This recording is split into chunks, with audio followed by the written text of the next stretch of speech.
Good morning, good afternoon, good evening, wherever you may be listening in the world, and welcome to Headingley for the first of 3 test matches. It's day 1, and the news is that Joe Root has won the toss, and under overcast skies and what feels like classic bowling conditions here in the north of England, England will do exactly that. They'll bowl first, Pakistan will bat first, and I think that's a decision that was pretty obvious. Alongside me, Darren Gough and Jarrod Kimber. Darren Gough said immediately, that's a very good toss to win. Feels like a bowling morning, looks like a bowling morning. Good morning, Darren Gough. Good morning, everyone. I mean, yeah, after the weather we've had this last, 12 weeks, it's like being in South Africa, isn't it, man? It's been fantastic. But we got here to Headingley. You look up, there's a little bit of overcast cloud. Pakistan would have definitely liked to have had a bowl with some of the bowlers they've got on short today. And England, rightly so, have chose to have a bowl. They've got a good bowling attack, 4 top seamers with terrific pace and control. So I'm looking forward to it. Ollie Robinson will be very pleased to hear you describe him as having terrific pace. He's more the wicket to wicket nip it about man for this morning, isn't he? Will he take the new ball? I would be surprised if he doesn't take the new ball. He tends to have pace his first spell, and then he just slows down after that. But he's very much a Headingley type bowler. He bowls swing. He's very similar to what Pakistan have got, isn't it, with Moeed Ali and Mohammad Abbas, that type of bowler. You hit the good length and you consistently hit good lengths at Headingley, there will always be something in it.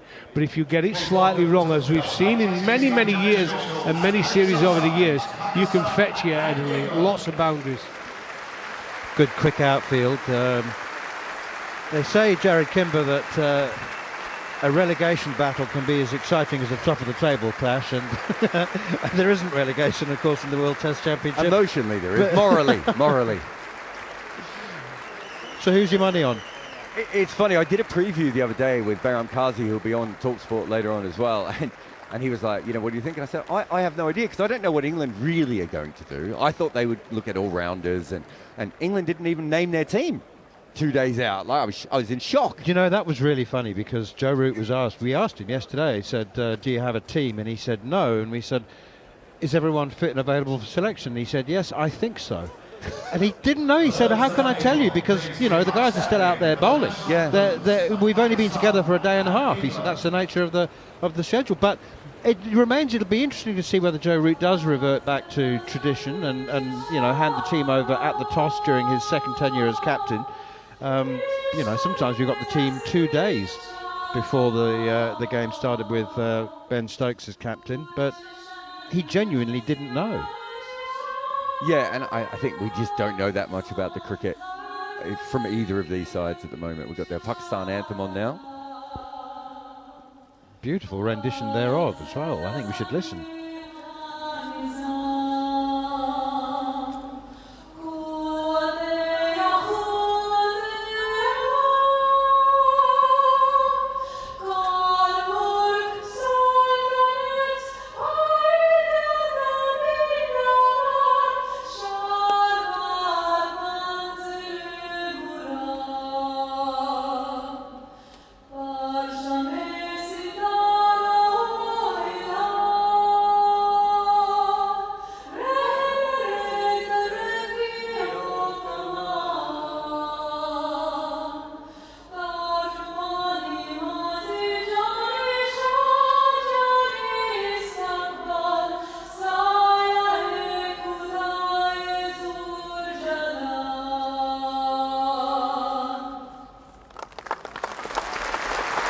Beautiful rendition of the Pakistan national anthem. Just trying to run through the Pakistan team before we hear the English national anthem.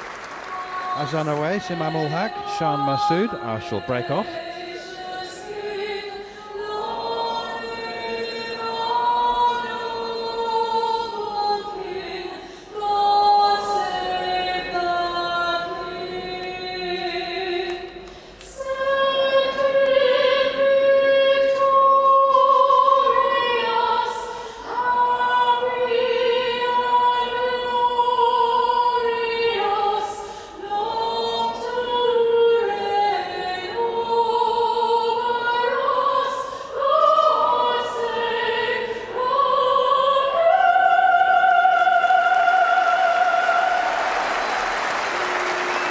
operatic versions of the two national anthems, beautifully sung.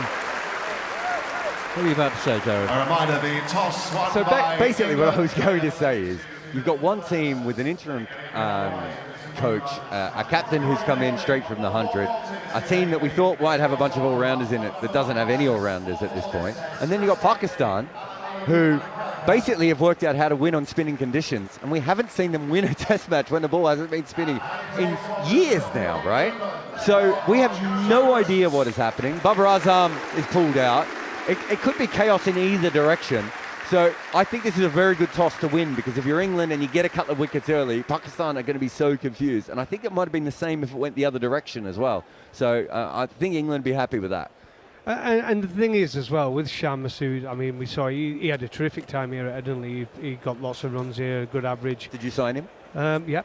And he was he really settled in well here. But we've seen he's tried to take the way England have played over the past 4 years to Pakistan. And mixed reactions to it, really. He's looked great on some occasions, but he's looked terrible on others. He's lost the captaincy, and he is going to be the one player that's going to look to try and play shots. He looks to be attacking, looks to take the attack to the opposition. Shao Shakil, another player that came to Yorkshire, didn't have as much success, and he had a difficult period after getting right up there in the top 3 or 4 in the world at one point, really, with his averages, and then he struggled with runs, but he came back into this week. We saw he get 100 against the PCA 11. So look, there's some big names here. No Babar Azam in there, who's one of the best players in the world. We know that, but there's going to be a lot of pressure on Shahid Shakil and Shams Masood to get some runs. Yeah, so Imam Al-Haq will open. I think he's got an average in the low 20s when he's away from home. He really hasn't made any runs. I think the last time he made runs away from home might have been Malahide for the Island's first test. Did he play here as well, though? I think he played at Yorkshire and did well, didn't he? A couple of years ago, got lots of runs. Was it last year, in fact? Came in, didn't he? Anthony McGrath signed him, I think. He came in and got lots of runs. I'm sure he did. And then the opener at the other end, Awais, is a very good young player, very compact. It'll be interesting to see. He almost feels like the one who's most probably best for English conditions. So let's see how he goes. But it's going to be a tough morning here, Manners. Right, 3 slips in a gully. Not only is Ollie Robinson taking the new ball, he's bowling the first over from the Kirkstall Lane end. We've got a new first slip with Joe Root fielding at mid-off. Is that Ben Duckett at first slip, Harry Brook at second, Jordan Cox at third, and Dan Lawrence in the gully. Here's a Robinson first ball of the series, and there's a big appeal from leg before wicket. Up goes the finger! Up goes the finger! I think he might review this. It looked a wee high to me. Azan Awais. He's been trapped LBW. He's having a chat to his opening partner, Imam Al-Haq. And Imam is saying, I think you should review it, mate. It looked a wee bit high. But anyway, Ollie Robinson bowls wicket to wicket. What a dramatic start if indeed it is upheld. Well, that's why Ollie Robinson's taking the first over. He's a fantastic performer. Puts the ball in the right areas. It'll be interesting how it looks on the review. Front on first place. I thought I heard 2 noises, but the batter didn't seem to think he hit it. It's bounce with the new ball is a problem, isn't it, with the tall bowler? I think that's going over, Roffy. It might be high to me to the naked eye straight away, but it might be clipping the top of middle and leg, eh? It's hit him just above the knee roll, which is normally a sign that it is a bit high. You've got to review that with a brand new ball. That bounces just that little bit higher every time, doesn't it? Especially with a guy with a high release point like Ollie Robinson. Well, what a dramatic start anyway. I think he hit his pad. That was the second noise, isn't it? He was a long way from the ball. Yeah, look, technique-wise, he did everything he possibly could, but there is a little bit of nip with a new ball. That's the advantage of bowling with the new ball in English conditions, in overcasting conditions in Leeds, and that's what we got. It was a good delivery. Asked the questions that are about his technique. Okay, original decision got through, out. and I think that's Impact out. in line. He's got it. It's hitting the wickets. Back on It is out. Chris, stick the regions. Well, I tell you what, poor old Azan Awais. He's only playing his 5th test match, the 21-year-old, a left-hander, and he's gone. 228 runs in those 4 test matches, which included a A gritty 100 in Trinidad last month, but he's on his way, the left-hander. England have struck Ollie Robinson. Well, he took 3 wickets in his first 2 overs against New Zealand at Lords, didn't he? 2 in the first over. Well, they love bringing him in for these sort of conditions, don't they? I mean, you'd love to be in his boots. He gets selected for pictures that seem everywhere. On the flat ones, they don't pick him. That's exactly, he gets a sore knee. I mean, what a job that is. Shan Masood must be thinking to himself, I might as well have opened. One thing I would say about that, I think that's the sort of one, if you're a batter, you probably feel that could have gone either way. But that was hitting, that wasn't clipping. Which I don't think we picked up, man, as we both thought if it was going to be hitting, it was going to be just clipping the top. But that swung in a little bit, Goughy, and then seamed further in. Tough ball to face first nut. What tends to happen when you're bowling from the end that Ollie Robinson's bowling from is that the ball does carry through higher. It comes through at a better speed. What tends to happen when you're bowling up the hill, where we are commentating from, the Howard stand end, is that it skids through and it doesn't get the same amount of carry. That's why I used to prefer bowling from this end. Well, Ollie Robinson is enjoying it from the Kirkstall lane end.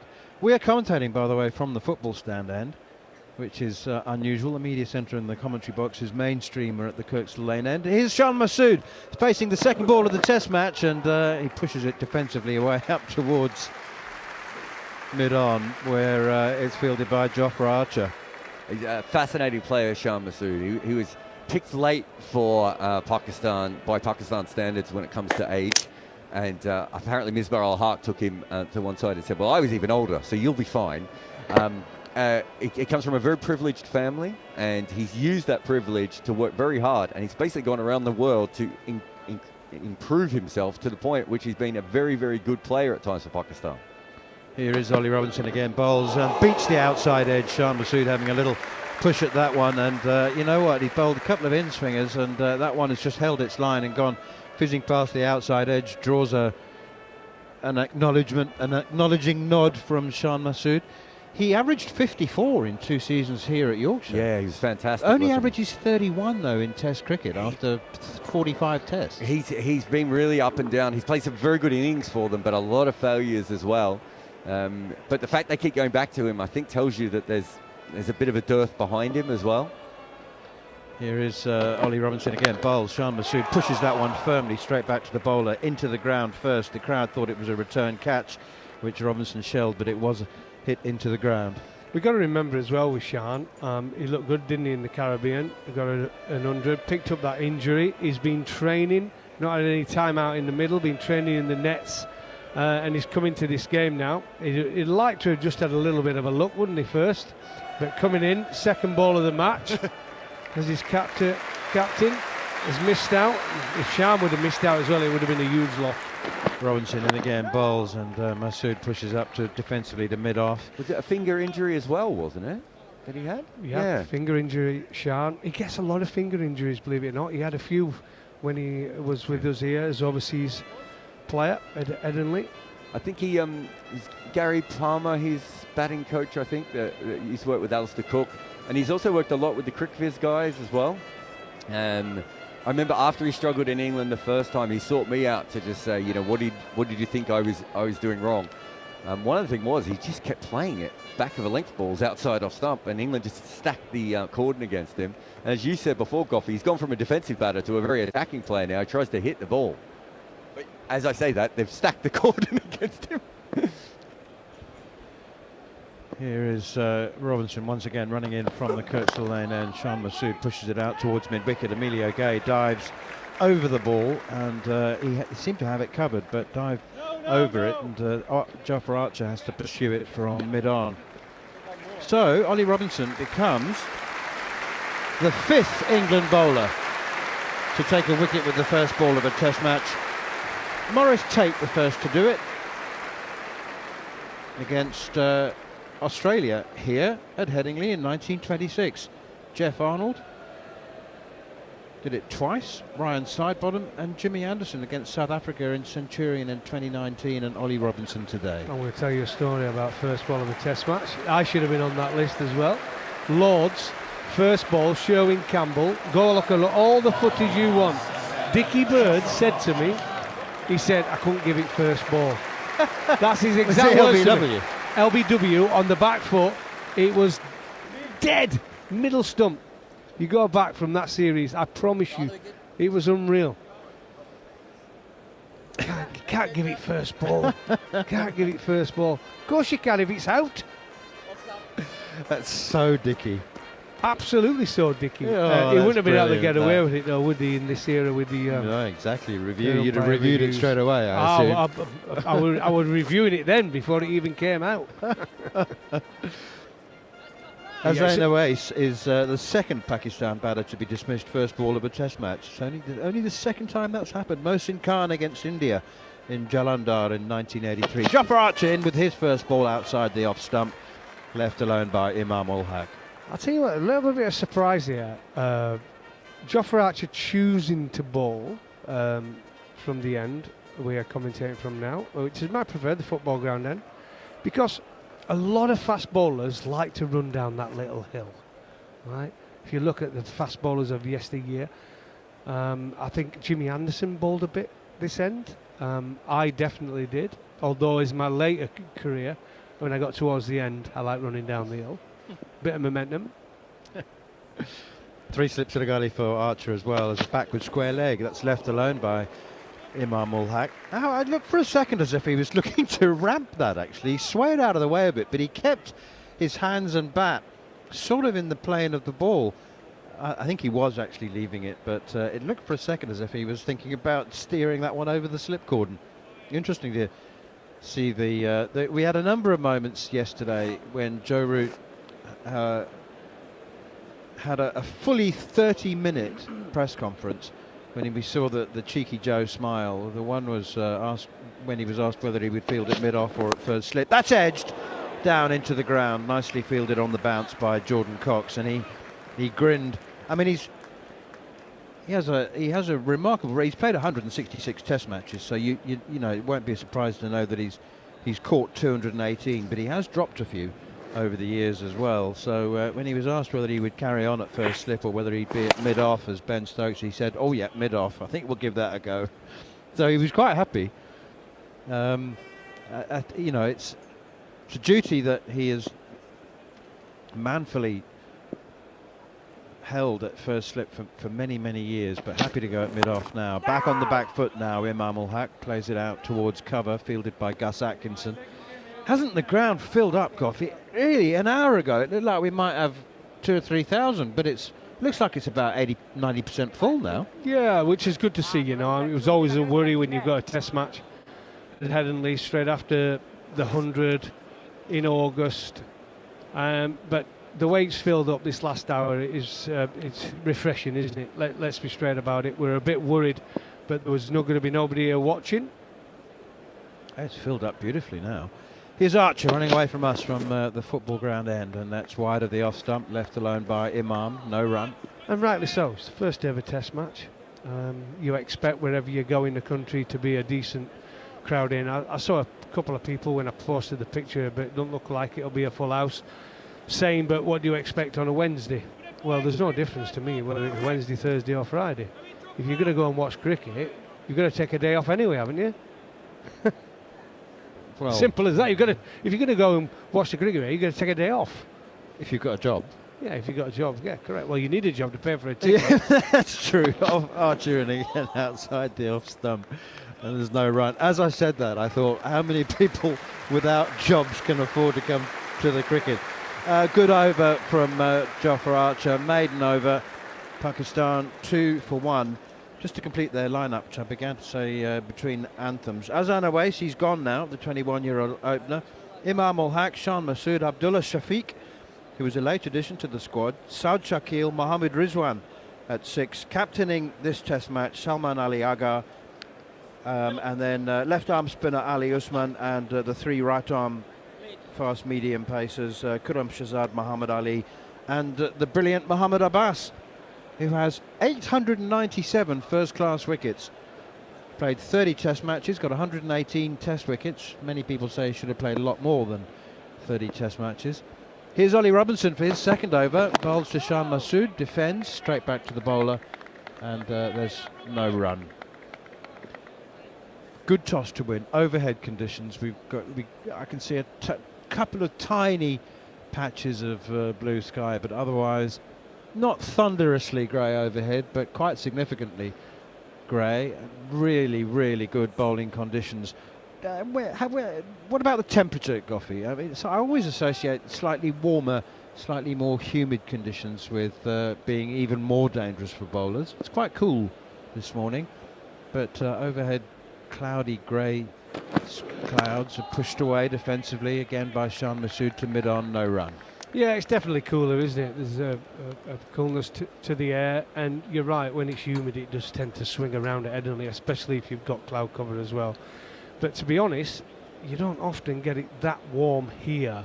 We have had a ridiculous summer for heat, and you can imagine Headingley when we've got there's a good ground staff here. They do a terrific job on the pitch. You've seen the high scoring games in the 100 and in the Blast.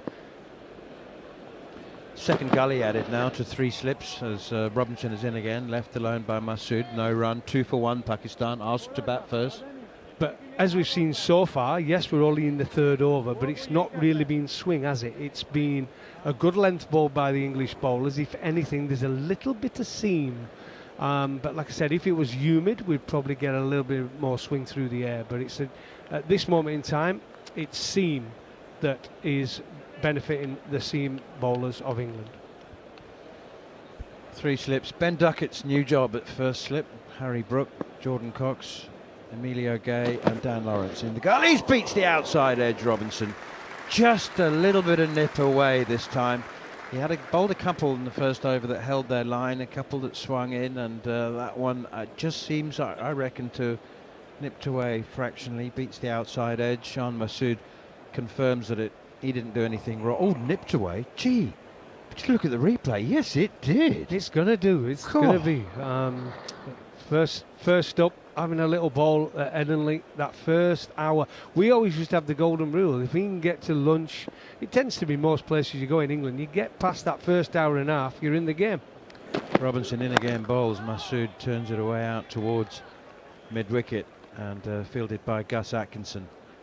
No run. Really good crowd now. Delighted to say that evidently the turnstiles and the gates and the security checks are working efficiently, because there's a lot of people that have come into the ground in the 45 minutes, even half an hour before the start of play. Very often the process, understandably, the security checks, etc., can take time, and people who leave it too late end up with a frustrating queue outside the ground, but they're mostly in now. Here's Robinson again. Masood drops it away on the offside, sets off for a single and is off the mark. First run always makes any top order batter feel a little more secure. Get down the other, spend as much time as you can at the non-strikers end, beginning of a test match in conditions like these. Pakistan losing the toss, being asked to bat first. Delighted Joe Root giving first use of bowling conditions to his 4-man seam attack. Dan Lawrence decided when he was signed by Surrey from Essex after an illustrious career as a frontline batter, Army, he got to the Oval and decided he was going to be a spinner. I mean, he was, I think comical would be unkind about his bowling, but he does have an unusual action, and he did make people smile, but he was a very, very much a part-timer, and then he got to the Oval and suddenly he's bowling in every championship game. He's refashioned himself as an all-rounder. Well, he is, and but he tends to bat down at that position, doesn't he? He's batting down the order as well. So he always, when he first played at Essex, he was on the staff with my son, my oldest son Liam, and they both came through together. And he used to always bat up the top, whether it be open or 3. And then he's turned himself, and that's how I always saw him. But now he tends to be coming around that 6 mark, sometimes 7 in the shorter format, and bowls a little bit. And like I say, it's unorthodox, isn't it, his action? You wouldn't say it's textbook, but we've seen plenty of bowlers over the years not have a textbook action and been brilliant. So, you know, I'm not going to go by the coaching manual. And he's effective. But I'm one of those who still think Joe Root is absolutely a better off-spin bowler than he gets credit for. I think he's a fantastic bowler. He can do enough. So whether it's going to be him and Dan Lawrence who are going to share those responsibilities. Normally Jacob Bethel comes in there, but he's out injured. Cox is going to bat 3 for Jacob Bethel. Here is Archer again down the leg side here, and Shan Masood has a little glance at it, makes no contact. Nicely taken by Jamie Smith. Trouble is with Joe Root is that he's too much. I mean, how many people? It's not a like-for-like comparison at all, but you get my point. How many people say, "Oh, that's Jacques Kallis, what a bowler"? He's got too many runs, too many hundreds. Joe Root's got 14,000 runs. How many people say, "Oh, yeah, he can bowl that, Joe Root"? He's got 68 Test wickets at 46, which is very, very respectable.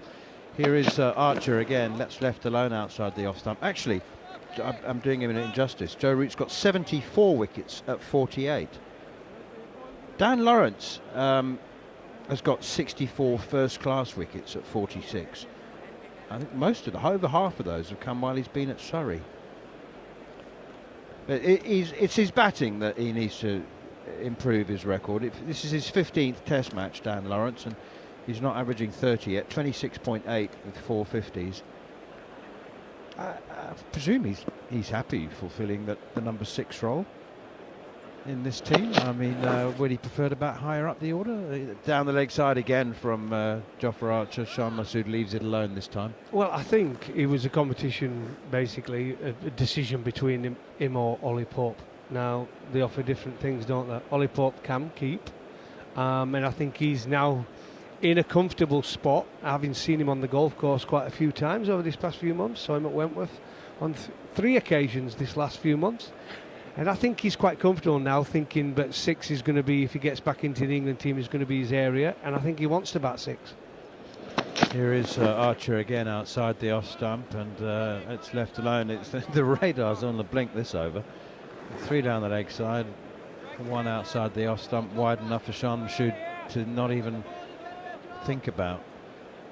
Yeah, so, I mean, Ollie Pope was given a very long run at number 3, and just frenetic is the word, isn't it? And I think he's realised that, and I think he thinks he'd be better suited now. Well, he's saying it because probably that's his only way back in now. Another one down the leg side, this one wider than any of the previous ones, and Jamie Smith has to dive to his right to take it.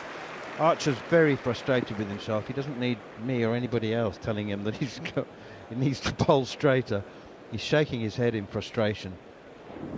Do you know what sometimes I think, Manners? We're too quick to go around the wicket. Now, if you're bowling it to a left-hander, right, you just think about left-handed bowlers bowling to a right-hander that's swinging back in. If you can come over the wicket and get your line right to the left-hander with a little bit of a seaming and swinging ball, you are in the game. Here is Archer again. He finally hits the target with his final ball of the over, and it's defended by Shan Masood, fielded by Archer off his own bowling. Pakistan losing the toss, being asked to bat first, and they lost 21-year-old left-handed opener Azan Awais to the first ball of the Test match. Only the 5th England bowler to do that, Ollie Robinson. Only the 2nd Pakistan batsman to be dismissed with the first ball of a Test match, and they are 3 for 1 in ideal bowling conditions. Maybe ideal's too strong. Very good bowling conditions. Yeah, very good bowling conditions. Like I said, that first 10, 12 overs with a new ball in hand. The pitches have to add a little bit of moisture in it, because obviously they want it to last 5 days. That would be the dream ticket for the ground staff here at Headingley. But so there's always going to be a little bit the first day of a Test match, that first hour and a half. Ollie Robinson's 3rd over now. Oh, there's another appeal for leg before wicket, and that looked pretty good. Hit outside the off stump, maybe kept low. Imam ul Haq. Now it's England's decision to whether to review that or not. Jamie Smith has to take the lead here because Joe Root is not at first slip, he's at mid-off. But hey, that kept low. Anything that keeps low and hits a batsman on the pads, Goughy, you tend to sort of think, oh, hang on, he's in trouble there. Well, from first look, without seeing a replay, Debbie umpire director, I thought it was out. We have a player review So for did I. LBW. Original decision is not out. So Check did the I. feed, fair delivery. Front Which on is why I first, said, please. did it hit him outside off? Because there was nothing wrong with the height, and they have taken the review. Oh, well, that's hit him in front, doesn't it? Doesn't look like bat, but we'll confirm with Ultra Edge, please. Oh, is that hitting off? Coming Is it hitting through. enough of off? Coming through. Yep, clear gap between bat and ball. And go to ball tracking ready. Umpire who said not out is Chris Gaffney from New Zealand. So here we go, ball tracking, no bat involved. Having a look on the screen to see it. No, well, the players have lost interest. Ball tracking now. Original decision is not out. Impact outside. Impact Go back outside. on the field to Chris. You can That's stick what your I original thought. decision of I was right not. on that occasion. He definitely nipped back sharply though. A little bit of seam movement.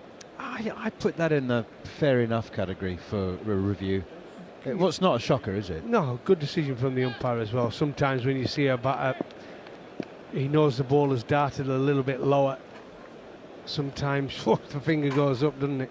3 slips in the gully. Here's Robinson goal to Imam again, and he happily takes a single wide of Archer at mid-on, gets himself down the far end. We've got the strange mixture of weather conditions now. It's sunny at our end of the ground, at the football stand end of the ground, and the sun is sort of filtering through. The players are actually casting shadows now, but at the Kirkstall Lane end it's thunderously grey.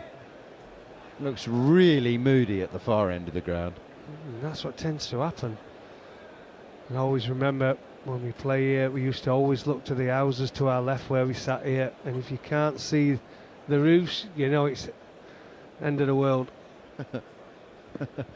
Well, there's no rain around at this stage anyway.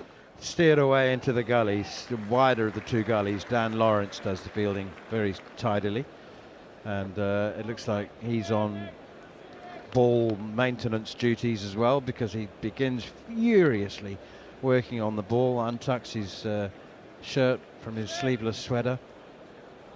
There's usually one man who's in charge. He's not the only one who does the shining, but there is somebody who is basically ball maintenance officer. Well, it's normally Joe.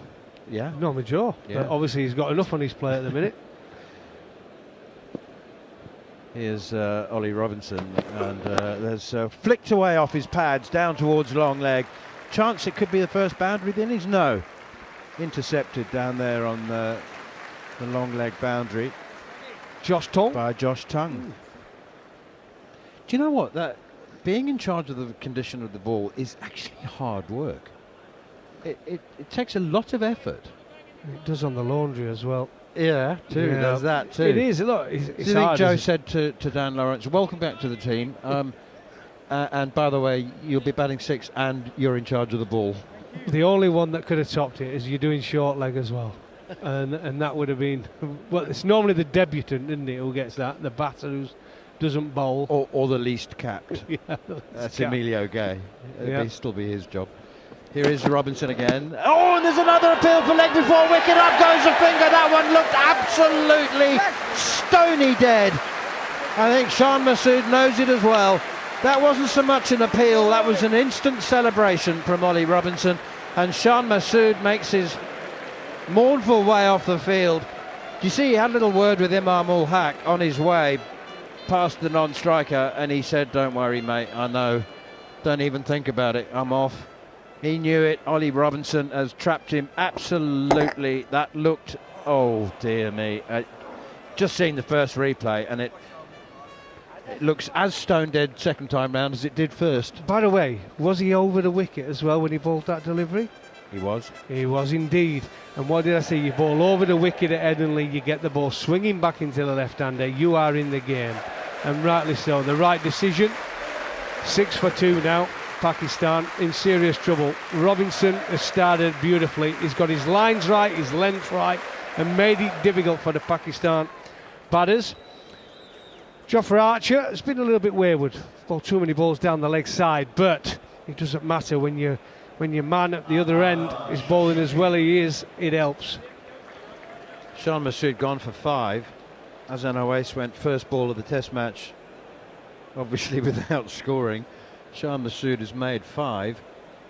Imam ul Haq has 1, all of which adds up to 6 runs for 2 wickets. And Ollie Robinson has 2 for 6. with a ball to come of his third over. Abdullah Shafiq comes to the crease at number 4. Scored 100 in his last Test match. No, Abdullah Shafiq scored 100 against in the warm-up game, didn't he? No, Shafiq. That was Saud Shakil. Yeah, Shakil. He came into the side after Shan got injured. They flew him over, didn't they? I think he was playing in some other league. They flew him over and he got 100. Yeah. And that's then he was added to this Test squad as well for the England tour. So a left-handed top 3. Abdullah Shafiq is the right-hander. I have to say that that was hitting maybe 2/3 the way up middle stump.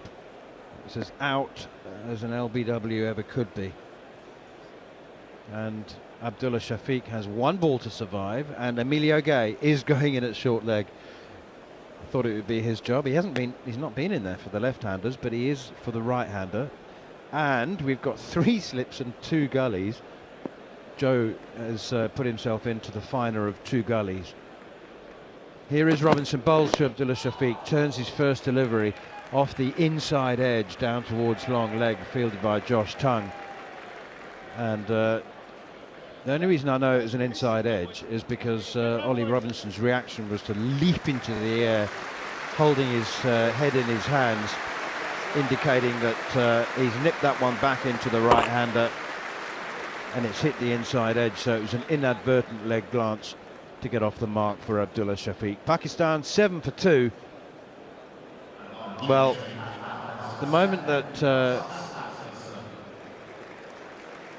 Salman Ali Agha, the Pakistan captain, called incorrectly and Joe Root said we'll have a bowl, Darren Gough to my left was sucking air in between his clenched teeth, going wistfully remembering the days that he bowled in conditions like these. Pakistan 7 for 2 with work to do. They are indeed, but the key has been, and the reason Ollie Robinson has had the success he has, his line has been immaculate and his lengths has been immaculate. And when you have that combination on a pitch that's just going to give you a little bit of a few options with a new ball, you're going to get your rewards. And there you go, he's got 2 wickets already. 3 slips, a gully and a short leg as Gus Atkinson bowls his first over. So Jofra Archer's radar's on the blink, and he's whipped out of the attack by Joe Root.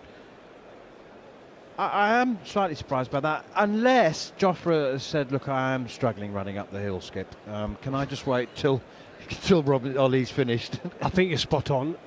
I was surprised, but I think with Ollie Robinson with a new ball, if he's going to be playing, especially in these conditions, he's got to take the new ball. Oh, right, yeah, dead right. Gus Atkinson then bowls outside the off stump. That's a beauty. It's a heck of a lead from Abdullah Shafiq. Gee, that was close to the off stump. I don't think if Jofra was comfortable and happy and just hadn't quite found his rhythm, I think Joe would have kept him on. But so I think Robinson will have probably in these conditions 6. But bowl till the drinks break. If he keeps taking wickets, he'll want more. Yeah. Here is Atkinson again, bowls. Abdullah Shafiq defends, pushing that one straight back to the bowler, and there's no run. You've as a batter, you in conditions like these, Goughy, I'm assuming that you kind of, when I say concede the session, I'm not saying you give up. What I mean not is, if you're England under McCullum. They would have come out playing shots galore. So this would have been interesting, actually, if England would have batted first in these conditions, how they would have played it. Now we're never going to know. I think we can have a good idea, though. Here is Atkinson again, bowls. That's very full. It's half volley. It's driven. It is the first boundary of the innings. When I say driven, he didn't really need to drive it. He just needed to nice timing, a gentle push wide of Tongue at mid-on, and it's raced away to the boundary. Full half volley, wasn't it? Yeah, good shot, though. Full face at the bat. Refreshing to see. You've got to do in these conditions where there's a little bit of seam, a little bit of swing. The full face, beautiful shot. Waite was leaning forward into the ball, just gets bat on ball. When you've got Gus Atkinson bowling late 80s, you get bat on ball, it's going to go for a boundary if it misses the field. Three slips gully, short leg Atkinson in. Oh, he's left that one, it's bounced over the top of off stump. He's dragged his length back as Atkinson, having bowled a half volley previous delivery. And I think he's nipped it back in as well. And Abdullah Shafiq has left it. If you were really generous, you'd say he's left it on length. If you were more realistic, you might say that he's made a horrible error of judgment and it's bounced over the top of the stumps. I think he's left two this over that could quite easily have clipped the stumps. Now, if he carries on in this, he's definitely going to get bowled leaving one, or LBW. I'm telling you, he is leaving it too close with these conditions. Atkinson in again, bowls. It's another full one, and it's not the half volley that there was 3 balls ago, but it is full enough for him to push up towards tongue at mid-on. Does the fielding, and there's no run. The over comes to an end. Pakistan losing the toss, being asked to bat first, and they are 11 for 2 with Abdullah Shafiq on 5. Imam ul Haq has 1. He's only faced 8 balls, Imam ul Haq, and we've had just over half an hour, 34 minutes of play, and again this strange mixture of weather conditions. We seem to have bright skies and sunshine at the football stand end, and thunderously dark grey apocalyptic cloud at the Kirkstall Lane end. I'll take this ball, and then it'll be Jon Norman and Jarrod Norman. That's an edge, and it falls just short of 2 gullies. Emilio Gay, the narrower of the 2 gullies. 3 slips, 2 gullies. It is all England at the moment. Here's Jarrod Kimber, and Jon Norman will take over from me. So you've called me Jarrod Norman, and you very nearly called him Jon Kimber as well. It's all happening here, Manners. It's an exciting morning. That was a beautiful delivery there again. Interesting that they moved Gus Atkinson in so early. We've got this slips and gully field with the 5 men in there. As Robertson comes in again. Bowls, and this time just a touch shorter, straighter, and Imam trying to clip this through the leg side where there's a big gap past short leg but can't connect, and pressure on. 11 for 2 then Pakistan at the start of day 1 of a test series, which, I mean, we were talking before we came to air, weren't we, Jarrod? It's, you know, a lot is asked of cricket spectators, viewers, listeners, readers, fans in this country. There's Robinson again. This is defended up to mid-off, where Joe Root fields, the captain, out of the slip cordon. We'll talk about that in a second. But yeah, a lot is asked of the cricket public in this country and around the world.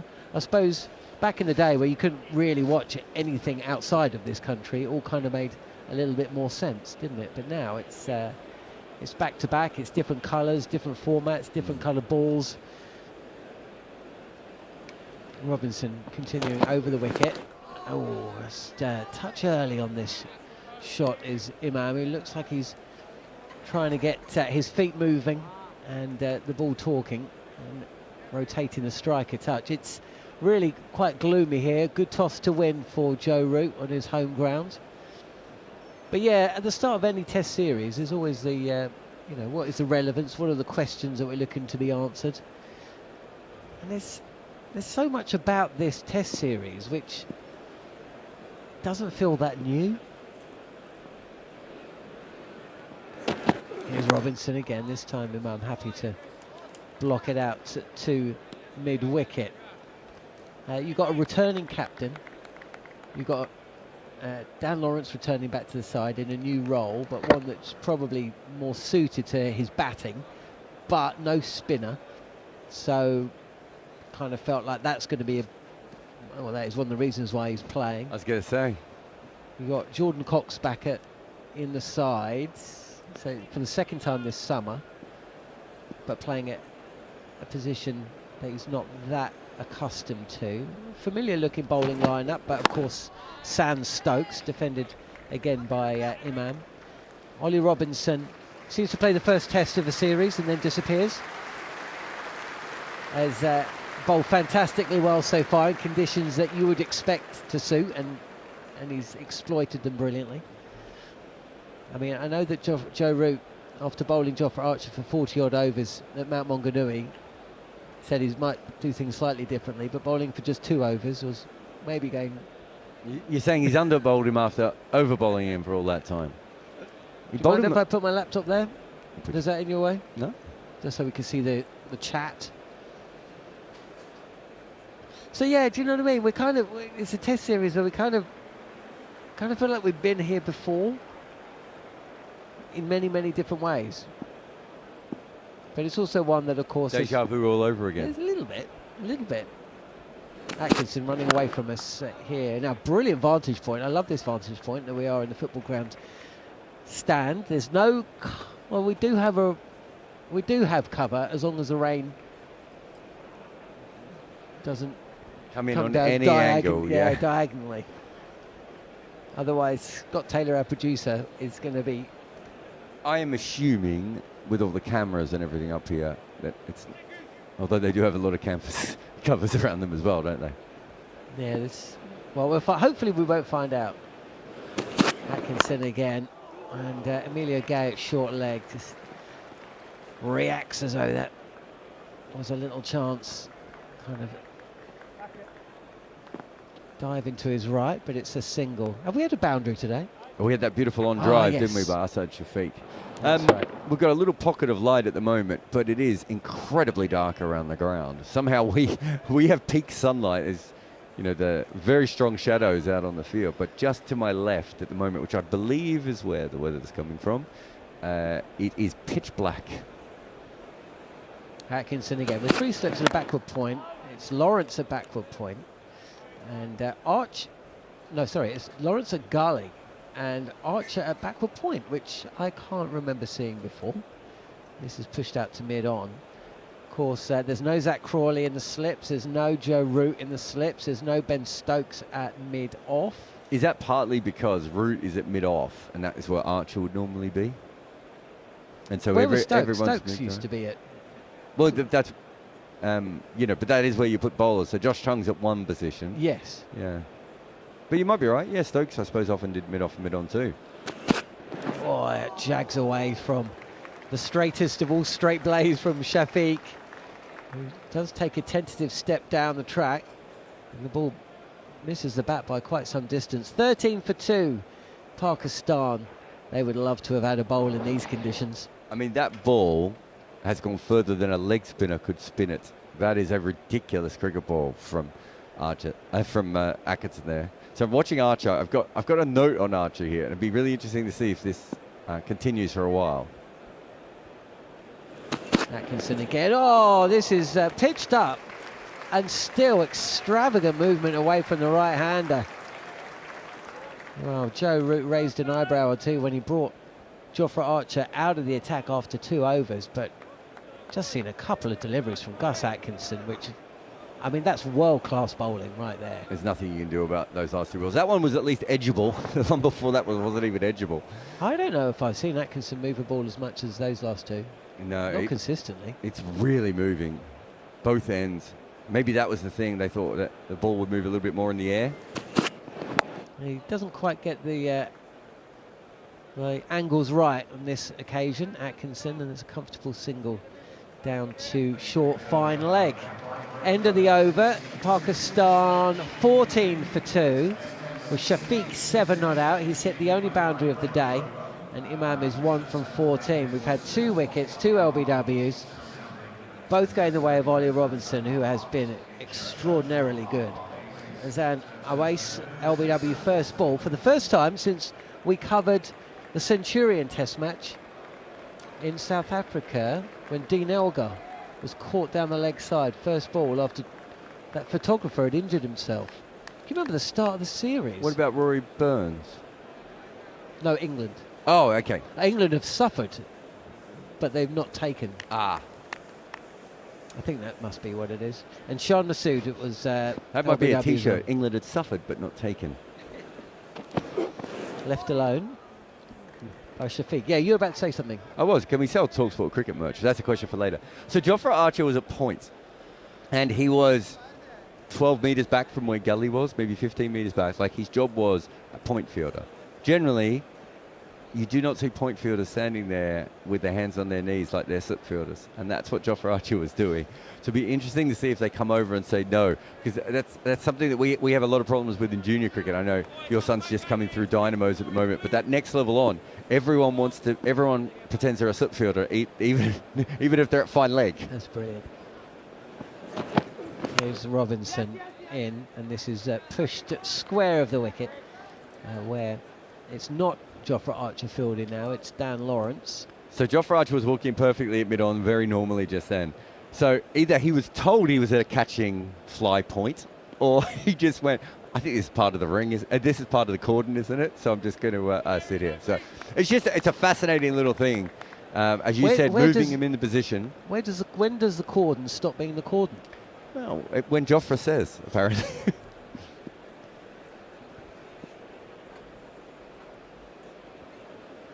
Here is Robinson in again. That's. Well, I want to say that Imam was playing inside the line there. I think that would be fair. I mean, this looks like this is a real test for Pakistan. Slightly different from Beckenham. How did you pop along to Beckenham, or were you away? I didn't, unfortunately. I was home when the game happened, but my my family got sick. We had without giving you the full details, there was a lot of vomiting. If that's not the full details. Well, I could go through how often and who and what came out if you want, but well, we all know what came out. No, I think it went beyond that.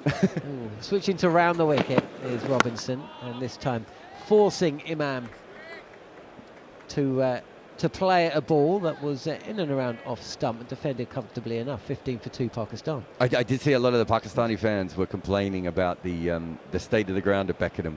And when Bayram Kazi came over to my house, I said, have a look at the state of my backyard. It's dry, it's yellow. Yeah, unfortunately, that's just what Beckenham is at the moment. But look, I don't think it's going to be dry and yellow here for too long. Well, it's certainly not dry to the left of us. Gary Morgan saying that is where the weather comes from. You're absolutely right. Beaten this time. Imam, he's coming forward. What guard is he taking there? Seems to be quite far across the stumps. I think he's trying to get outside the line, isn't he? Let's see if we get a chance. Yeah, he's on off stump and then he's moving a step and a half further. So he's triggering his back foot and then his front foot as well. So if he gets hit on the pad, it's going to be very hard for him to be out LBW. Which I think Shan Masood was doing as well, and that's when he came around the wicket to Shan and got him with the straight one.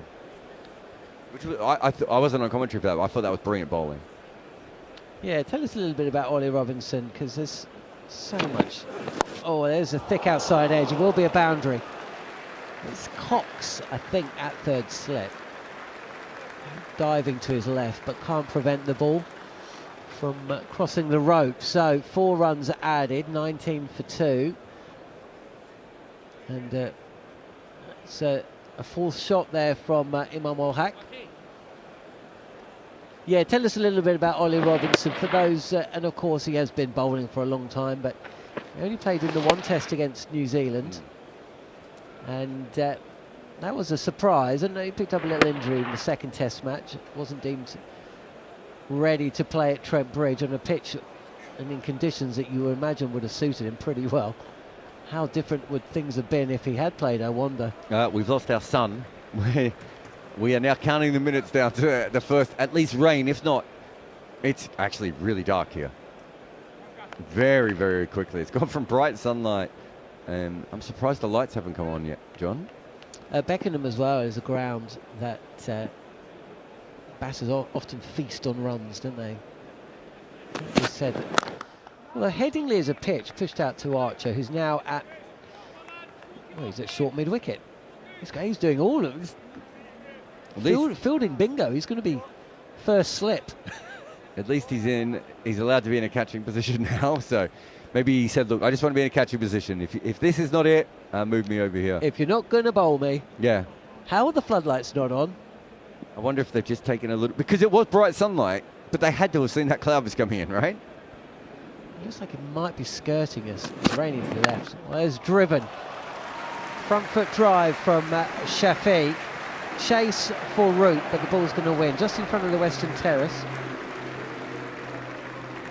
Tell you what, we are very fortunate to be out here so close. We're kind of in the crowd, really. It's what, 5 metres to the left and then a couple behind. We've got the hospitality boxes all along as well. And does any sport really tie itself up in more angst than cricket? Answer is no. You know, we've had the 4 weeks of the 100, all the yard around that, but you know, just when you come to the ground and we're all talking about Joe Root coming back and no Ben Stokes and all the little minor points that I've already raised. This is pushed past Archer as a misfield at mid-wicket, but no run taken. Not stop talking about Archer's fielding, and that one went to him like an underarm to a toddler, and he still let it go through his legs.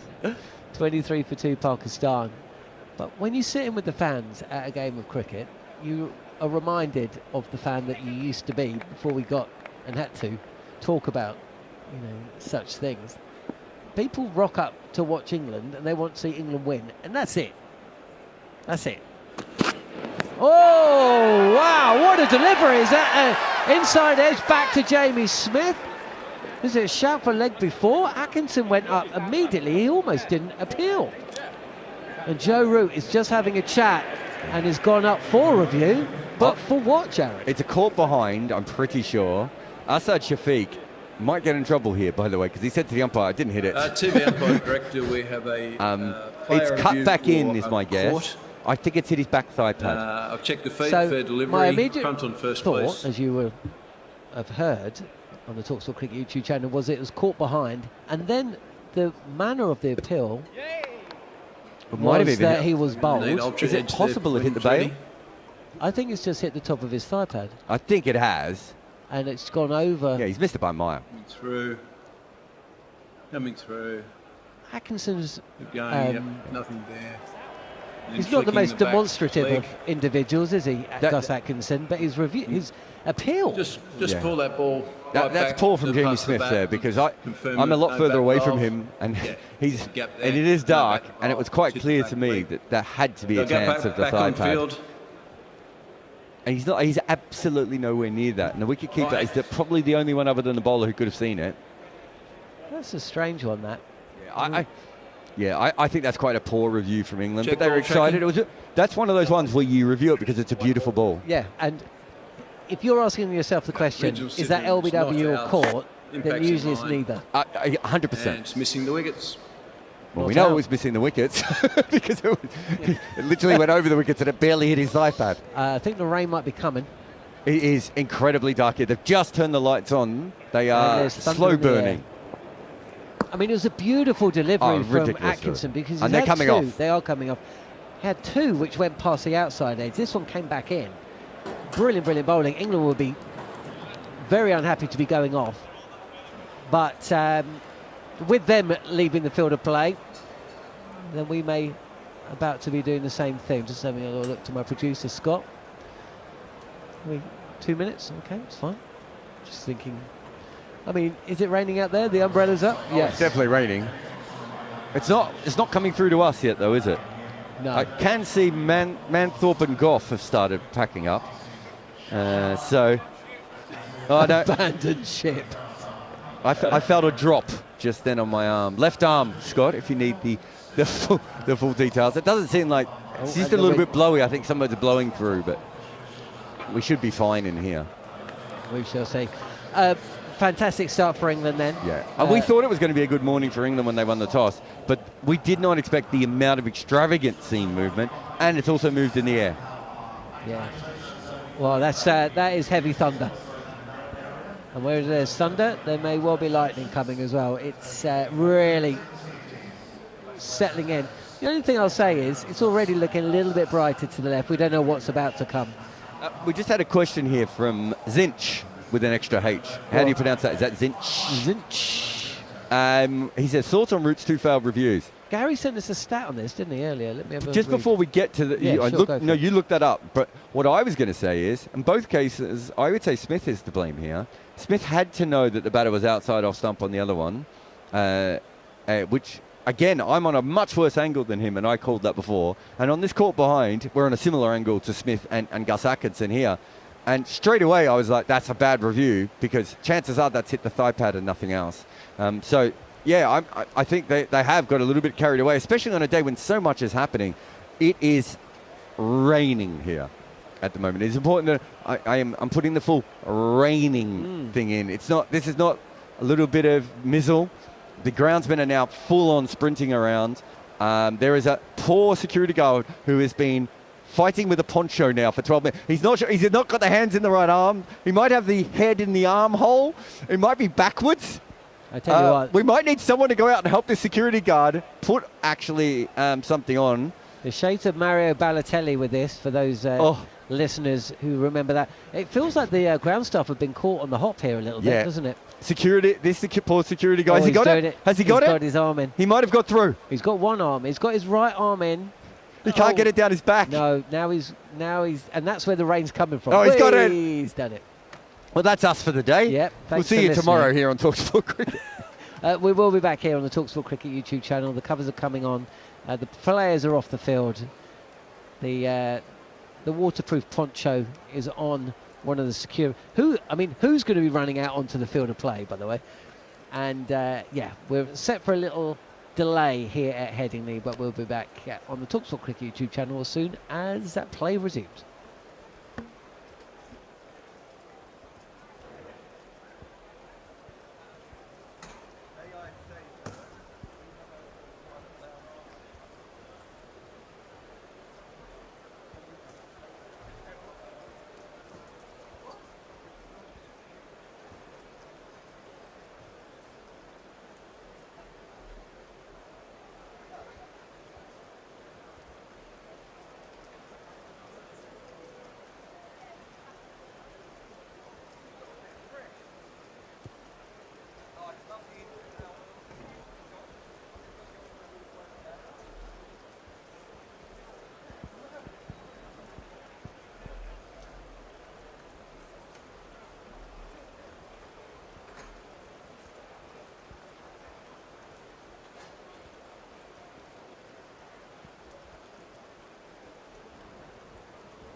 This is a message from the matchday control room. We currently have lightning in the area, so can you please take cover where possible for your own safety? That's take cover where possible for your own safety, thank you.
Our full umpire will report that back to the on-field officials who will join us for an inspection, and as soon as we have any news on prospects of an inspection or play, we'll bring that to you. The rain must completely stop before that occurs.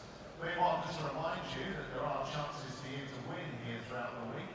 Our activation zone behind the east stand has plenty going on. Plus, from your seat, you can scan and when signed Harry back courtesy of the Yorkshire Cricket Foundation today. Scan the QR code to enter the prize draw for the chance to take home a very special piece of cricket memorabilia. And the draw will take place on Friday. Tickets are £10. All details from the Yorkshire Cricket Foundation website. Get scanning right now for your chance to win that very special prize. And the final match of this Roths A series takes place at Edgbaston and will host the Pakistan Test for the first time since 2016. And it's the final chapter this summer of the Test match game. Tickets still available across the first 3 days with very limited edition on day 3. If you do purchase tickets, you will also get priority access to the 2027 Ashes at Edgbaston. Full details to tickets available now at tickets.edgbaston.com. That's the final chapter at Edgbaston this summer of the Test season.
nice quick update for you. An attempt to maximise playing time this afternoon and this evening. An early lunch will be taken at 12:30. So 12:30 for the lunch interval, taken earlier. Attempt to maximise playing time later on in the day. As soon as we have any further information, we will bring that to you. Now, those of you within the stadium bowl, time to give you one of Sky's excellent features. This is Jarrod and the games that made me.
I think one of the most important games for me was my first game against cricket. I remember getting a call on Saturday morning from my local club side. There were 5 teams at that stage, and I got asked to play the first men's game for games. 8, 9 years old, sadly these days nowadays. I remember we played against Grindle, but it was to go basically field and try and set away and just make it win.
So the 40-minute lunch interval now being taken, 40 minutes for the lunch interval, that now being taken, and further is followed on prospects of play.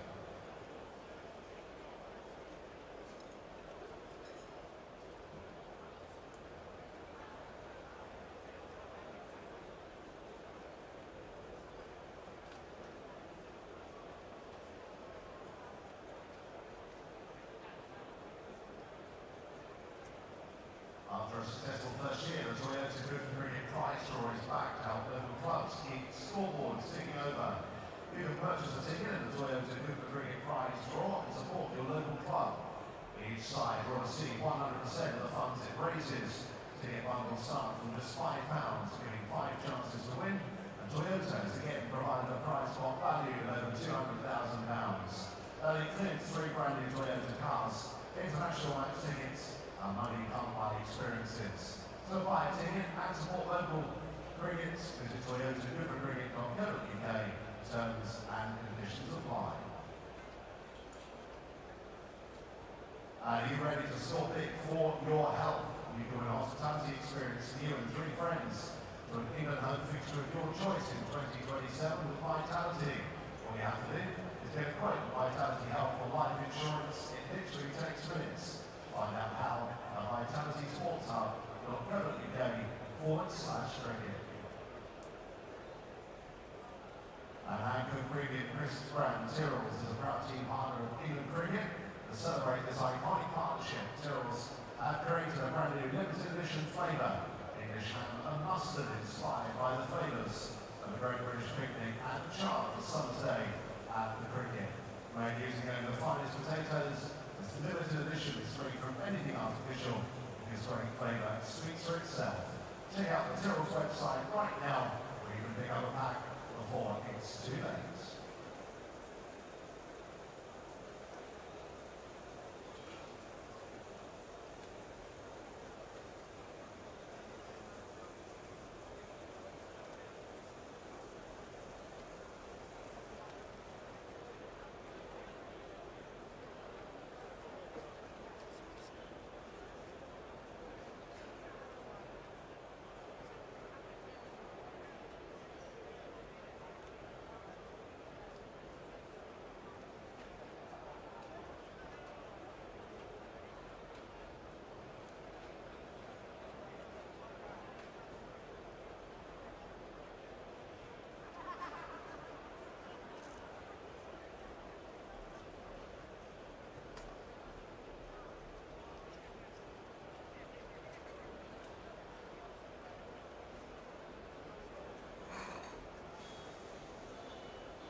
IG, the official investment platform of England cricket. In cricket, giving away unnecessary runs can cost you the match. The same logic applies to investing, which is why IG charges no annual fees and zero commission on stock shares and ETFs. Many platforms charge one or the other. IG charges neither.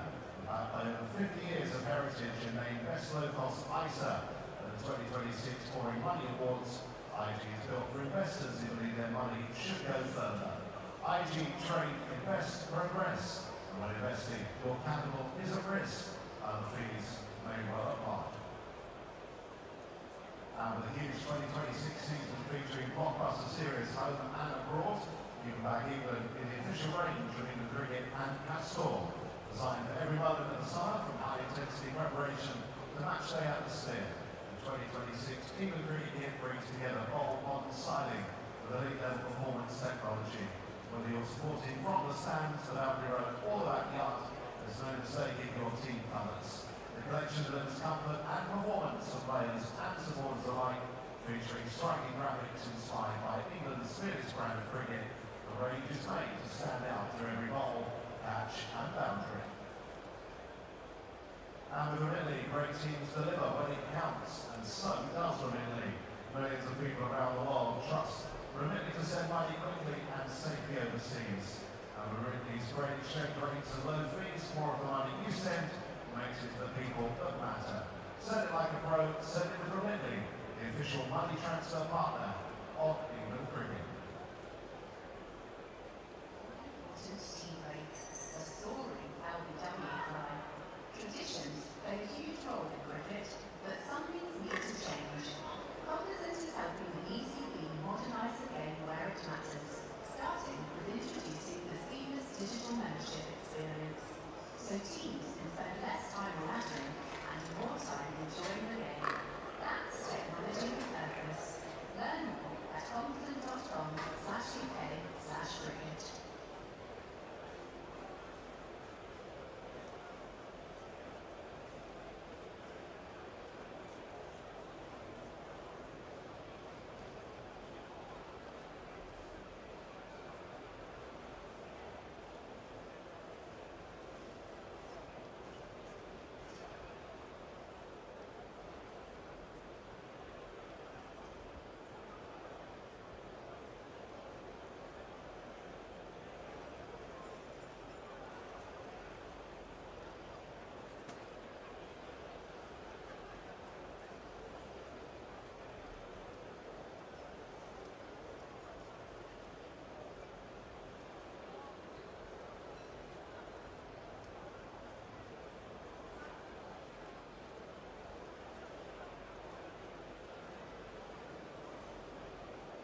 just sort of coming out the other side of COVID, and as a team we spent 21 games in those kind of environments. And if I'm being brutally honest, I think having to do that for so long, it wasn't really the in-game stuff that wore me down, it was the stuff that surrounded it, and being involved in things that weren't what you normally expect to be involved in as an England captain. I think they sort of bled into everything else, and it got to a point where I wasn't enjoying it anymore, wasn't getting the best out of myself, certainly wasn't getting the best out of the players, but I also think that was a byproduct of having to live the way that we were living for such a long period of time. You marry that up with playing India twice and Australia as well, within that period, it makes things very difficult, and it got to the point where it was time for someone else to take over, and now the last 4 years have been probably four of the most enjoyable of my career. I got to see the game slightly differently, look at it through a different lens, which, once you, as you know, once you're captain, you look at the game slightly differently afterwards. And I feel in a really unique position now where I have that experience, and not many people get the chance to do it again.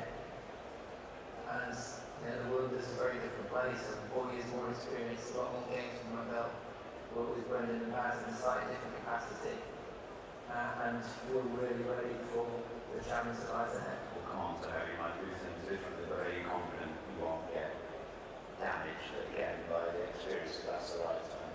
Yeah, I mean, unless we find ourselves in another pandemic. No, I think things are very different now, and how I manage my way through that will be very different as well. Is it out of a sense of duty that you're doing this again because you've been asked to do it, or is there a real desire to have a second crack?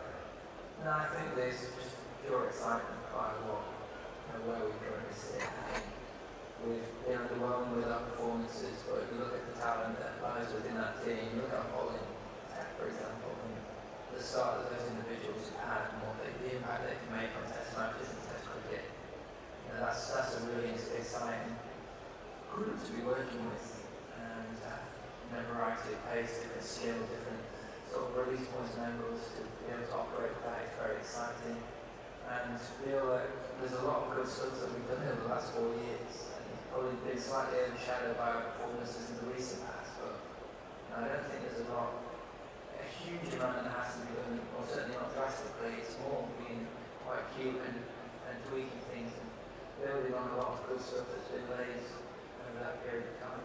You did one match at the Oval.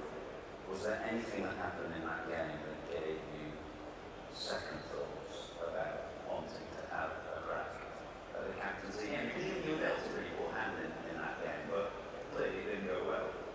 No, but as you mentioned, there was a lot to contend with that week for everyone involved and all players, and I think when you find yourself in amongst chaos, you do learn a lot about each other, and I thought the way that the lads handled themselves around the game was exceptional. And now I wouldn't say anything put me off about that week. There was a lot of changes and a lot of differences with everyone to contend with, and we just didn't manage certain elements of the game as well as we might have. And some of that was down to inexperience, some of that was down to the quality of New Zealand as well, and us not being able to respond to that. And I think they're all lessons that you take on board, both personally and collectively, so that you're better for it if you find yourself there again down the line. And before that game, you said that you were really excited to work with Brendan as coach. That lasted one game. Is that a disappointment that it only lasted one game for you, that chance to work with him? Yeah, I mean, I'll be honest with you, I was gutted when I found out Brendan was no longer going to be the test coach. He's someone that I feel has really got the best out of me personally. I love the ways he sees the game, and the way that he's opened my eyes up and looking at it slightly differently, even after 120 games or whatever it was at the time he took over. So I feel like he's a brilliant coach. I'm very glad that we still get to work together in the whiteboard stuff, and someone that I owe a huge amount to. Yeah, I've become pretty close to it over that period of time as well. So I think they're doing brilliant stuff in the whiteboard teams, and I wish him all the very best in that.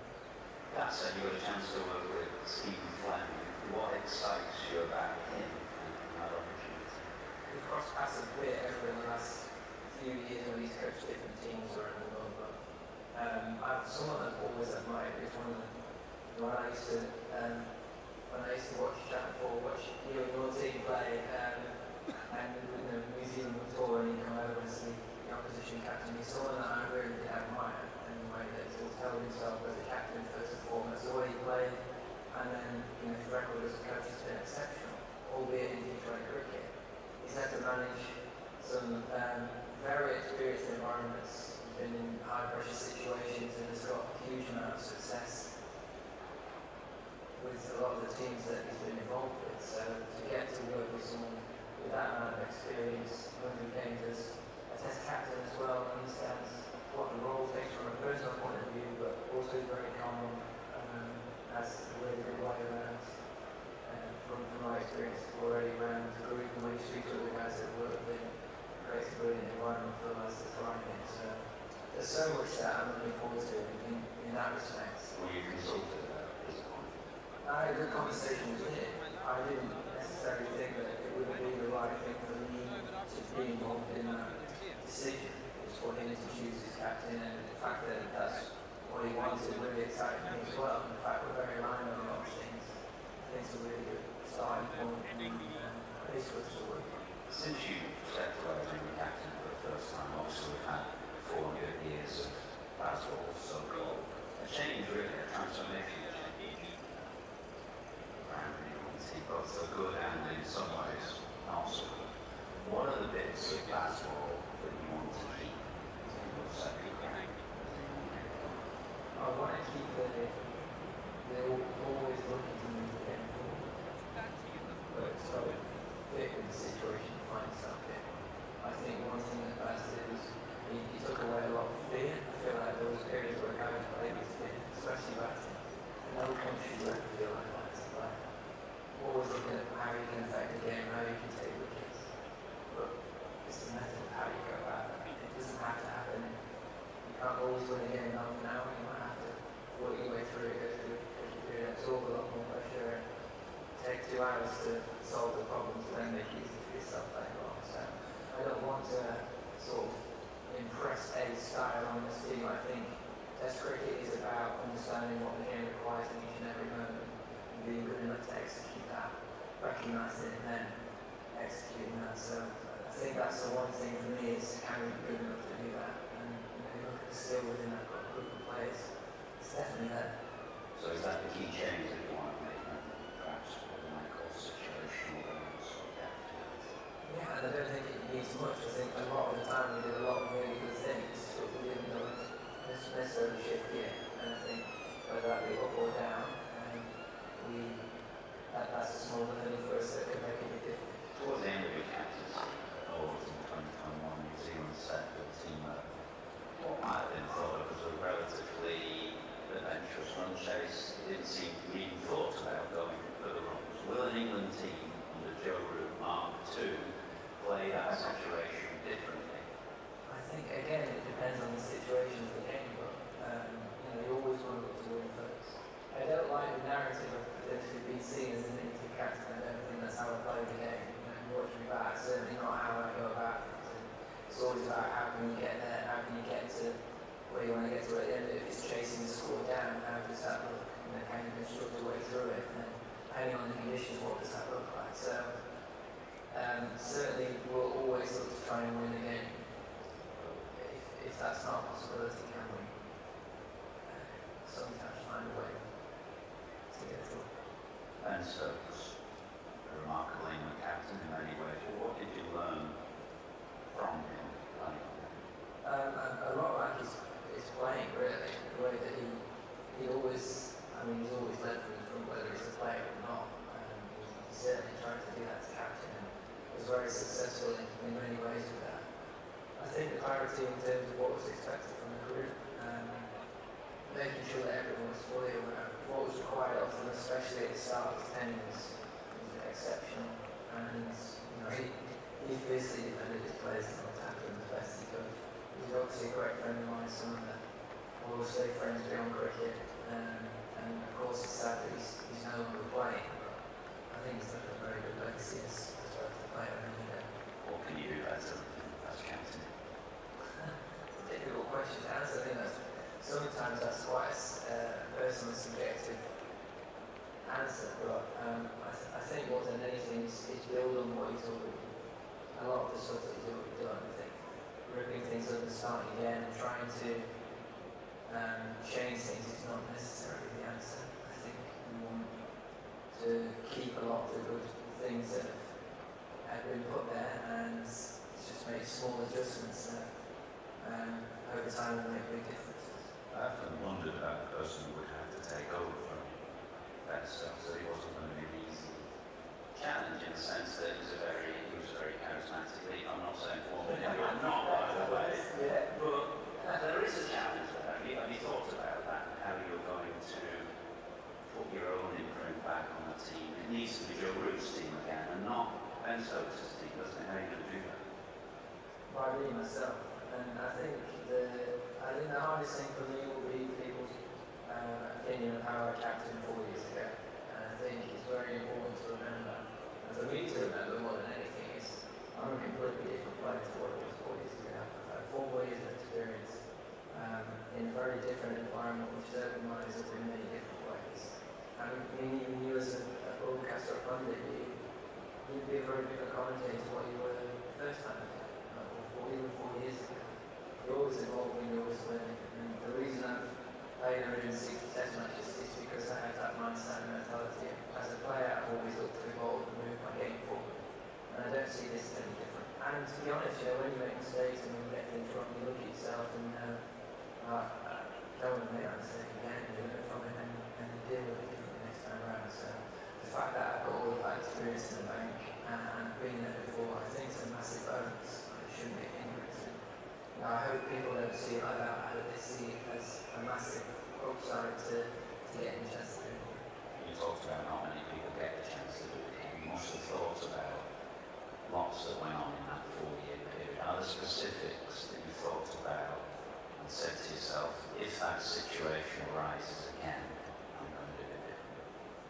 Yeah, and some of which I'll keep to myself, and others, I mean, I don't want to keep going on about COVID, but COVID, I ended up being involved in conversations that anyone captain shouldn't be. And you end up taking on jobs and responsibility that aren't yours to deal with. And that then impacts the rest of everything you do.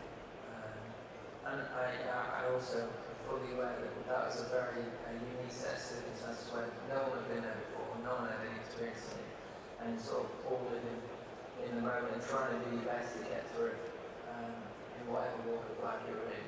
But I think understanding what's required of me as the captain and being able to delegate the rest of the stuff to other people and having that as my pure focus, making sure that the playing staff and that coaching group have my full attention and energy so that we can go and commit to what we think is the best way to go in the test. Fourth day at Trembridge against New Zealand Ben Stokes and the retirement day. I felt that showed, in fact, the worst of basketball that England played very self-indulgently. Do you agree with that? It was a very frantic day, a very emotional day in many ways as well. And again, I think there was certain things that, Brent going out and opening the batting, you get everyone in the boundary, and it's worked. It's then you've got to bring it back in and take the option. If you ended that day 70 to 0, 70 to 1, all of a sudden that's a stroke of genius, and you very much came on and in the driving seat going into day 5. So the way that it unfolded was obviously not like that, but there was clear method in what was trying to be achieved. It's just we didn't even stick to that and execute that, and whether that was down to the occasion, everything that was happening around it.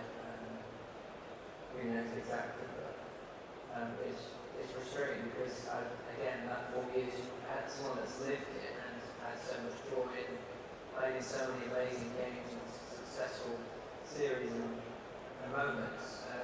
You don't want it to be remembered for that because I don't think it's really a fair reflection of Ben as a leader, Brendan as a coach, and what that team achieved over that period of time. Right, to advise you, there will be a full pitch inspection at 1:30. Pitch inspection at 1:30.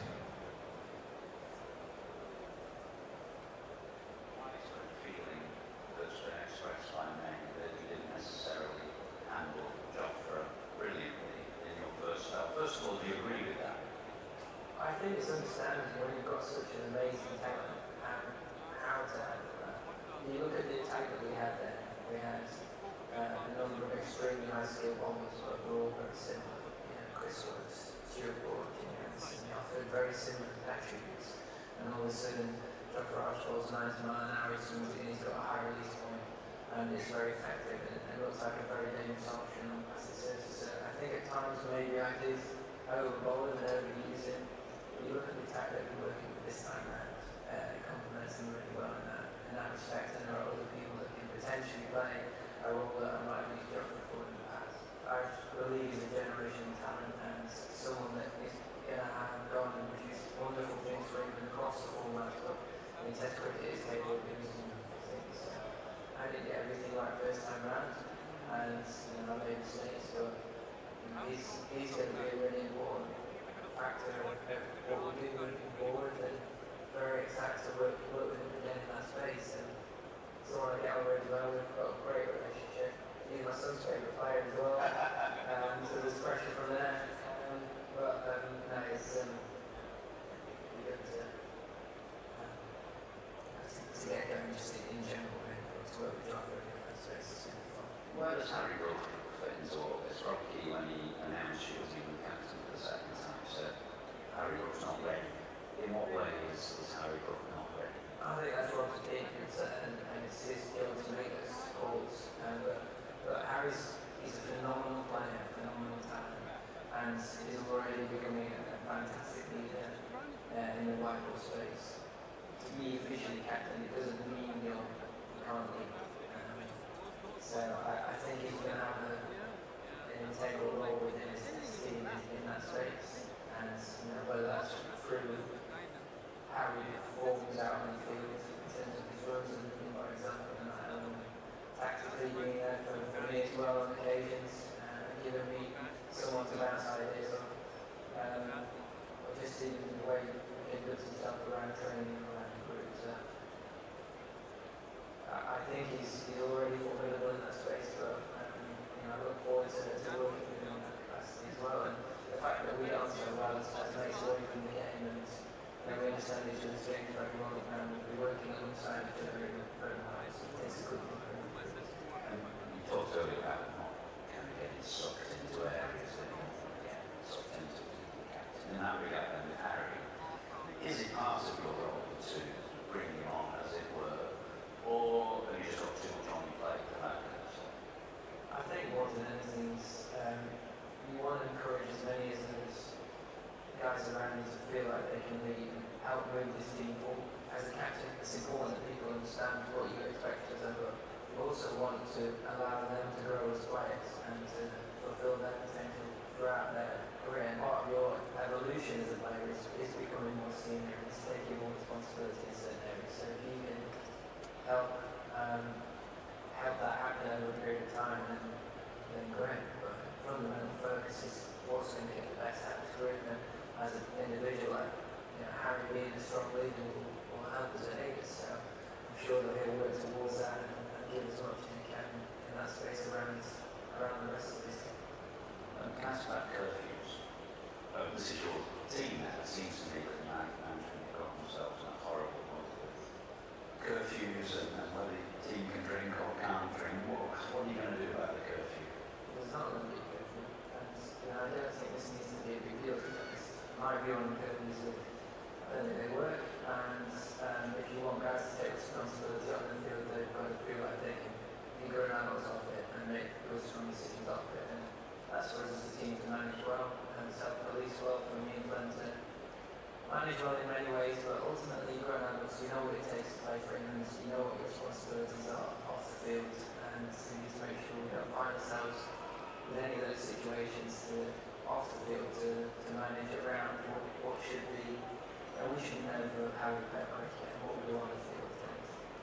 We should be on the back page of papers and people reading about that sort of stuff. So, that's as much as I've got to say on it. That's the adults, look after yourselves, look after each other, create a good, strong culture where you know when the right time is to celebrate and enjoy a win or to have a sensible beer or whatever, and remember your play.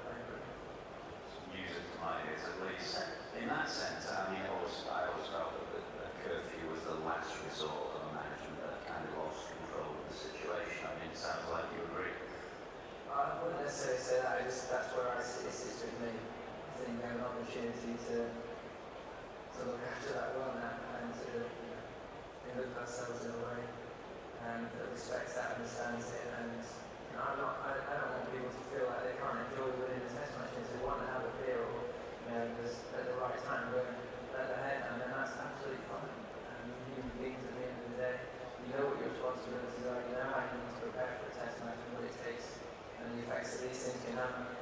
and to be smart, sensible, speed. Can I ask you about potential risks of taking on the job again? Enjoyed a golden run of the back for the last 4 years, and this has been over 50 years, but particularly the last 4 years. Is there any risk attached that at 35, by taking on the job again, that might potentially impact upon your return to the batsman? I don't see the correlation there. I mean, I did at the start of the first time I did it, I do think it had an impact on me. After the initial couple of sort of period of time, but you look at the last end, the end of my time as I think it's the best I've had. West India, that home series, there wasn't really India and one in Sri Lanka, that winter as well. We were doing the West Indies, so I felt like I had a really good grasp of understanding how I wanted to score my runs, how I was going to break down different teams, gone away and understood what I felt I needed to do to get the best out of myself, and constantly tried to evolve that over the last little while. And I think Baz, working with Baz and the coaching staff that we had, managed to keep doing that. So I don't see that being any different. If I could run 1,500 runs that year, we do that with COVID and everything else that's going on at that time. I think What does success in this second go look like? First of all, how long-term are you looking? Do you see this as a short-term thing, medium-term thing, or is it open-ended? Yeah, I haven't put that time on it. I don't think that's necessarily the right thing to do. I think you're always looking at a potential end, or are you going to get there, or what did I say? It's never the way I've looked at anything. I've never been one for having something to aim for runs-wise as a batter, or an amount of games to play or anything like that. So the success I see is an evolution of this team, and as to taking what I think there are so many good things and so many good elements to what we've already got, and making small adjustments that can make big differences. All round there's a lot to be excited about, but in particular that's an attack. I can't wait to see them go and do their businesses. There's a lot to be excited about there, and it could be a serious force to be reckoned with if we get things right. You're not yet an Ashes winning captain. Was that an itch that you had to scratch again? Is it all about 2027 Ashes and the chance to join a select group of England captains? I feel like having known you for so long, and you knowing me for so long, not really grasped my personality. Those personal things are not really a massive motivate for me. I think it's the collective things of what you could achieve as a group. And they're the things that spur me on. And at 35, they're the drivers now that really keep me going. The fact you can have a lasting impact on a group of players, help build something, set something up to long-term has sustainability and consistency. That's what I want to achieve from this, to really see us grow as a group of players and become uncarved potential. In 20 years' time, you'll make a pen text you and says Ashes, LOL, what are you going to say? Oh, I don't know. Well, let's get that first. Good luck, thanks for your time.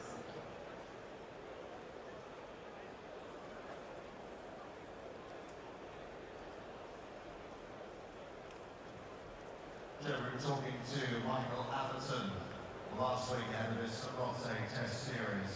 Right, just to recap then, our pitch inspection coming up at 1:30, so 1:30 for the pitch inspection.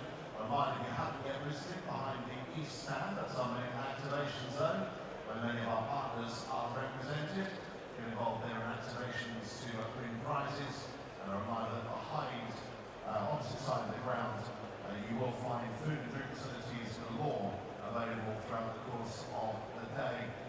That's over behind the terrace, so food and drink facilities there open for you right the way through until close of play this evening.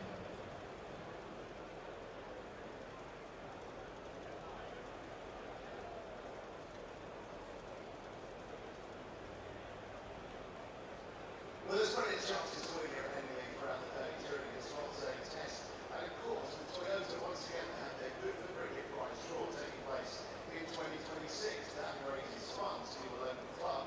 Here's a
Surface inspection taking place very shortly. We want to remind spectators of the ground regulation that please stay off the playing area at all times.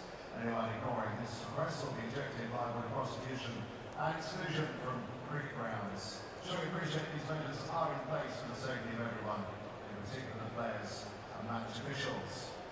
Spectators should not engage in any conduct or act towards any player, match official, steward or other spectator in a manner which offends, insults, intimidates or threatens that person with any form of discrimination.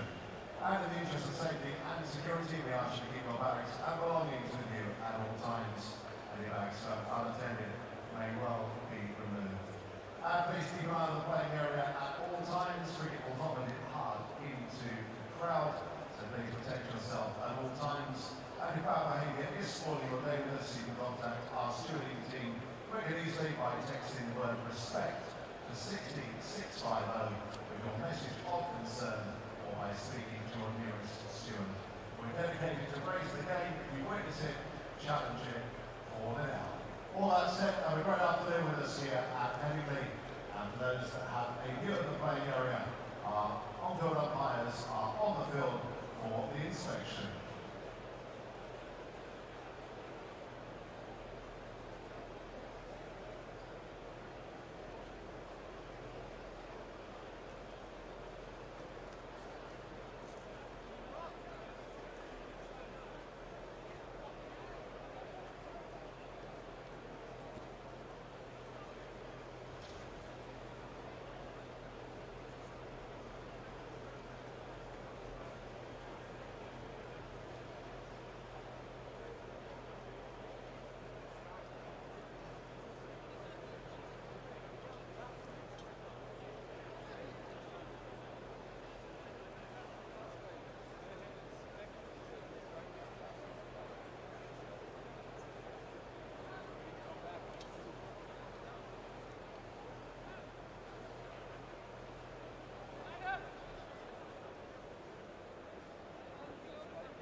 Yes, so classic. It's quite Steve. I think they lost 2 out, trying to get their far.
Reminding that further rain play will restart at 1:45, resumption. Further details on sessions to follow.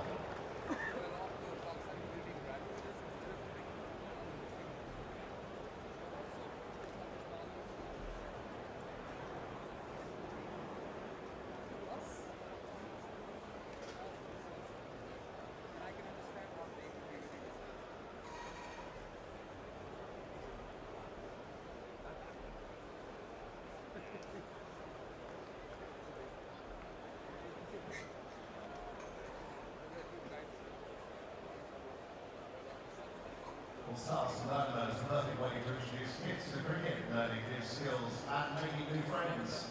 Designed for children aged 5 to 11. Visit allstarscricket.co.uk and dominoescricket.co.uk for further information or check out the big screen.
Right, session times to follow shortly. Play getting back underway at 1:45. Let's take a look back at some highlights from this morning's play.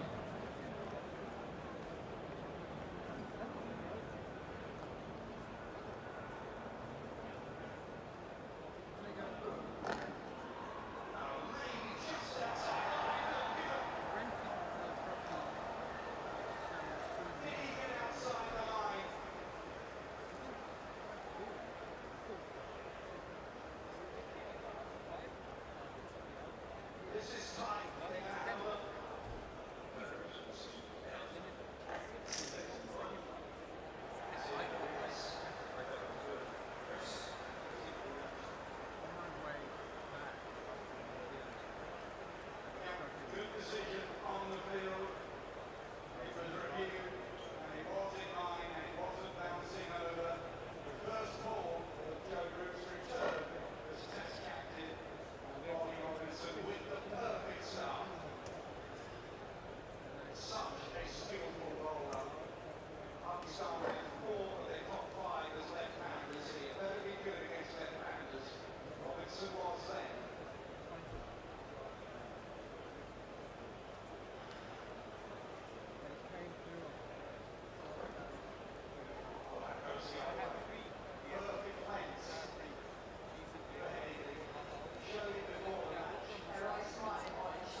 Session times tea will be at 4:40, play will now go on until 7 o'clock, and then can go on until 7:30 in an attempt to roll the day's overs. 1:45 through to 4:40, then tea, and then 5 o'clock through until 7 o'clock.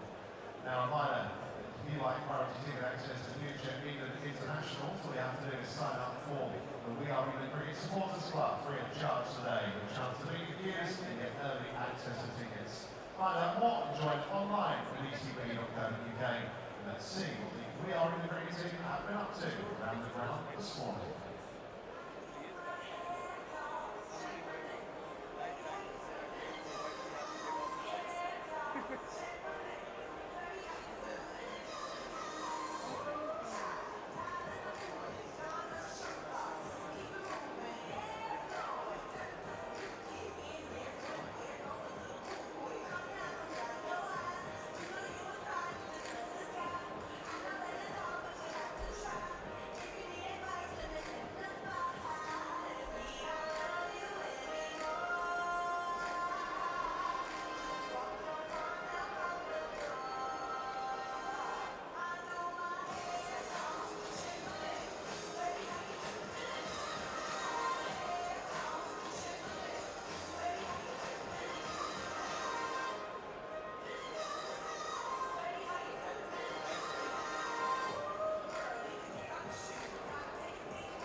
Turning back to the field for the afternoon session, Liam Honecker and Chris Gaffney.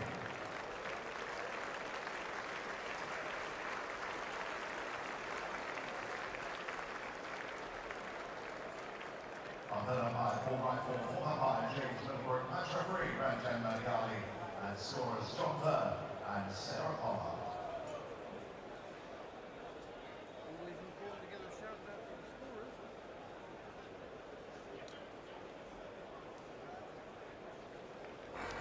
And welcome back to the England side, led by Jarrod.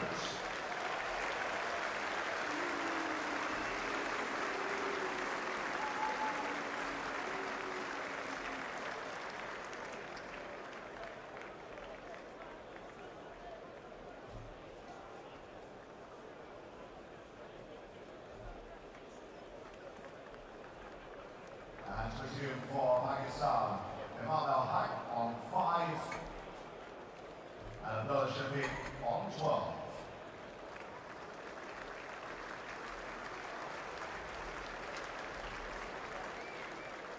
So reminding you, teams will be at 4:40 regardless of overs remaining. Our evening session 5 o'clock through until 7 o'clock.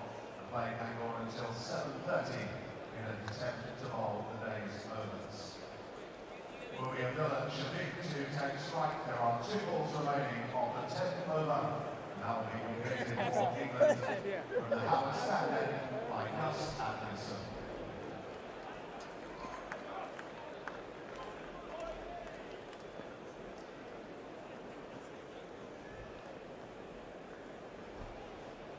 Welcome back to Headingley. Good morning, good afternoon, good evening, wherever you may be listening in the world. I'm sorry about the delay, but nothing we can do about the weather. I'm glad to say that we're just moments away from a resumption finally after just 9.4 overs in the morning session.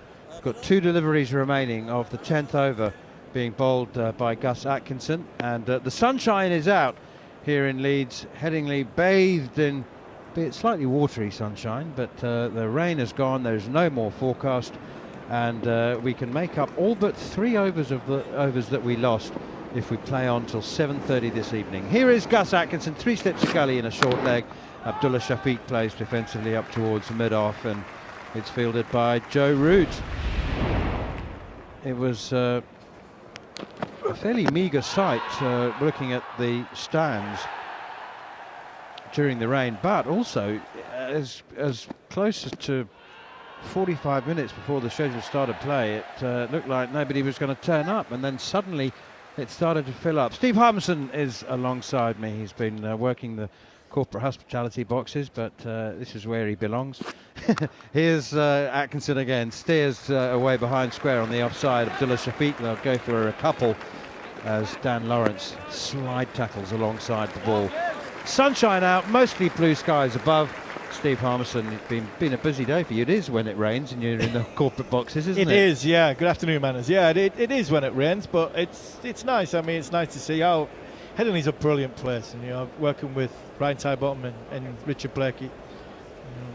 Richard Blakey kept cricket for England, I think 3 or 4 times. I think played a lot of cricket at Headingley, and his introduction was into all the sort of the big corporate suites, and he talked about Headingley and the history and everything that goes with Headingley. And it is a beautiful picture when the sun's out. It's not very nice when it's raining or it's overcast, especially if you've got a bat in your hand, but it rained all the way down this morning from Newcastle, and then when we got here it was like what it is now, blue sky, and I thought, I wonder if we've missed the rain for the day, but we've had a sprinkling of rain. Ollie Robinson continuing, 4 slips in a gully. Forward comes Imam ul Haq playing defensively up towards mid-off. Do you know the title of Richard Blakey's autobiography?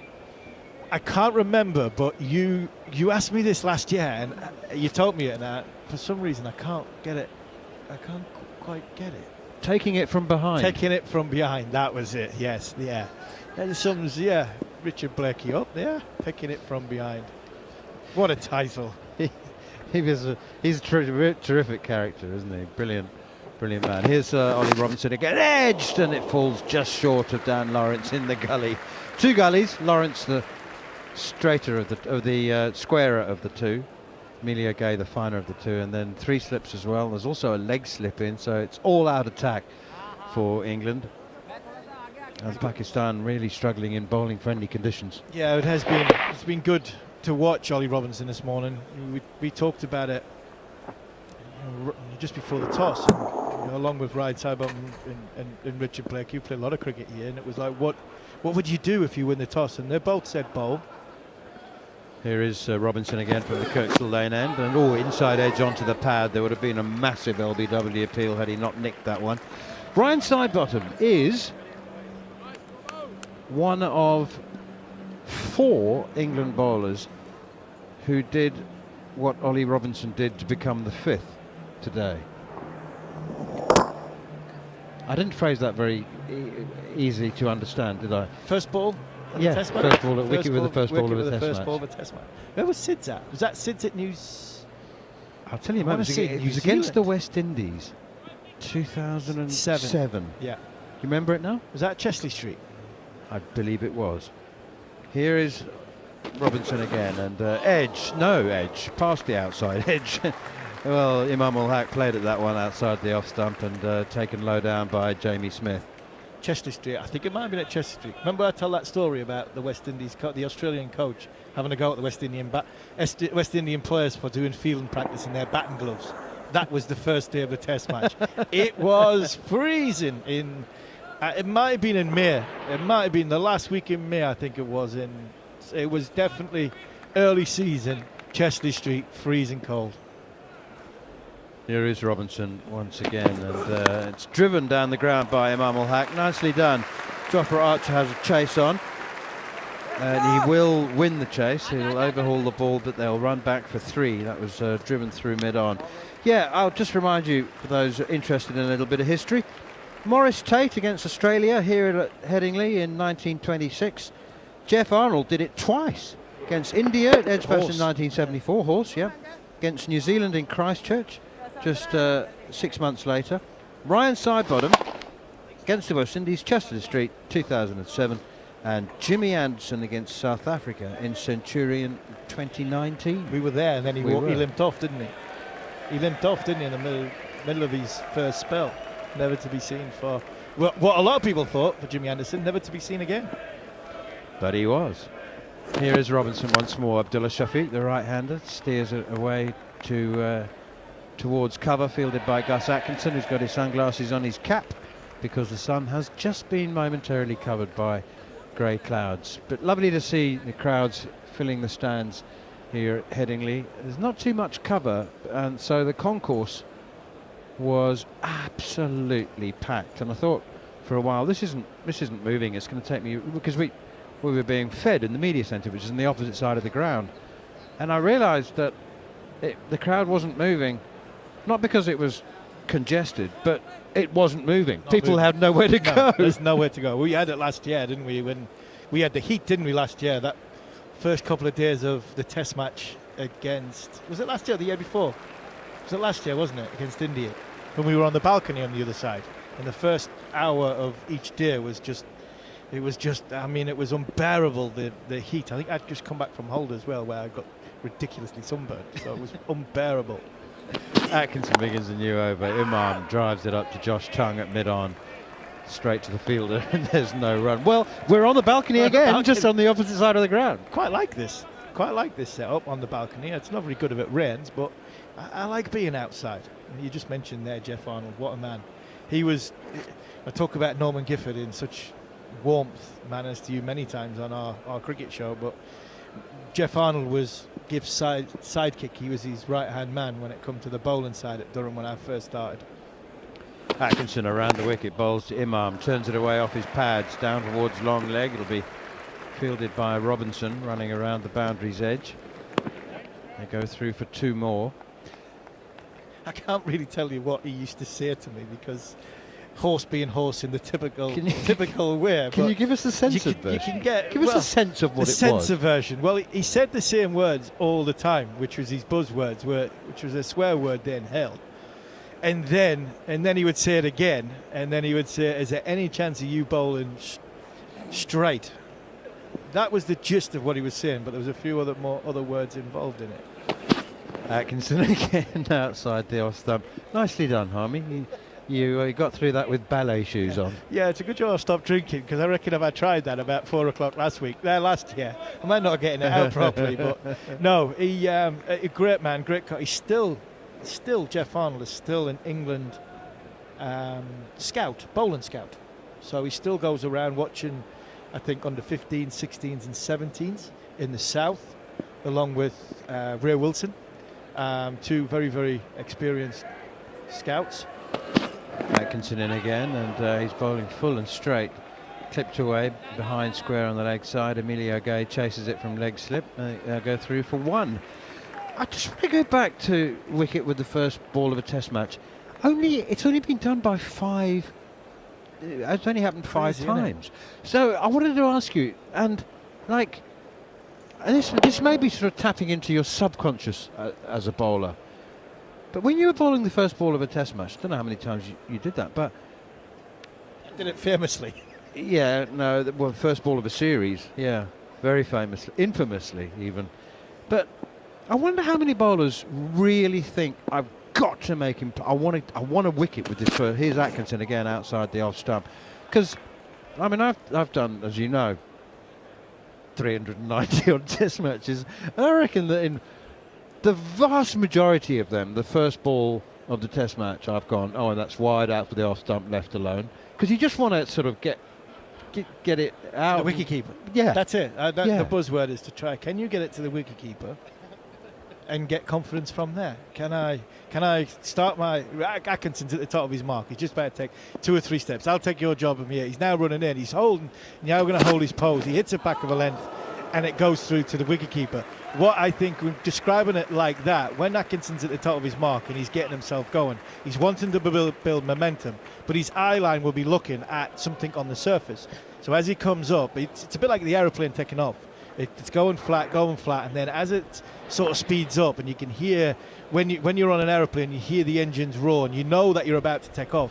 That's a bowler getting about halfway through his run-up. He's now getting to the point where his eyes are now focused, laser, on where he's looking to be, around about the 5-6 metre mark if he's looking for a good area. A bowler might look a bit further. I used to look at the pitch. Darren Gough said he used to look at the base of the stumps. And the way you want it to do, the perfect ball is to go through towards the wicketkeeper. If the bloke in the middle wants to get involved, then he gets involved. But from a confidence point of view, when you're starting your first spell, you're starting the day, if you can start like that, you'll build confidence up from there. Here is Ollie Robinson again, and this time he's gone full and straight. Hits the pad, deflects, he's gone a bit too straight actually, and a leg bye is the result. Down the leg side. Do you know what I was trying to mean? That from like the psyche of a bowler and what he's thinking to start his, because it's all about confidence, isn't it? Do you know what I'm liking it to? It's like a golfer's practice swing. Yes, practice swing. Yes. I mean, do you do that when you come in to commentate? You set the day up and you're about to sort of... You just don't want to make a mess of your first couple of minutes. But you want to make sure you build your confidence up from the first thing that you do. And probably that's why you've only seen 5 wickets for the first ball of the game, because the bowler's trying to get in. Here comes Robinson, driven by Abdullah Shafiq for 4. Through the offside. Rare width from Ollie Robinson. And a wee bit too full. That was wide and full, and all Shafiq really had to do was push it through the offside. To run away along all the practice strips, wickets, and that was never ever going to be overhauled. Yeah, it's exactly right. I mean, you can liken it to lots of things in life and work and sport.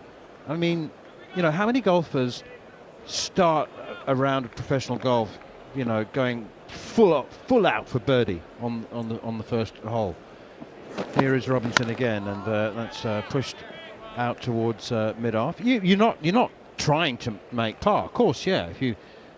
But you're not probably going to be attacking the pin on the first hole. You go to the safe part of the green, leave yourself a 25-footer, 30-footer, and if you happen to make it, albeit work, but just don't start with a bogey. 2 put 4 on your card and walk to the next tee box. I mean, I listened to Colin Montgomery once, sat in a panel and he talked about the hole-in-one being a fluke. It is a fluke.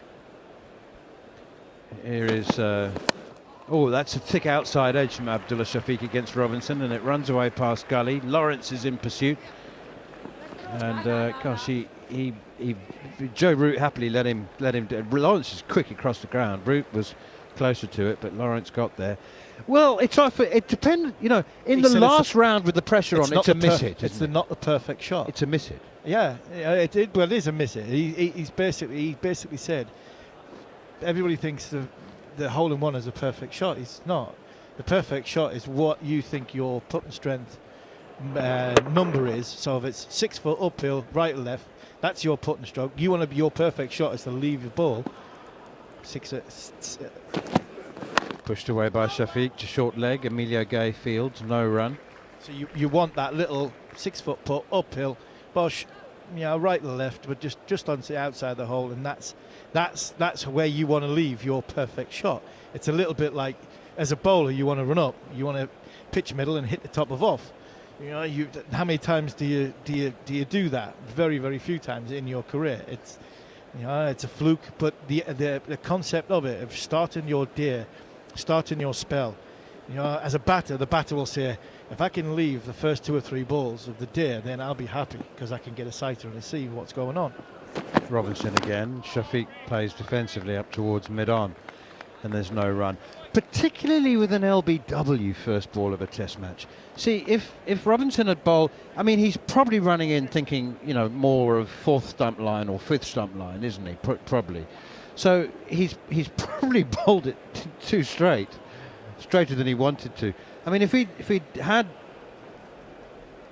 Azanoace caught at second slip, pushing at one on a fourth stump line, then that might have been the perfect delivery that he was looking for. He was looking for, yeah. He's got the one. He's basically said the man, like I said before, describing Atkinson running up and coming through, and as he gets to the point where his eyes are focused on the area he's trying to bowl, the ball is the 6 metre mark is where he's trying to get. If he wants to get involved in the middle, that's up to him. Here's Atkinson again, and forward comes Imam playing defensively the mid-off. Joe Root fields. So from Robinson's point of view, he's running up to bowl the first ball. He's trying to see if it's going to swing. He's looking at probably fourth stump as the area he wants to bowl on a good length, get the ball to bounce, go through to the keeper, and basically say to the batter, whichever batter is on strike at the time, left and right hander, this is what I've got. The ball's swinging. I can then readjust. All of a sudden, the batter's getting his padding away, and the umpire's obliged by giving him out. 38 for 2. Atkinson in. Edge between third slip and gully down to the boundary for 4. Didn't carry, wasn't catchable height. So I tend to think that Imam had a sense of control. It was a thick outside edge, for sure, but he was playing quite softly and taking the energy out of the ball. Atkinson's bowling predominantly or 100% wobble seam deliveries at the moment. Yeah, it's not swinging from Gus's end. He's not trying to get the car. I'm trying to see the flags. The flags are shown as though he should be from around the wicket. It'd be very, very difficult to swing it back into the pads of Imam. I thought that was well played, that last delivery. 42 for 2. Left alone outside the off stump, slightly too wide. Fifth stump line there. Abdullah Shafiq left a couple early on in his innings, which were errors of judgment. They were lucky, and there's one that bounced an inch over the top of middle and off. Yeah, I thought that. I must admit, I've been waiting for the death rattle on that one, but I think it's from the rugby stand end. There's not going to be as much swing. Doesn't seem to be as much movement as what Ollie Robinson's getting from the changing room end. Driven sweetly straight to mid-off. Ooh, that was crisp drive from Imam ul Haq. It's Joe Root who does the fielding. Jofra Archer's got himself in an interesting position. We've got 3 slips and a regulation gully, and Jofra was stationary at just backward of point. A kind of very deep, straight gully. Yeah, that's the unfortunate nature of having Joe Root not in the slip cordon. If Joe Root's in the slip cordon, Archer can be in the deep. Here is Atkinson again, outside the off stumps, left alone. There's no run. Who was it in the history of Test cricket who said or decided or decreed that you can't captain the team from side on? I'm not sure. I don't know either. It's a rhetorical question. But it seems as though, I mean, I played with my best ever captain. He had to field mid-on and mid-off because no bowler with half a brain would have him anywhere near a catching position. His hands were embarrassing, and that's Michael Vaughan. He had the worst hands in the history of the game of cricket. So that's why it made him a great captain, because he's always talking to his bowlers. 4 slips now. Gully's just moved across to join fourth slip, to join third slip. The last ball of the over is left alone outside the off stump, and there's no run. I mean, it's Joe's played a lot of cricket, so it's not surprising he's taken 216 catches in 166 Test matches. But he's shelled a few as well, and we asked him in the press conference yesterday whether he'd be fielding at mid-off or whether he'd be staying at first slip, and it was one of several moments when we had cheeky boy Joe smile, and he went, mid-off. I think we'll give mid-off a go. Yeah, I just wonder if he's decided that, if he is shelled a few, his hands are now more important as ever as a batter, and his runs, we can't jeopardise that by him dropping a catch at slip and busting a finger. So, yeah, I like Joe here. But what happens then is one of your bowlers does then have to field in the slip cordon or in the close in. Robinson again, and Shafiq is inconvenienced by this one. It bounces a bit, and he's playing it from the crease, just dropping it down square of the wicket onto the offside, and there's no run. So mid-on, mid-off. Short leg, cover point. That's Gus Atkinson now. So we've got Archer and Atkinson, two of the fast bowlers, fielding at cover point. And then the cordon now is Duckett, Brook, Cox, with Lawrence in the gully and Emilio Gay at short leg. Here's Robinson once again. No, it's Tongue. It's Josh Tongue. I beg your pardon. Apologies. And this one is pushed away defensively out in the offside. And there's no run. Pakistan 42 for 2. Abdullah Shafiq on 20. Imam ul Haq on 15 from 34 balls. Ollie Robinson dismissed Azan Oais, the left-handed 21-year-old opener, LBW, first ball of the Test match, and then had Shan Masood dismissed in the same way. LBW absolutely plumb for 5 off 20 balls. It was 6 for 2. It's now 42 for 2. It's outside the off stump, and it's left alone once more. Yeah, 42 for 2. From a fielding point of view, I mean, we had Andrew, obviously one of the bowlers, Andrew Flintoff. He was always at second slip. Trescothick was probably the best slip fielder I played with. Him and Michael DiVinito, Australian at Durham. You had Trez, you had Flintoff, one of the bowlers, but you also had Ashley Giles, who was a brilliant gully, which meant Michael could field at mid-on and mid-off. Robinson again, and clipped away by Abdullah Shafiq up towards Archer at mid-off. He tacks the ball, thinks he might be in with a chance, picks it up one-handed, shies at the stumps, doesn't hit them, and they scamper through for a single. The fast bowlers now, I mean, Josh Tongue's he's a big lad. He's probably now, Jack Leach is not in the team, probably England's worst fielder. Archer's he's lightning in the field. He's not bad for a worst fielder. Do you know what I mean? Yeah, he's a good worst fielder. He's good, yeah, good worst fielder. Me and Oggy weren't good. Duncan Fletcher tried to turn me into a gully, and I caught 2 in the gully. Here's Imam ul Haq defending this one from Ollie Robinson. I think that was based on your wingspan rather than your catching ability. Definitely wasn't the catching ability. I didn't drop any, but Duncan Fletcher used to love a big wingspan gully. If you remember, Matthew Hayden used to field a gully before he went into slip. So Jarrod would be the gully, and there was a couple of times when Jarrod didn't play, then Duncan tried to get me to field at gully. And I caught a couple, and then Adam Gilchrist hit one, went straight through my. Have you seen the one recently where the fielder's looking in the wrong direction and it hits him in the chest? Yes, here's Robinson again, and Imam plays defensively, straight back to Robinson, who fields it via his ankle, and there's no run. This ball didn't hit me in the chest, and I was looking at it, and I did see it was coming towards me, and it went straight through my legs without me even blinking. And I remember looking towards the slip cord and going, I don't really fancy fielding here anymore. So I got myself out of there very, very quickly. I mean, I was no catcher around, but if you have all your batters that catch, if you've got an all-rounder that can catch, and if one of your bowlers is a competent fielder, and especially in a catching position, then you can have a captain that can field close to his bowlers. Vaughan was, I take the mick out of Michael because he wasn't the greatest pair of hands, and he could field close to his bowlers. But with Flintoff at second slip and Giles at gully, we did have the luxury that Hogarth, Harmison and Jones could field in the deep. Here's Atkinson continuing, and Abdullah Shafiq turns it away through to deep backward square leg. There are no hard and fast rules about fielding in the cordon, but a good Bob guideline. Willis used to field slip, didn't he? Yeah. But there's a good guideline, and so there are lots of examples of people who haven't done it this way. But first and second slip, watch the edge of the bat. Third slip gully, you can afford to watch the ball. Do you remember any of that? Yeah, I was. When I was trying to learn how to field at gully, it was watch the ball. It was definitely watch the ball. And that was the problem. I wasn't watching it fast enough off the bat. Here's Atkinson again, and that's driven down the ground by Imam ul Haq. Sweetly timed, 4 runs.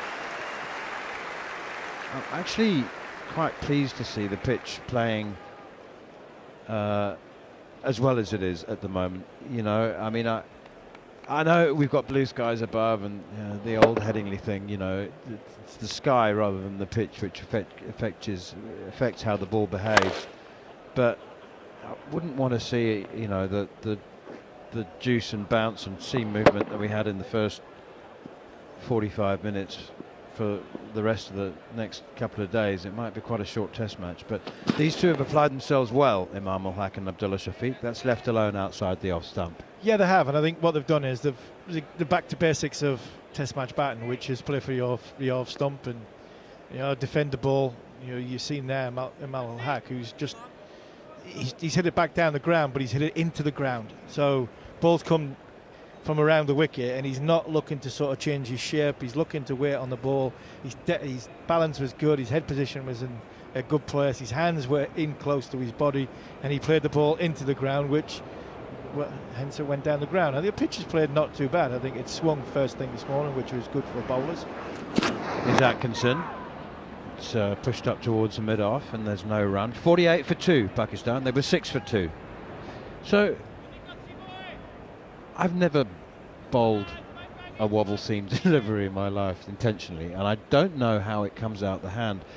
What I'm intrigued by, I always thought that the single seam of the ball would have to be, and for those of you watching, I guess we can get Harmy to illustrate this now, so I'm just doing it for a quick. I always thought that the seam would have to be slightly off the perpendicular, do you know what I mean? Not straight up and down in order for it to come out wobbling. Here is Atkinson.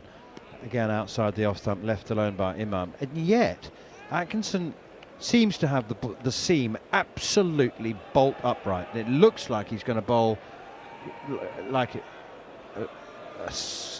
normal seam up. Your normal seam up delivery. Yeah. But so how does he get it to wobble as it comes out the hand? I just wonder if he's not quite. Talk about the speed gun, and say I've got no real interest in what the speed gun tells me, other than he's if he's 84 miles an hour. Atkinson wide outside the off stump. Tempting that was. Nice drivable length, but it's left alone. So if a bowler like Gough is bowling, he's bowling 90 mile an hour, 89 mile an hour. So what I look at that is he's in rhythm. I just look at sometimes when a bowler doesn't quite get the seam right, he's fallen off his action. So it's coming out a little bit slower, but because he's fallen off his action, if his seam's bowled upright like that, he's at the point of release, he's just letting it go, and he's sort of two fingers and his wrists on the inside. So if it's on the inside, what it's doing is it's just going inside the ball. One, it takes pace off it. Two, then it makes the seam come out and it wobbles that way. So I don't think he's intentionally bowling every ball wobble seam. I just think he's not quite getting his action right. But he's bowling at 87, 88, 89 mile an hour. It tells me that literally that contradicts what I'm saying a little bit, because that pace is telling us that he is in a little bit of rhythm because he's got his tail up and he's bowling quickly. Tell you somebody else who's got their tail up is Gough after he's had some food. Oh, Jofra Archer nearly strikes first ball, wrapped on the thigh, I think. For a moment I thought maybe ball had just deflected off the glove down the leg side, but Jamie Smith couldn't claim it anyway. It's just a little too far away from him. The floodlights are on here at Headingley. Blue skies above. Behind us in the football ground end, there is some a bit of rain. But to the left of us, which I think is where the weather comes from, it's high white cloud, a little touch of dark, but nothing like what we saw earlier, which resulted in that rain delay. Here's Archer again, and this is Fuller and driven out to Joe Root at mid-off. Listening to us on the talkSPORT Cricket YouTube channel. Gough is back. How are you? I'm good, and I'm enjoying watching this battle, actually. Dominated by England, that shortened first session. Excellent bowling from Ollie Robinson. But I'll tell you what, these two, Shafiq and Imam Ul Haq, played solid. They've let the ball come to them, and when it's there to hit, they've hit it. Here is Archer again, close to the stumps and left alone by Shafiq. Also joined in the commentary box for the first time in the series. I'm delighted to say that Behram Kazi from Comms Box, is that right? Head of podcast. What's your title at Comms Box? Do you have a title? So afternoon, coffee, Jon, and yes, it is Comm Box, not Comms Box, but just turn the lip mic towards your lips and put it over your lips. There you go. There we go. So yeah, afternoon, both of you. Yeah, afternoon. Lucky to catch a Jofra spell, I assume, first ever commentary stint. But yeah, I'm head of podcasts at Combox. Delighted to be here. Excellent. Well, it's good to have you. And Bayram will be with us. He just got into England yesterday. I was chatting to you off air during the rain delay. I don't think it's rained in 2 months here. And of course, to signal the resumption of the English summer in terms of Test cricket, what occurred but a bucketful of rain yesterday and today. What are you pointing at there? I was just looking at a stat there. Go on the TV monitor, and it would tell you about the balls left. Here is Archer again, down the leg side. He didn't get the angles right in his first spell. Diving stop behind the stumps by Jamie Smith to his left. And that's probably the reason that Joe Root took him off after just 2 overs. There was a succession and successive balls down the leg side. He wasn't threatening the bat. And that was a wild and woolly one there from Archer. Yeah, so basically it was around 7% Ollie Robinson, that's why he's got the reward. He's bowled really, really well, good length and line. Anderson was over 50%, and Atkinson was 16%. So that gives you a fair reflection on how England have bowled this morning. Ollie Robinson outstanding. I think Atkinson's bowled okay, bowled a good length and line, over-pitched the odd delivery. Archer again, and on his toes and defending with a straight bat on the back foot. Shafiq, 48 for 2, Pakistan. Shafiq for 22, Imam Haq at 19. Gough? So yeah, it's a fair reflection, I think, on how the ball. Archer's been at all sorts, hasn't he? He's tried 2 different ends now. He's just not got, he's bowled too many balls down the leg side. I don't know, he's played quite a bit of cricket, if you want to call the 100 cricket. He's been playing some 100 ball stuff, and his action just seems a little bit off. Sometimes that can happen when you come off the back of white ball cricket, where you used to bowl in a lot of Yorkers, a lot of slow balls, and it used to take me a few overs to get back into the swing of playing red ball cricket, and I think that's what we're seeing from Jofra at the minute. The talent's there, we know that. We know he'll step up and perform, but at the minute he's just not at the races. 4 slips in place for Atkinson, who's bowling to Imam ul Haq and beats the outside edge. He's bowled really well today. Extravagant movement before the lunch break. Seems to have calmed down just a touch since. Bayram, obviously a good toss for England to win this morning. No surprise that they bowled. The early breakthroughs would have probably deflated you somewhat, but they battled away. And 48 for 2, Pakistan, not quite parity, but would have taken it when they were 5 for 2. Well, I think the conditions in the morning session, well, the ball was hooping around, was quite nippy, and Pakistan obviously lose those early 2 wickets, but these 2 have done pretty well now, and I think the conditions have also eased a bit, John. Cracked away through point region, and that's going to be a boundary. We haven't had too many of those. Rare loosener there from Gus Atkinson. Would you say that's a proper cricket shot? More credit to the batter. Yeah, I've enjoyed the way Iman's played, actually. He's let the ball come to him. He's tried to avoid anything too wide, unless it's short and obviously sit up, which that one was a poor delivery from Gus Atkinson. And what is it, 4 Yorkshire players in the Pakistan lineup? Absolutely, I can count 4. There's Imam ul Haq, who's played a bit of the one-days. Saud Shakil, Shan Masood, Abdullah Shafiq. Yeah, not bad, eh? Yeah, more Yorkshire players playing for Pakistan than they are for England. This is defended by Imam ul Haq out to mid-wicket, where Emilio Gay runs in, picked up a pair and an injury against a Pakistani team at Beckenham, so that was a good 4 days for him. Not a good week, that, was it? Not a good week. Never nice getting a pair. I managed to get one in a test match against Australia. Do you know when it was? Here. It was here. 97. 97? Yeah. Gillespie, second innings. First innings, McGrath. They were pretty Caught good second bowlers. slip, both. And clipped away. There's going to be runs here. No timing. And it'll be Emilio Gay that chases the ball down and throws it back behind the stumps. 2 runs to the score. 54 for 2, Pakistan. But the best thing about it is that when you're a home player playing your home test, I got cheered to the wicket, right? Which I was like, you then think I'm going to deliver. And I got cheered back off. Both innings. So that's the amazing thing about that.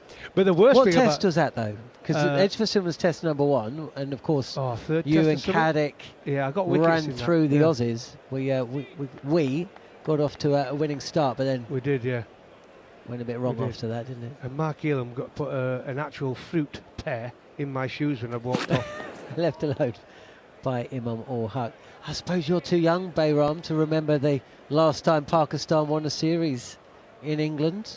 Yeah, I'm born in 1994, so I was two when they won in 96. I think the series 10 years ago in 2016 was quite memorable, the push-ups series. The 2-2, Misbah Ul Haq. Yes. That's one of my favourite series covered on talkSPORT, actually. It was a brilliant series. Yeah, I mean, Pakistan went 1-0 up, 2-1 down, and then levelled it at the Oval. At the Oval, that's right. It was the Oval, yeah. Wasn't Yunus gonna be at Khan. Lords, was it? Yunus Khan also has played for Yorkshire, by the way, scored 218 in that test match.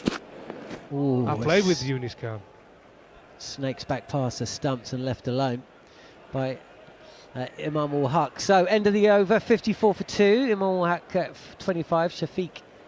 Tell us a little bit about Shafiq, because he had a terrific introduction to Test cricket, didn't he? First couple of years, he really eased into the international game, looked the part, scored some runs, and then, like a lot of cricketers do, hit the buffers a bit. If he could reach 20, he was all right, but it was the reaching 20 bit that seemed to be the problem. Yeah, I do call him the standard deviation king, because he's either bagging ducks or he's going big, and he has a penchant to really go big, right? Once he gets to 100, there's a good chance he converts that into a daddy 100. Out of his 6 test 100s, 3 have been scores of 150 plus. He's very pleasing to watch, aesthetically brilliant. He had a few chinks in his game, a big gap between bat and pad, but I think he's worked on it. Here is Archer, and it's Shafiq just defending this out to mid-wicket. We've had a message on the talkSPORT Cricket YouTube channel. Bayram in the house from, Aki Suritama. We prayed for times like these. Well, personally for me, it's a dream come true, because I always kind of visualize myself in a comm box, and today I'm commenting on Test cricket in England. And one of the best grounds in the country as well. So welcome. Absolutely. I think this is the best view as well. Looking that way, towards the Kirkstall lane, and rather than towards the rugby. And that's a dreamy shot. Will it reach the boundary at long on? There's a chase there, and it will. Shafiq moves to 26, just eases this through, very straight down the ground from the bowling of Archer, who again, he's not quite getting the line or the lengths right, but that is a good looking shot on the move and pushed up to the boundary for 4. He's a glorious driver of the ball. We saw a couple of square drives, an on drive, and now this straightish drive. But he's also really good at taking on spin, uses his feet really well, Abdullah Shafiq. I think his range is immaculate. He just needs to work out on how to face the new ball a bit more. Well, he's getting a chance today, isn't he? This is pushed square of the wicket on the offside, with those 2 early wickets going the way of Ollie Robinson, who played just the first test. Maybe only plays the first test of every series, Goughy. Well, he only plays on pitches that do a bit. He's the perfect bowler for the conditions that we faced this morning. There was a little bit of movement off the seam to start with initially, those first few overs. And then, just before the rain, it started to swing. And that would have really caused Pakistan problems. But since we've come back after the rain break, it's a glorious day. The sun's out, the black clouds have gone. And guess what? The bat is starting to take over. And they play well. And one thing about Shafiq, which I've found really interesting, and seen him play a few times now, that straight drive is one of the hardest shots to play on the onside, and he plays it beautifully. Around the wicket comes Archer and beats the outside edge. That was a little bit risky there from Imam Ul Haq. He's on the move. He's not trying to play a forcing shot. It's a shot that is going to get you into trouble more often than not. He's not going to get a run for it. But that is an absolute seed from Jofra Archer. We've had a message here, Goughy, on the talkSPORT Cricket YouTube channel from a JW Pekin, or JW Pekin, I'm not exactly sure. It says, Goughy, there's an exclamation mark. I wonder if you remember playing Queensland balls up in Cairns in 1998, as Archer is then driven, slapped through, extra cover and away to the boundary for 4. There's a shot of authority, and maybe just a little sign as well from the batter that they have decided to be less hanging around, to try and exert a little bit of pressure back on these England bowlers. It was an half volley, deserved to be it. Wide, half volley, well executed by Imam. Can you remember playing Queensland Bulls in Cairns in 1998? I mean, it's only 28 years ago. Can't remember much. Bayron was just 4. Driven through vacant mid-off. And Ollie Robinson, I think, running around from mid-on. There's a sprawling stop, and it'll be just 3. 63 for 2. Gough, you signed a few old cricket cards and had a laugh. And JWP Eakin was there with his old man, and he says, "I can vividly remember you stirring up Nasser." Well, that was a regular occurrence, me and Nasser at each other, and that's why we were so successful as a couple on a cricket field. He was the captain, or he was the one that wound me up more than anybody else, and he got the best out of me. But I do remember that game. I'll tell you why. It was so hot. Me and Mullally, it was just before the first test, and me and Mullally used to practice bowling 1 over each. We did 1 over spells. Really? And then we ended up doing that in the Adelaide test, because that, if you remember, Adelaide were over 40. And we did it, and we practiced it in Cairns, and it was the hottest I've ever played in Cairns, and it really should. I think we won that game. We ended up winning it, and I don't know how.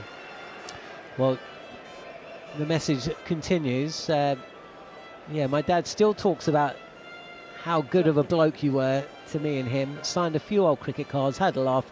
He hasn't been in his best of health lately, but you've always been his favourite Pom. Well, we wish him all the very, very best, and hopefully my sister-in-law lives over in on the Gold Coast, so not too far away, and you never know, a bit of luck, we might bump into each other one day. Yeah. Well, cheers, fellas from Brisbane in Australia. So greetings to you, and yeah, hope your dad's okay.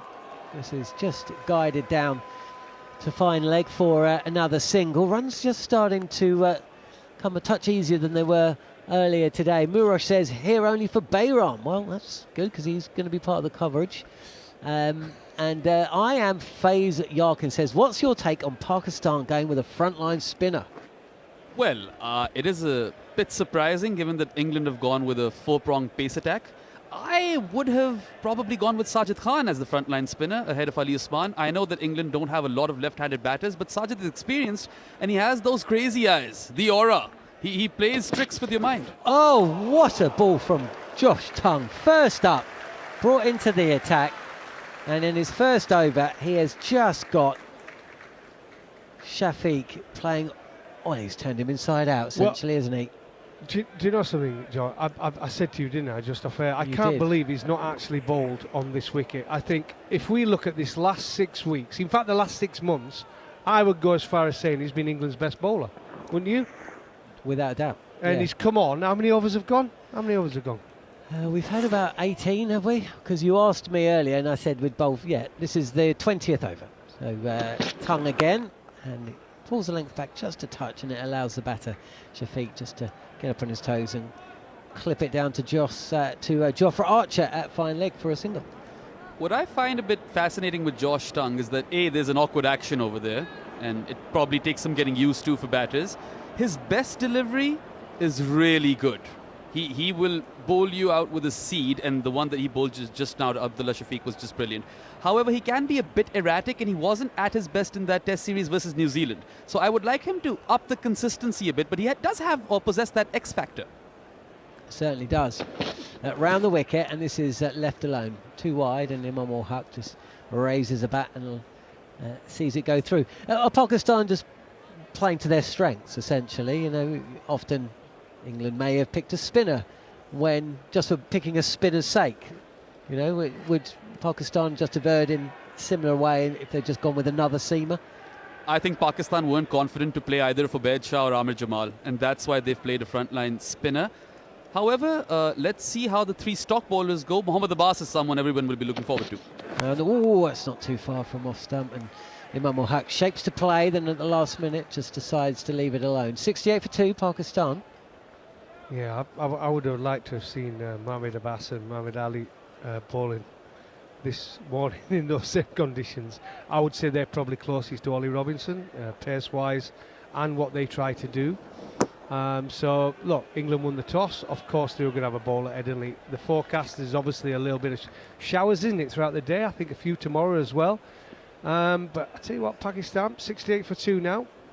Fighting well. And Josh Tongue again. And this is pushed out to mid-wicket. Here's another question.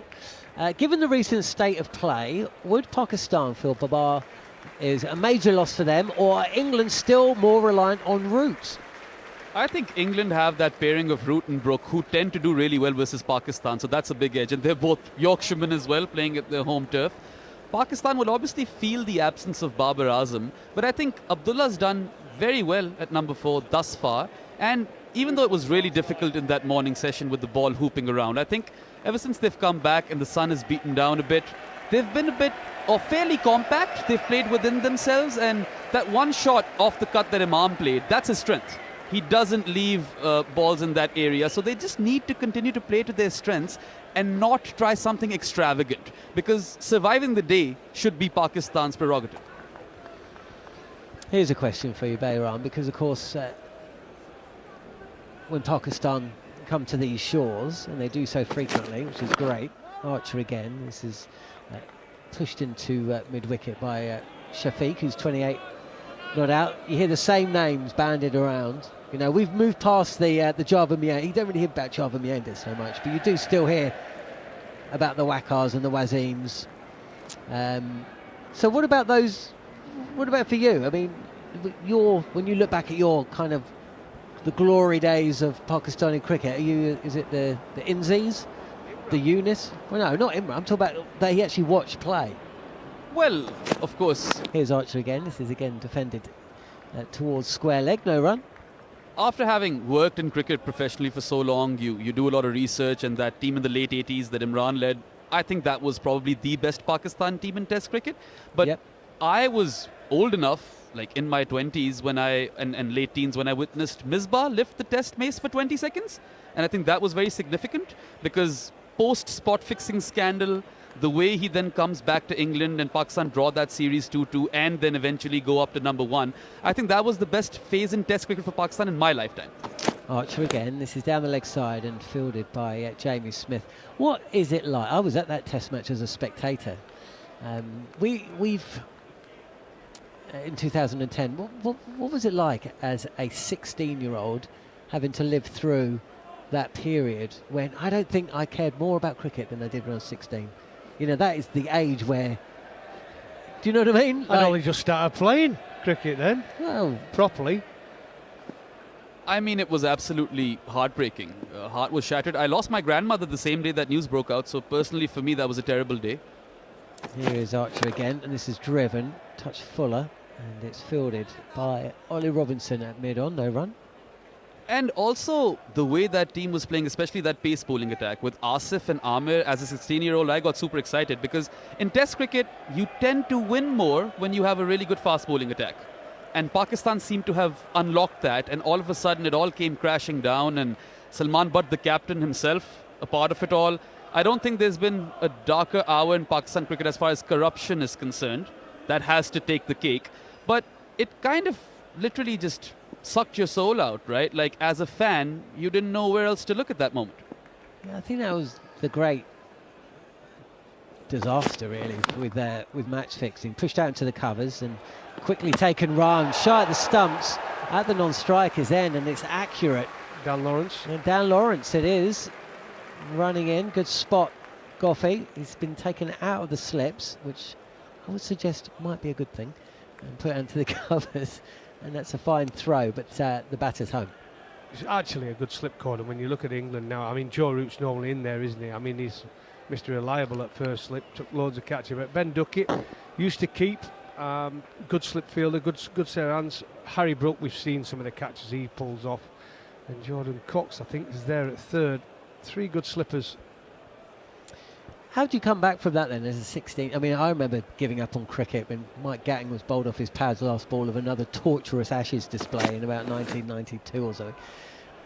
Left alone this time, end of the over, 69 for 2. But as a fan, as a teenager, how long did it take you to did you lose the love?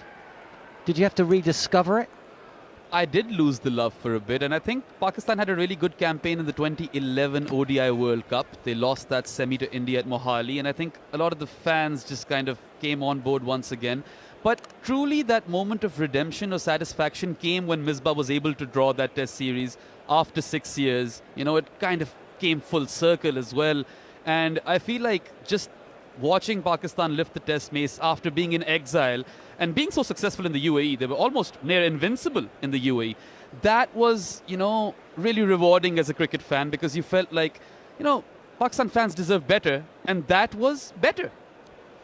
Yeah, so do you know what? I'd kind of forgotten a little bit. Squared up there, Shafiq, by Josh Tongue, leading edge, out to cover point, no run, 69 for 2. But of course, you would have been 15 when the terrorist attack happened. So, I mean, you went, what, 8 or 9 years without even being able to watch international cricket? That, I mean, within your friendship group, did you see people walk away from the game just because of the barriers that have been put up to being able to enjoy it? If there's one thing about Pakistan as a country, it's that it's really resilient. And I feel like being in exile, the fans really, you know. Here is Josh Tongue again. There's a stifled yell behind the stumps. Harry Brook at second slip, walking down with both arms raised, but England have already burnt 2 reviews. There's no real wish to burn their third. So I think the fans really didn't give up on the team at all. And, you know, you speak of the terrorist attack. I was in high school, and our teacher told us about that, and of course your heart sank in class. But then that very year, Pakistan win the T20 World Cup in England. So there's the thing with Pakistan cricket. Every now and then they'll produce something brilliant, but it's been a hot minute. Here's Tongue again, and Shafiq is drawn forward. This time it's Josh Tongue with his head in his hands at no run. One thing I say about Pakistan, when I used to play against them and I've been watching, is but they're always one of those teams that are always labelled dangerous. On their day, they are such a dangerous team. They've got so much natural talent, whether it be the fast bowling, whether it be some of the batters that I used to play against in my era, Yunus Khan being one of them, Saeed Anwar and that's Inzamam ul Haq. I mean, they could beat you on any day. They were so talented. Here's Tongue again and forward, but with some uncertainty. Shafiq, the bat handle turning in his hands as he tries to punch this through the covers. Instead, the ball is sliced to point. No run, 69 for 2. I think, Goughy, the word you're looking for is mercurial, because Pakistan, when that unit is galvanized, they can achieve anything. We've seen it in the 2009 T20 World Cup and the 2017 Champions Trophy. But consistency is something that has evaded them. But you could make a case that this particular team for the last few years has been consistently mediocre, right? Like they went Correct. 8 consecutive test matches away from home without a victory. They lost all 8. 3 slips in place, and it's defended by Shafiq. Out to Amelia Gay, running in from cover point again. Yeah, I find them so consistent now. I mean, it's a bit like when the championship starts, Gough, and it's the most difficult league in the world to get out of. You hear it. The start of every, same with Pakistan. It's like, well, it's getting out of this situation they've got themselves in. You'd like to think that victory against the West Indies, that game just thinks, oh, actually, there is a way out of it. I tell you what, if they could win here, after being 5 for 2, as this is punched out to mid-on, fielded on his knees by Gus Atkinson, and this has been good Test cricket, dare I say it, over the last hour and a half or so. It's been enterprising, that's for sure. Good fight by Pakistan, and they've been resolute after the break. But my issue with Pakistan right now, Goughy, you mentioned the Test victory in Port of Spain, Queen's Park Oval, and it's good that Pakistan have ended their away Test match loss drought, but they've only won Test matches in one manner, and that's when the pitch is turning a bit and their spinners turn up. So I have reservations on other ways where they can potentially secure Test victory, and I hope Abbas turns up, because he is going to be probably Pakistan's most important player in this Test match. Yeah, I think the thing is, though, but when you've won in the past with great fast bowlers, whether you talk about Asif, obviously he's up there as one of the best fast bowlers, but I'm talking about the pure pace, Waqar and Wazin. Then you had Shoaib Akhtar, who was on a different level pace-wise to anybody else I ever played against. They could bowl you out on any surface. But I think now you look at Pakistan team, and if they need spin, Here is Archer, and this is left alone by Shafiq, who's 39 out, 70 for 2, Pakistan. Needs spin in their home country, or the fact they were successful in the UAE again, it spins more.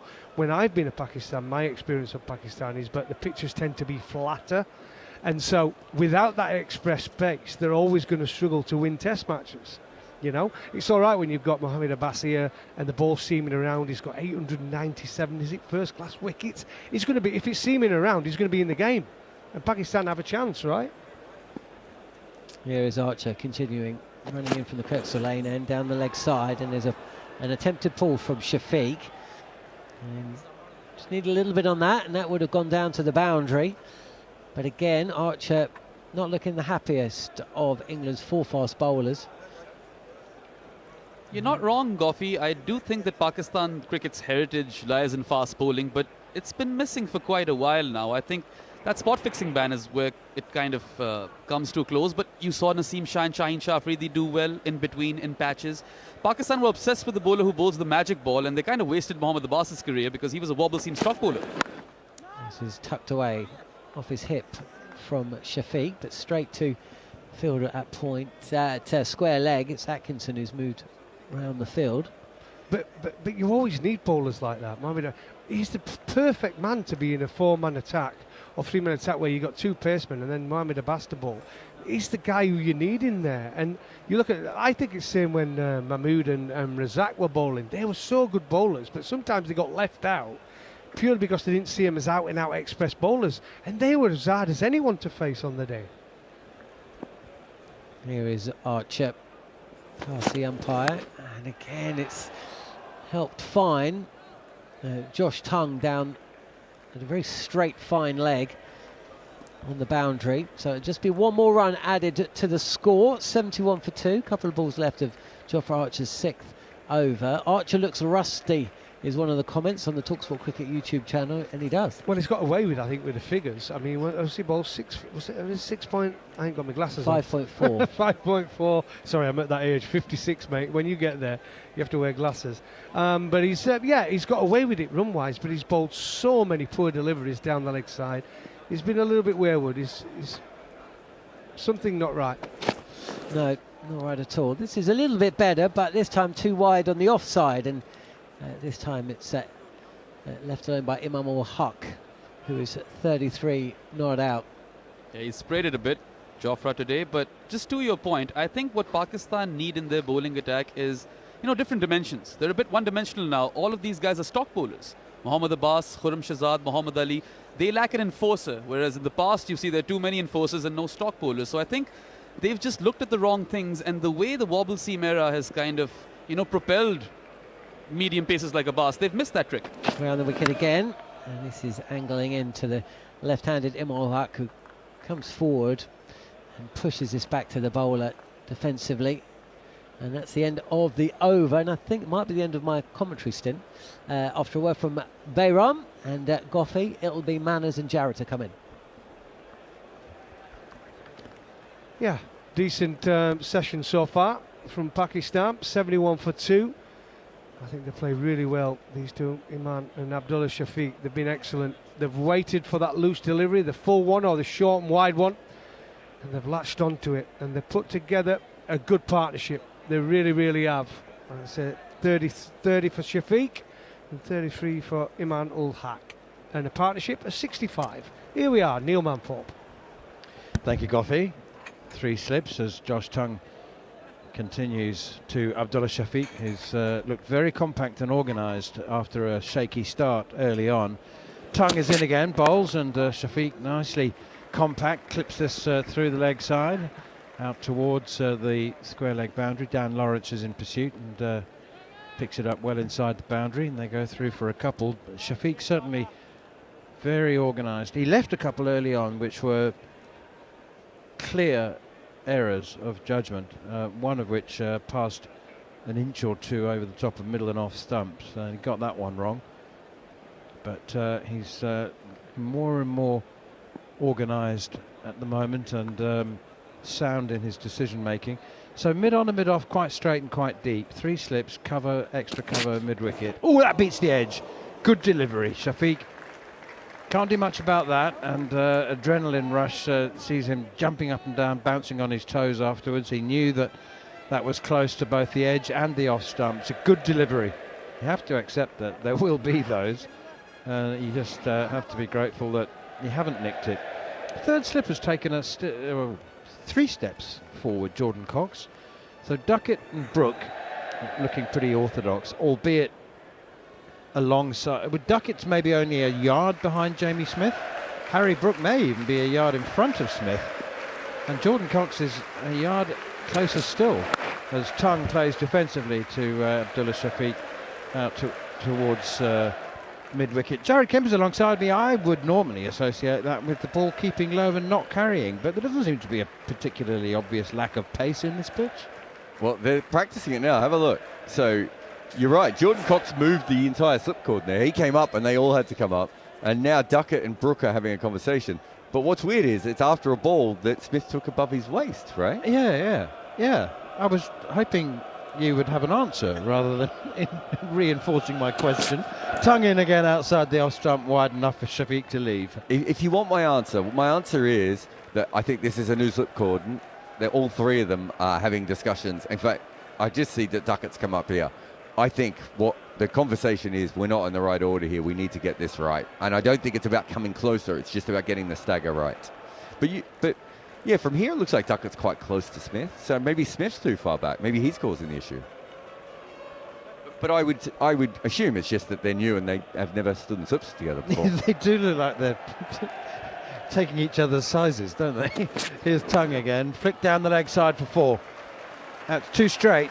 A bit of extra bounce and pace from Josh Tongue, and Abdullah Shafiq's played really the perfect leg glance, just off the face of the bat, closing it, and no chance for Jofra Archer down on the long leg boundary. The Headingley crowd certainly enjoying themselves now. They're really getting into the spirit of things. Concourse was absolutely packed for the majority of the morning session, underneath the stands all the way around the ground. When it was raining, we had only 9.4 overs in the morning session, and Pakistan have been reduced to 6 for 2. They were 23 for 2 when we went off for an early lunch after just 9.4 overs, but they've recovered very impressively now to 77 for 2 with Abdullah Shafiq on 36, Imam ul Haq on 33. As Josh Tongue runs in past us, straight approach, full and very straight, and driven for 4 past Gus Atkinson, diving at mid-on. Very, very well played. I'd say Abdullah Shafiq's looking really, really well organised. A nice little touch of bats between the 2 players now. A couple of England players sprint towards the change rooms because it's drinks. 3 of them actually leaving the field of play, going to have some bathroom comfort. It's going to be a very long session. It's going to be a very long final 2 sessions. In fact, if we play till 7:30, we could, in theory, get 87 overs. Even though we lost the majority of the morning session, we could still get 87 out of the scheduled 90. We won't, of course, because there won't be any spin, and we will be behind the over rate. But 7:30 does seem like a late finish to me, Jarrod. No, for sure. I think it will be.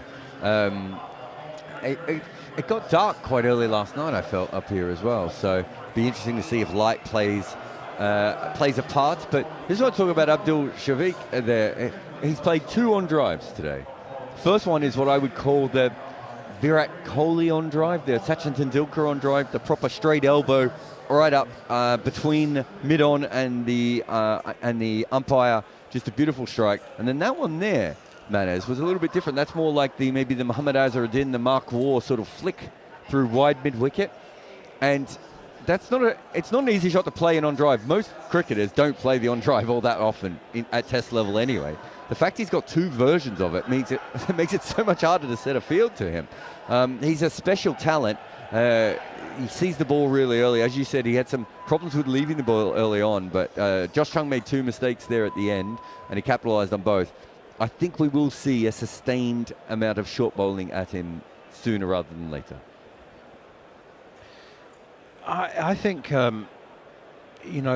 whereas Ben Stokes had absolutely no doubt whatsoever in his commitment to going full on to a short ball attack for a sustained period of time with funky fields, and Joe Root has, by his own admission, learnt a great deal. He sees the game very differently because of playing under Ben Stokes for 4 years. But he did that at the Oval against New Zealand in the first session for the first 45 minutes of the fourth day's play, and it backfired badly.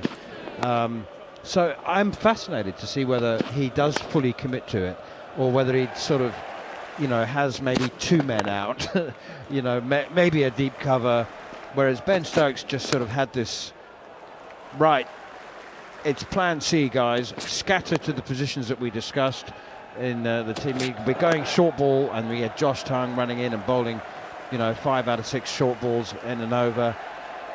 Whether Joe Root does that first day of a test match before tea, I don't know if we'll see the full Ben Stokes, Neil Wagner, Brendan McCullum type fields, but I wouldn't be surprised. They put an extra man out at the end of that over. I don't know if you noticed it. And I think partly it was because Josh Tongue's bowling a little bit straighter and they want to give him protection when he's bowling at the stumps as well.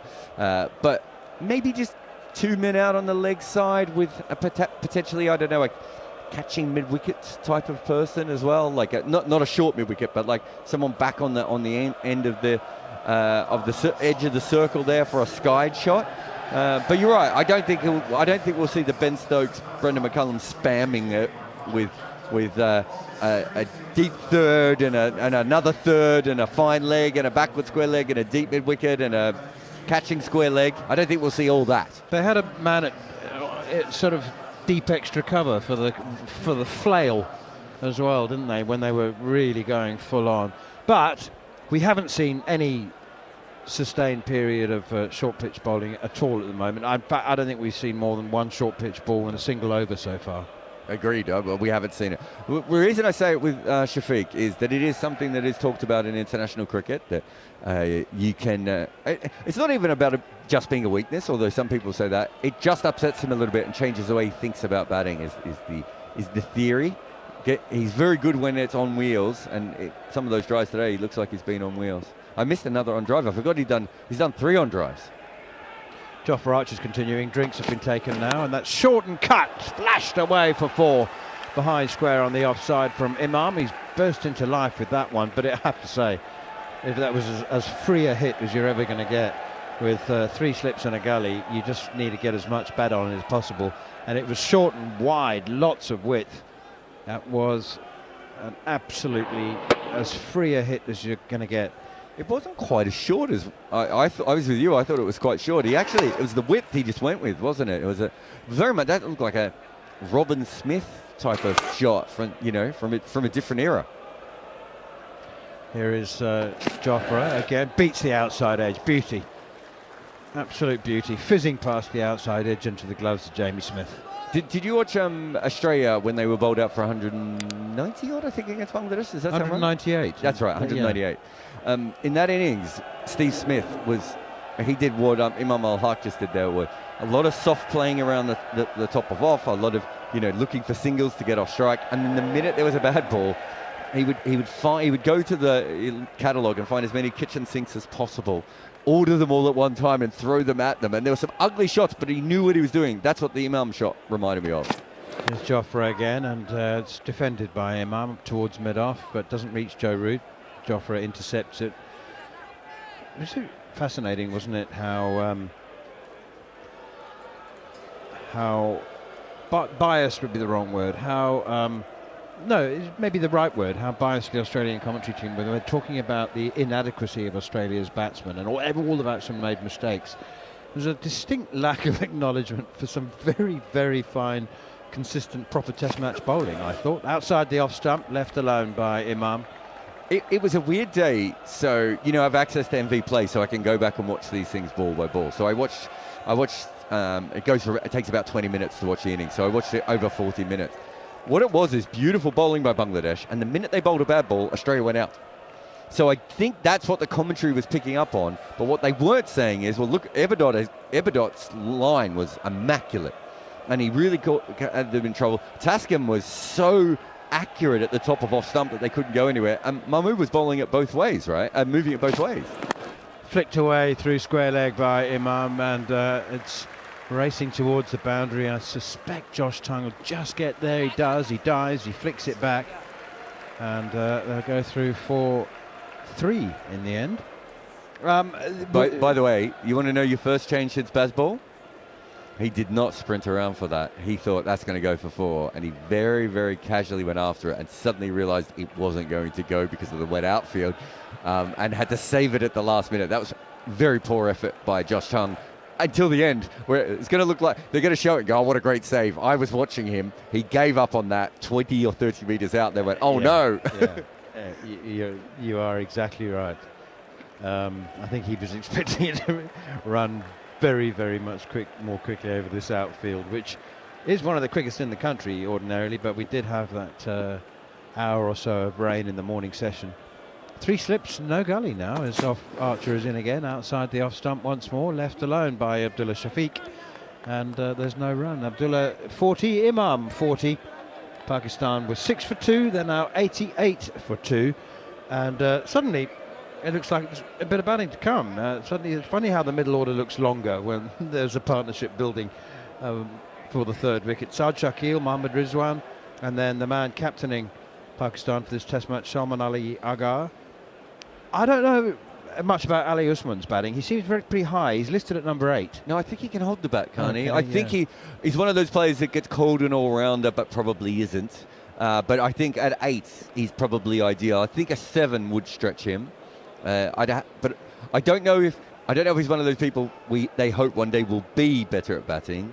But I would assume his chances are maybe. I was going to say Craig Overton, but Craig Overton's found a different gear with his batting. But a Craig Overton type player, if Craig Overton was batting at number 7, you'd be like, whoa, I think we've made an error here. But Craig Overton at number 8, that's a good number 8. Yeah. Oh yeah, it's amazing difference, isn't there, between a 7 and an 8. Oh, that beats the outside edge. That's very well bowled by Ollie Robinson, who's come back into the attack. Change of ends for him. Was that an off spinner? 115 kilometres an hour, and that to me looked like he just rolled his fingers on it. Let's have a look. I don't think he did.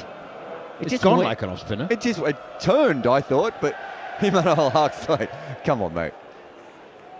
115 kilometres in his comeback ball. It was an off cutter. It was an off spinner, quick off spinner. Here he is again. Bowls, beats the edge and pushed out towards extra cover. Did you see Joe Root just signaling to the slip cordon again to come forward a bit, take a step forward? Well, I mean, I think, I don't want to speak for the slip cordon here, but I think after they saw the ball come at 115 kilometres, I would have hoped that they would have worked that one out on their own. What do they say? Is it the Martin Scorsese style of thing where Martin Scorsese will have these incredible conversations with people when he's directing movies just to get them to come up with the idea he wants them to do anyway? Ben Duckett's alongside Jamie Smith, 2nd and 3rd slip well ahead of him. That's defended, pushed out towards extra cover. Joe Root's gone very much for a run-saving field now, a sort of a pressure application, traditional test match field. Apart from the fact he's got 3 slips, but we've got a cover, an extra cover. He's at mid-off, mid-on, mid-wicket. So it's an orthodox, dare I say, traditional-looking field, except, as I say, that Harry Brook at 2nd slip it's difficult to be accurate with depth perception when you're looking straight at the slip cordon, but Harry Brook, I'm suggesting, is at least 2 steps ahead of Jamie Smith, and Jamie Cox 4 steps in front of Jamie Smith at 3rd slip. Nothing about it looks right. We just got a little delay here. Has he got cramp? Something wrong with his left leg or foot. Something's just happened to him, hasn't it? But it's like he was hit by a sniper. Like it came from nowhere. He was about to face the ball. He's now hobbling. Something wrong with his left. It's his calf. That's why I thought it might have been cramp. He's taking his pads off. This is Imam ul Haq, who's in a spot of bother here. The umpires are convening to have a little chat about this. They're just, you want to keep on top of a situation like this, because I know that at recent ICC meetings, the umpires and match referees meetings, they've it's been impressed upon them the importance of staying on top of time wasting, So he and getting ahead of the issue, being strict, being firm. And so the two umpires having a chat now. Chris Gaffney is the senior umpire, the New Zealander. Alahuddin Palakars, the South African, has just been promoted to the elite panel. That's bizarre. So he's played the ball out on the offside. Manners called it perfectly. He didn't trip. He didn't roll his ankle. He didn't seem to struggle with the run. He came back. It wasn't a run. It was maybe 6 steps out, 6 steps back. I thought maybe he twisted his ankle or did anything. And he came back and he was about to face up. And then suddenly it was like he got a shooting pain in his calf. That's why I said it was like a sniper. That's what we say in Australia. If you're looking healthy and then suddenly you clutch at something, it's like someone's taking you down from off the field. And that's what it kind of looked like. And we thought cramp, but that's not cramp, is it? They're actually taping up his calf. Well, tape doesn't help with cramp, does it?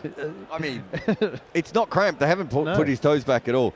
Just on Ali Usman, I was just looking up. So he does have a first-class 100, and he averages about 22 in first-class cricket. So, you know what I mean, number 8. England in recent times have sort of been in a situation where they've had 3 number 8s. Yeah. And no number 7. Well, I mean, you would know this with South Africa as well. Marco Jansen bats at number 7 with a number 8's average, doesn't he? Like, there's a lot of teams in the world that are, to get that extra bowling option into the side, are willing to... Do you know, there's also a difference between number 8s who are batting number 7 with the potential to become number 7s, and number 8s who you just know are never going to become number 7s? 100%. And Marco Jansen... one day might be a number 7. He's on the way. I mean, he's not a number 7 now, but no. But I can understand that. Also, if you're that good a bowling team, you can just say, well, good luck making us pay on this side of the ball. It's certainly something. I don't know if you saw. I actually wrote an article recently. I should have sent it to you because it's the sort of thing you would like. Essentially, what has happened under the World Test Championship is the number 6 position has completely changed in world cricket. And so it's no longer used as a specialist position ever. It's either the wicketkeeper or it's someone who can bowl. And so in the old days, you would have a player who would come in. Virat Kohli. This is a follow-on to your series of articles about number 3s, false 3s. It does actually link back to number 3s because Jacob Bethel should be batting at number 6, but he's batting at number 3, right? So Virat Kohli, Ricky Ponting, Sachin Tendulkar, you name the player, most of them started their career at number 5 or number 6, sometimes number 7, right? Don Bradman started his career at number 7 for Australia, right? Yeah, Dean Jones is another player. We found a lot of very good players who started at number 7. And so now, Jacob Bethel and these new young players are coming in and batting at number 3, while the senior players are batting behind them. So it's completely flipped. The last player that we could find that had a really good role at number 6 before going up the order and being successful, can you think of who that was? Steve Waugh? No, more recent. Yeah. And I'm also asking you very specifically because you might cover this team. It might be one of your many nationalities. It'll be very obvious. Can you give me a minute or two to think about it? 88 for 2 here at Headingley. He's quite short and he's in a leadership position. Oh, Timber. Yeah. Right, okay. He's the last person. And since then, almost no junior players come into the team down the order. And so you're thrown in at number 3 and number 4 and like, good luck. Here is Ollie Robinson back into continuing in the attack. Imam defends it away out on the onside. You know, I think, to be honest, when Bavuma was picked, he should have been batting in the middle order. I think there was a kind of height bias. He was sort of tucked away at number 6 and batted there for too long. Yeah, I think he stayed there too long. I would agree with that. 3 slips still as Robinson is in, bowls. Oh, little half step down the track there from Imam, looking to try and counteract the seam movement. Half step down the pitch and then left it. The Pakistani players, like the English players, are probably the best at using their crease in this sort of new era to disrupt bowlers. Usually they do it by marking their guard further down, but you're right, it was the little Joss Butler, Ben Stokes sort of half step, and the keeper, Jamie Smith, is going straight up to the stumps after that, which makes sense that Ollie Robertson's current place. Asad Shafiq was another player I thought stayed at number 6 too long. But he never quite made it when he went up the order, whereas Bavoum has been one of the world's best players. You don't want to be too good, do you, at number It's always 6? been my problem. And I'm not just talking about run scoring, it's outside the off stump. Standing up now is Jamie Smith, Ollie Robinson. It's outside the off stump, last ball of the over, and left alone by Imam Ul Haq. And when I say you don't want to be too good, doesn't matter how, you can score lots and lots of runs and average 50 at number 6, but you don't want to be too efficient at batting with the tail, and because then if you'll sort of become a habitual partnership creator with 7, 8, 9 and even 10, and you continually get the team out of a hole, then the captain and the coach don't want to move you. So he's too good at number 6. He's our mechanic. He fixes things when they go wrong. And you don't get promoted as quickly or as soon as you should in those circumstances. We haven't had a run for a while now. We've only had a couple of overs in the last 15 minutes because of that injury, peculiar injury that it was. Change of ends for Josh Tongue, and for Ollie Robinson for that matter. Robinson had just bowled the last one from the football stand end, and it's now Josh Tongue from the Kirkstall Lane end running towards us, towards Abdullah Shafiq. England have got a leg gully in now. And no immediately obvious reason why that should be, unless Josh Tongue's going to bowl a couple back of length in at the body. Also 3 slips. Is that his calf? Did he slip then? Josh? Yeah. Josh Tongue? I wondered whether Abdullah Shafiq had actually just kind of backed away. He might have. I was watching Tongue, so it just looked like he, just for a moment, his calf, because he's changed ends, of course. Joe Root is being very obvious in his captaincy, very much in charge. Josh Tongue is down the leg side, so maybe he's going to just bowl a couple. He needs to be shorter than that, though, if he's going to bring Dan Lawrence at leg slip into play. I know what you mean about that. I was thinking Joe Root had been very active, but obvious is the better term. He's made it very clear that he is the captain. There's lots of pointing, because there are times when Joe Root can sort of settle a little bit, and we haven't seen that. Is this Joe Root in Ben Stokes mode? His version of it, of course. Yeah, he's being proactive, isn't he? I mean, that's obvious. That's driven down the ground for 4. 2 full, 2 straight, but a lovely execution from Abdullah Shafiq. And Jofra Archer. Joe Root's about to go and fetch the ball, and Jofra says, "It's all right, I got it, Skip, I got it," because he was ambling. He was being very casual in his setting off to go and get that, and Joe Root, to make a point, started to sprint towards it, and Jofra was like, "Okay, all right, I'll run." Amelia Gay did it as well. You say ambling, I'm not even sure he was actually turned at that point. There's Josh Tongue. This one won't be too short. It isn't. It's steered away, however, square of the wicket on the offside, and they scurry through for a single as Ollie Robinson does the fielding. 93 for 2. Imam 40. Abdullah Shafiq has 45. That on drive again, though. That's the 4th on drive. It is. It's a technical mastery shot, isn't it? Do you ever play an on drive? Especially accidentally. Yeah, I played one once, and I didn't go for 4. Do you know, sometimes when you're a little bit too late on the whip, and and it goes through mid-on, and I go, "Man, what a shot!" I think that's what I did. I think I was trying to hit it to square leg, and it went to mid-on. And I remember it didn't go for 4, and there was an easy 3, and I ran 2 because I was like, "Did everyone see that? Everyone see what I just did?" It's not only pleasing on the eye for the audience, but it's especially pleasing, even if you haven't, wasn't the shot you were trying to play. It's very satisfying. Outside the off stump here from Tongue to the left-handed Iman, and he leaves it alone. And the score remains 93 for 2. So, that there's Joe Root was. I know I've mentioned this a number of times, but to sit for 30 minutes and answer 20 questions, and not to to resort to cliches to answer them seriously. But here's tongue again. Imam whips it away through the onside. It's misfielded by Robinson at square leg, who knocks it on, but the rebound is collected by Archer, and they go through for a single. And I mean, he really thought about the answers. He was. You get tired. You know, we do half-hour commentary stints, and you know, by the end, and we're not even being asked.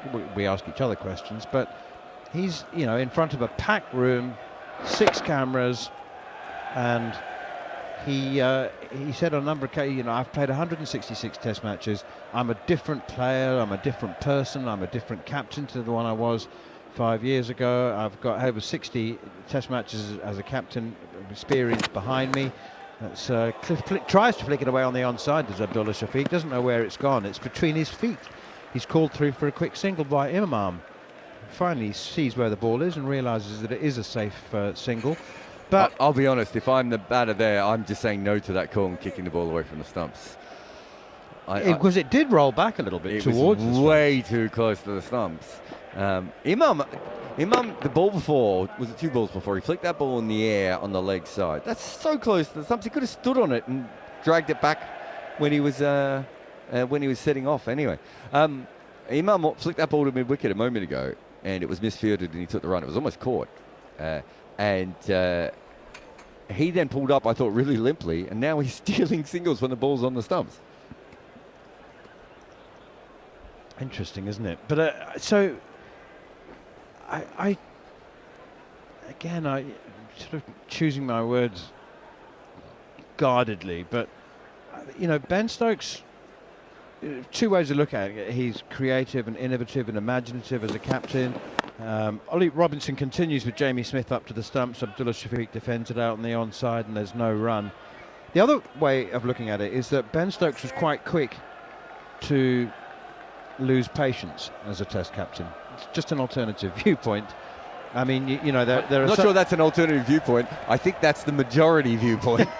I suppose there's kind of people would say that, oh well, he's always trying things, and it's the fact that he wanted things to happen quickly as a captain when he was in the field, not just when England were batting. That one's flicked away off his pads down towards long leg, and so I'm interested to see whether Joe again reverts back to a more traditional approach, or whether he's prepared to be patient in a traditional sense for a longer period of time. During the drinks break, the rain break, that was a great ball by Robertson, nipped back and inside part of the bat down a fine leg. But during the rain break, they played the Atherton interview with Root, and he did say that he had learnt some attacking things from Ben Stokes. Here's Robinson again, bowls, beats the edge. Taken very nicely by Jamie Smith, standing up to the stumps. But he said something that was completely, I'm not sure this works. He said, what I've learned is, you know, we always need to keep moving the game forward. Then he said later, we need to understand when to gear forward and gear back. And I think that actually that's the better one. The first one is what Bazball was before, which is we will continue to run through this wall until the wall no longer exists.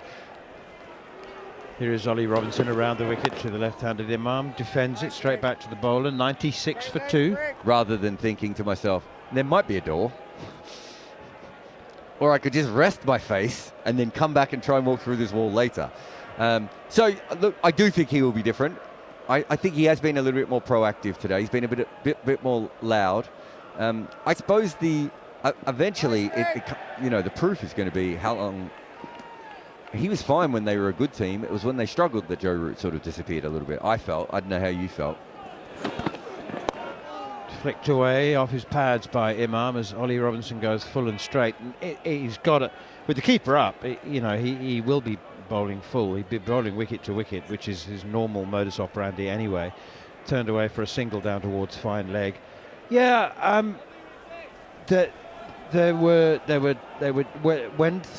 when there was a big partnership and the opposition were 240 for 2, or a different situation if they were 350 ahead, there were times where he would be sort of tucked away and just bowling Jofra over, hoping that one of the bowlers would make something happen rather than him helping out. That's a dot ball to finish the overs. Imam plays defensively and there's no run. 97 for 2. I do think with him, he's got a couple of prejudices in his game, biases, however you want to say it, that he really believes in. I think one is that he really believes in part-time finger spin, and we've seen him, multiple times, Manners just go to a part-time finger spinner to try and dry up an end, partly because he does that. And I think Jofra is another example of that kind of thing, right, where he will just spam Jofra until Jofra's no longer there. Maybe what Ben Stokes has done has shown him there are more options available to him. But I don't think it's his natural state, Joe. Jon Norman's about to take over from me. I just feel that our listeners and viewers, here's Josh Tongue. Edge gone! Taking a second slip. Harry Brooks snaffles it to his left, low down, shin height. And something has happened. And Imam has gone. Josh Tongue from the Kirksall Lane end. I don't think he was driving at, I think it was there. Maybe he might question whether it was a wee bit wide. I didn't think it was, to be honest. I think it was a drive ball. It's maybe just a little late on it, I think. Look, his foot isn't set when he hits that, so he's just a little bit late on it. I think it was there to be driven, and he maybe made the decision a little bit too late. It was beaten by the pace, and he's got the outside edge, and a good catch by Harry Brook. I'd like to have a look if Harry Brook touched the ground with that ball just after he caught it, by the way, because he lost back of the hand. I thought he lost his balance and came up, but they're not going to look at it. He's off the field already, but good extra pace by Josh Tongue, and Tongue hasn't been bowling well. He struggled. They've changed his ends because he struggled a little bit, so good on him for fighting back. But I think Imam Al-Haq will be looking at that. He hasn't made many runs away from home, Manners, and that was a big chance for him to really do that. Getting to 42 and then getting an edge to a ball that you really should be driving or leaving, disappointing.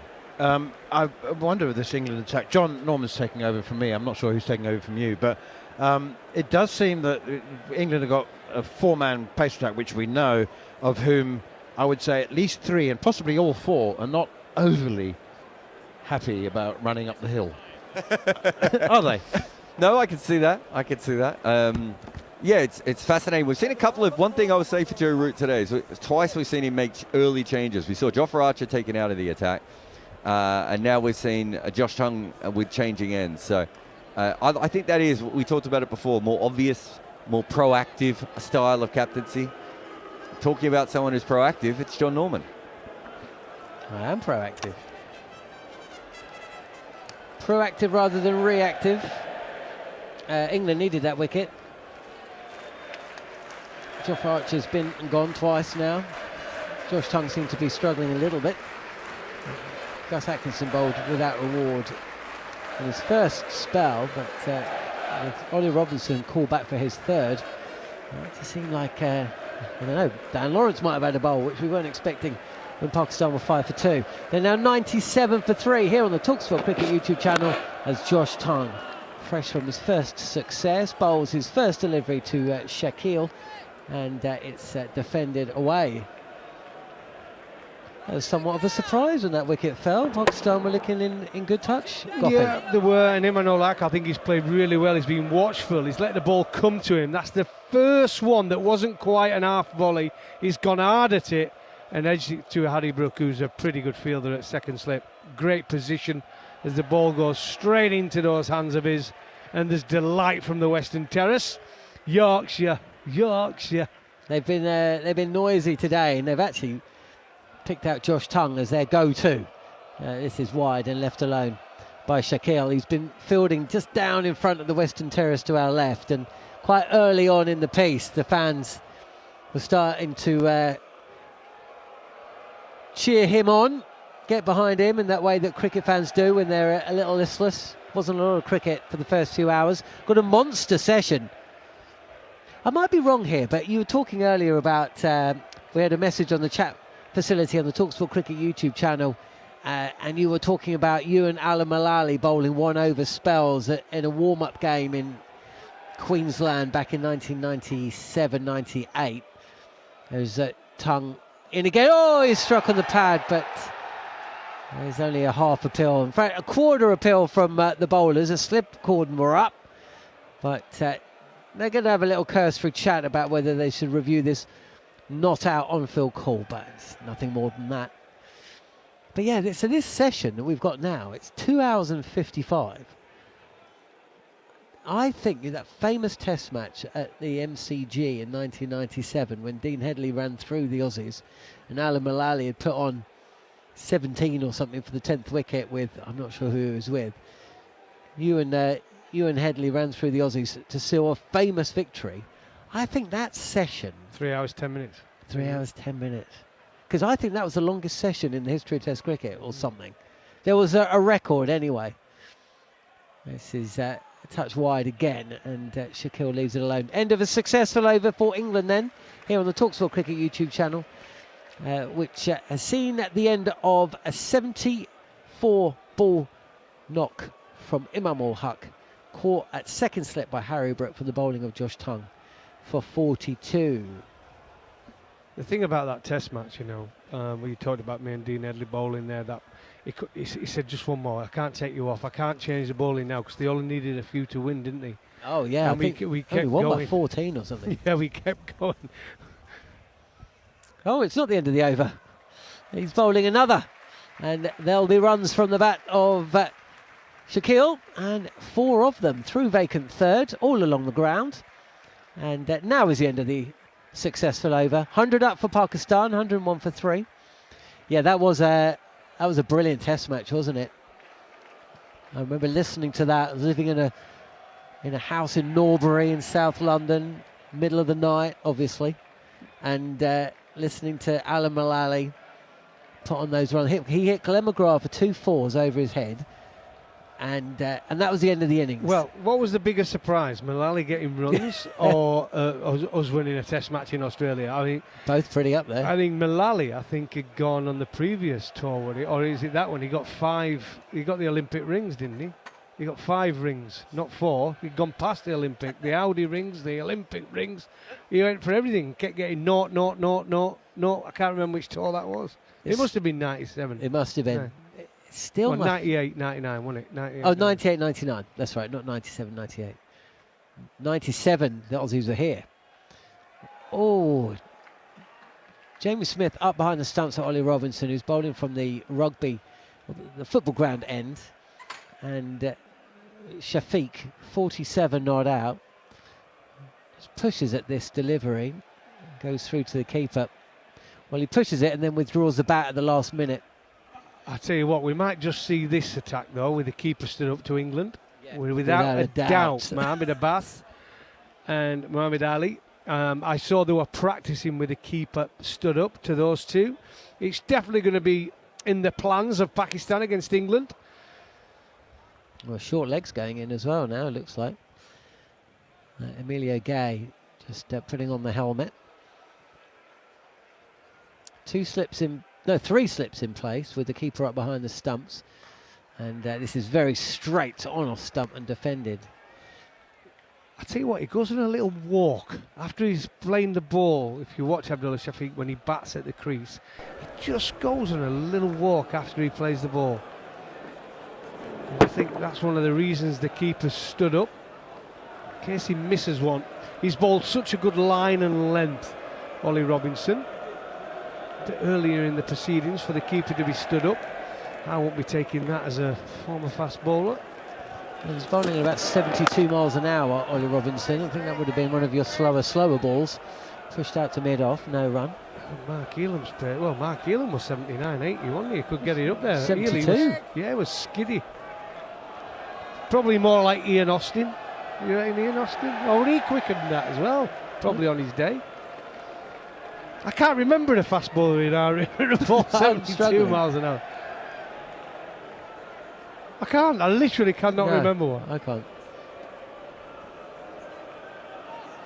Collingwood, that's a bit after Gough, but was he bowling? He wasn't bowling 72. Defended again by Shafiq. I'll tell you who didn't bowl 72. We mentioned him earlier. Shai Bakhtar. He bowled 102. He was frightening, mate. I promise you. I remember playing against him in Sharjah.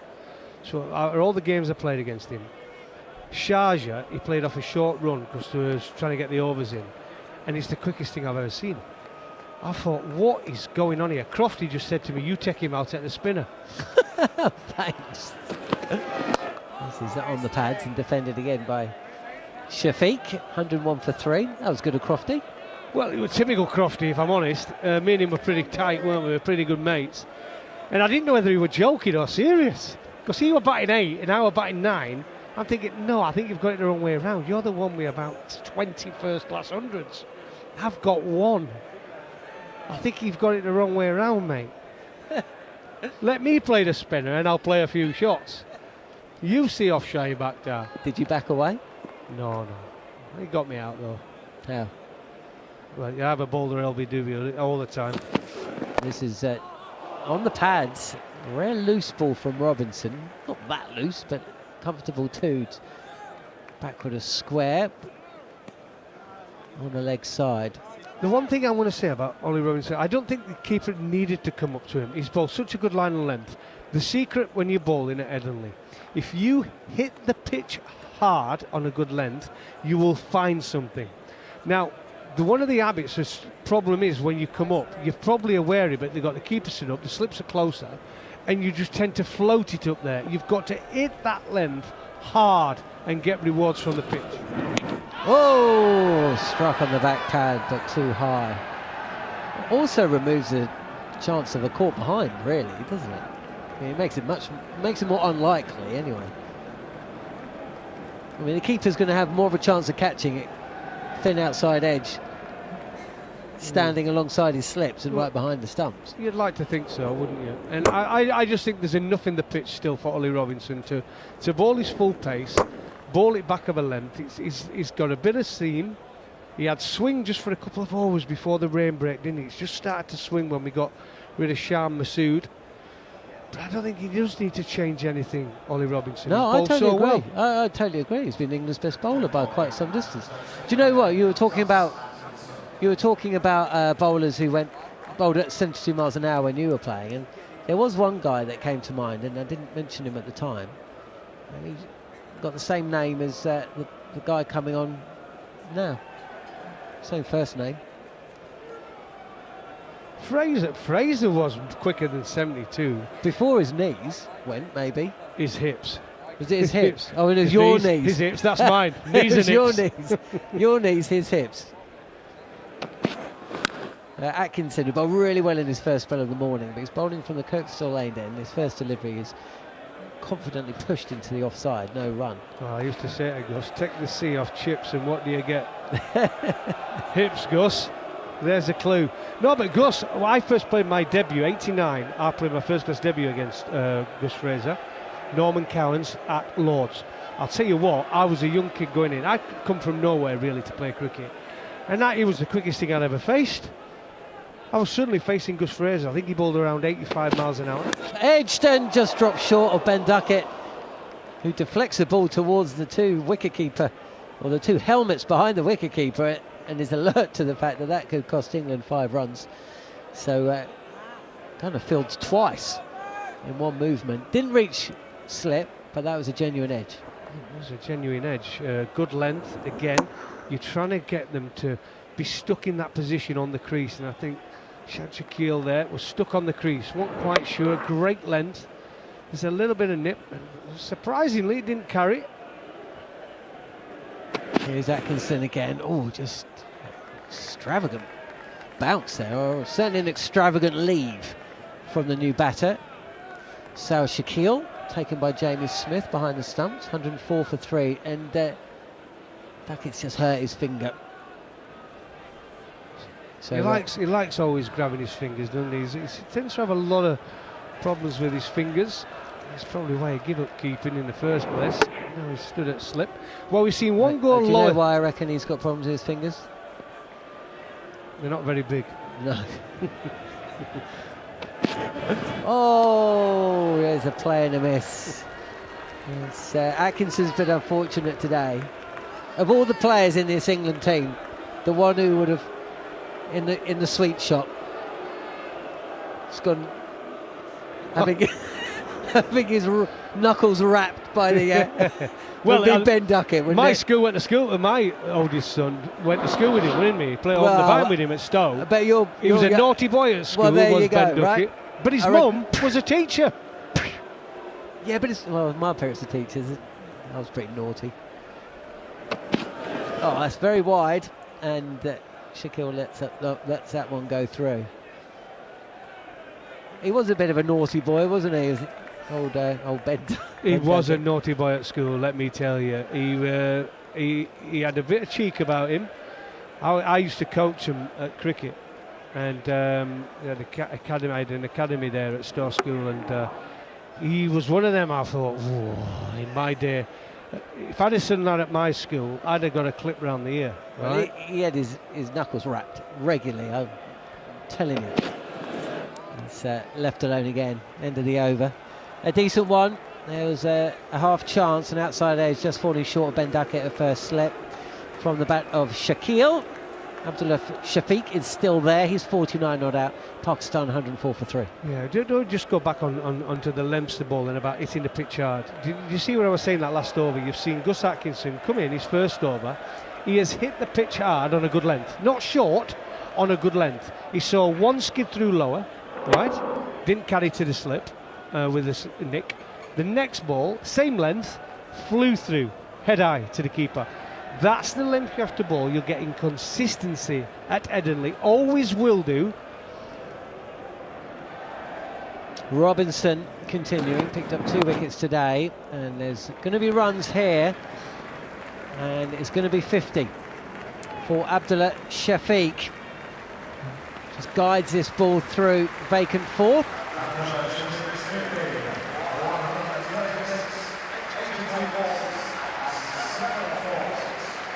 He raises the bat to the crowd. Generous applause.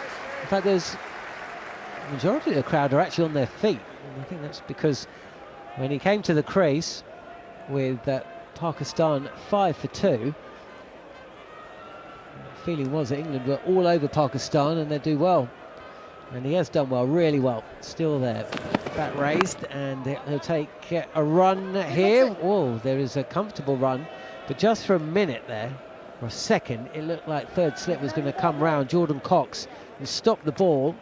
And so Abdullah Shafiq just hesitated a touch before realising the single was there. So he moves to 52. Yeah, good innings from Abdullah Shafiq, and it came right at the point Pakistan needed it. Oh, absolutely. I mean, tremendous. If you come to think, they must have some talent in Pakistan, where he didn't get picked for the West Indies squad, to Abdullah Shafiq. Shah Massoud broke his finger. He comes into the side, gets 100. So then they add him to the squad for this tour as well. And now he's batted 4. So he batted 3 in the West Indies, got 100. Now he's at 4. And I think he has played really, really well. Yeah, and it's good to see as well. Sun out here at Headingley. Floodlights are on as Robinson is in, and he strikes Sal Shakil on the pad. Looked a bit leg side to me. 4 slips in place now with a point. And Joe Root is sauntering forward from mid-on. He's going to have a chat with Jamie Smith. Umpire just saying they're running out of time, but doesn't feel like they're going to review. And indeed they haven't. It's a palaver, this review, isn't it? When they're waiting around, are they going to review or not? Good length from Ollie Robinson. It's the pad. Big appeal, but no, I think it was the right decision not to review it.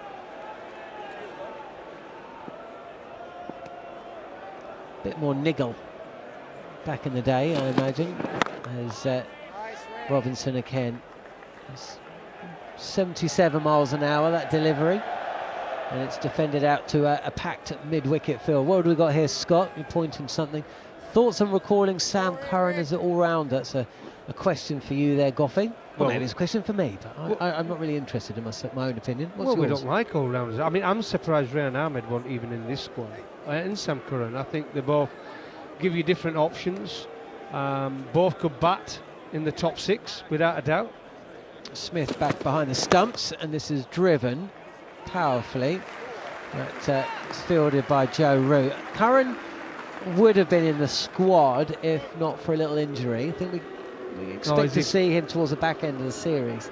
But I guess, who would he come in for? Lawrence? Would he bat at 6?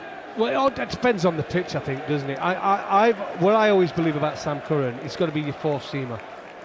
You know, the problem we've had, our last 2 all-rounders have been good enough to be opening bowlers, right? Flintoff and Stokes. Sam Curran has been used as an opening bowler, but he's not. He's your fourth seamer. Robinson again. This is moving away from Shafiq, who 87 deliveries into his innings. Is confident enough just to let that one go. Yeah, fourth seamer. And number 6 bat, or maybe James Smith moves to 6 and Curran goes at 7. Yeah, I would say so. I mean, they tried that at the start of the year, didn't they? They put Smith to 6 and then put Stokes at 7. I thought Smith deserves a go at 6. I think he's a fantastic player. He had a poor Australia tour, didn't he, James Smith? I mean, he got in his head trying to play this positive brand of cricket, got out to the short ball on a few occasions. But I think give him the responsibility and say, look, you're a better player than that. You're going to score quick enough by just playing your way. Same as Ben Duckett. I don't mind Harry Brook going out and doing whatever he wants. Let him do it. But you can't have players who haven't got his ability doing that. Rest of them, play their natural game, what they got them here in the first place. Don't try and be something you're not. Don't try and be Harry Brook. Atkinson continuing then from the Kirkstall Lane end, and again 2 wide and left alone by Saud Shakil. He's 4 from 12. Abdullah Shafiq 52. Alan Gardner from Cricinfo pointing out he's yet to be dismissed in Test cricket since 2025, but that's because he was out the side for a year. Well, recall, to be honest, when he got into this, he went on a magic run, didn't he? Let's be fair. And we thought, wow, this kid has really developed. And then he went on a dodgy run, and now he's back. He's back for Pakistan, and they're going to need runs. Again, left alone. What the sides that you played against, where was the biggest niggle? I mean, you talk about Shoaib Akhtar, he wasn't shy in coming forward, was he? But who are the teams that... Sri Lanka.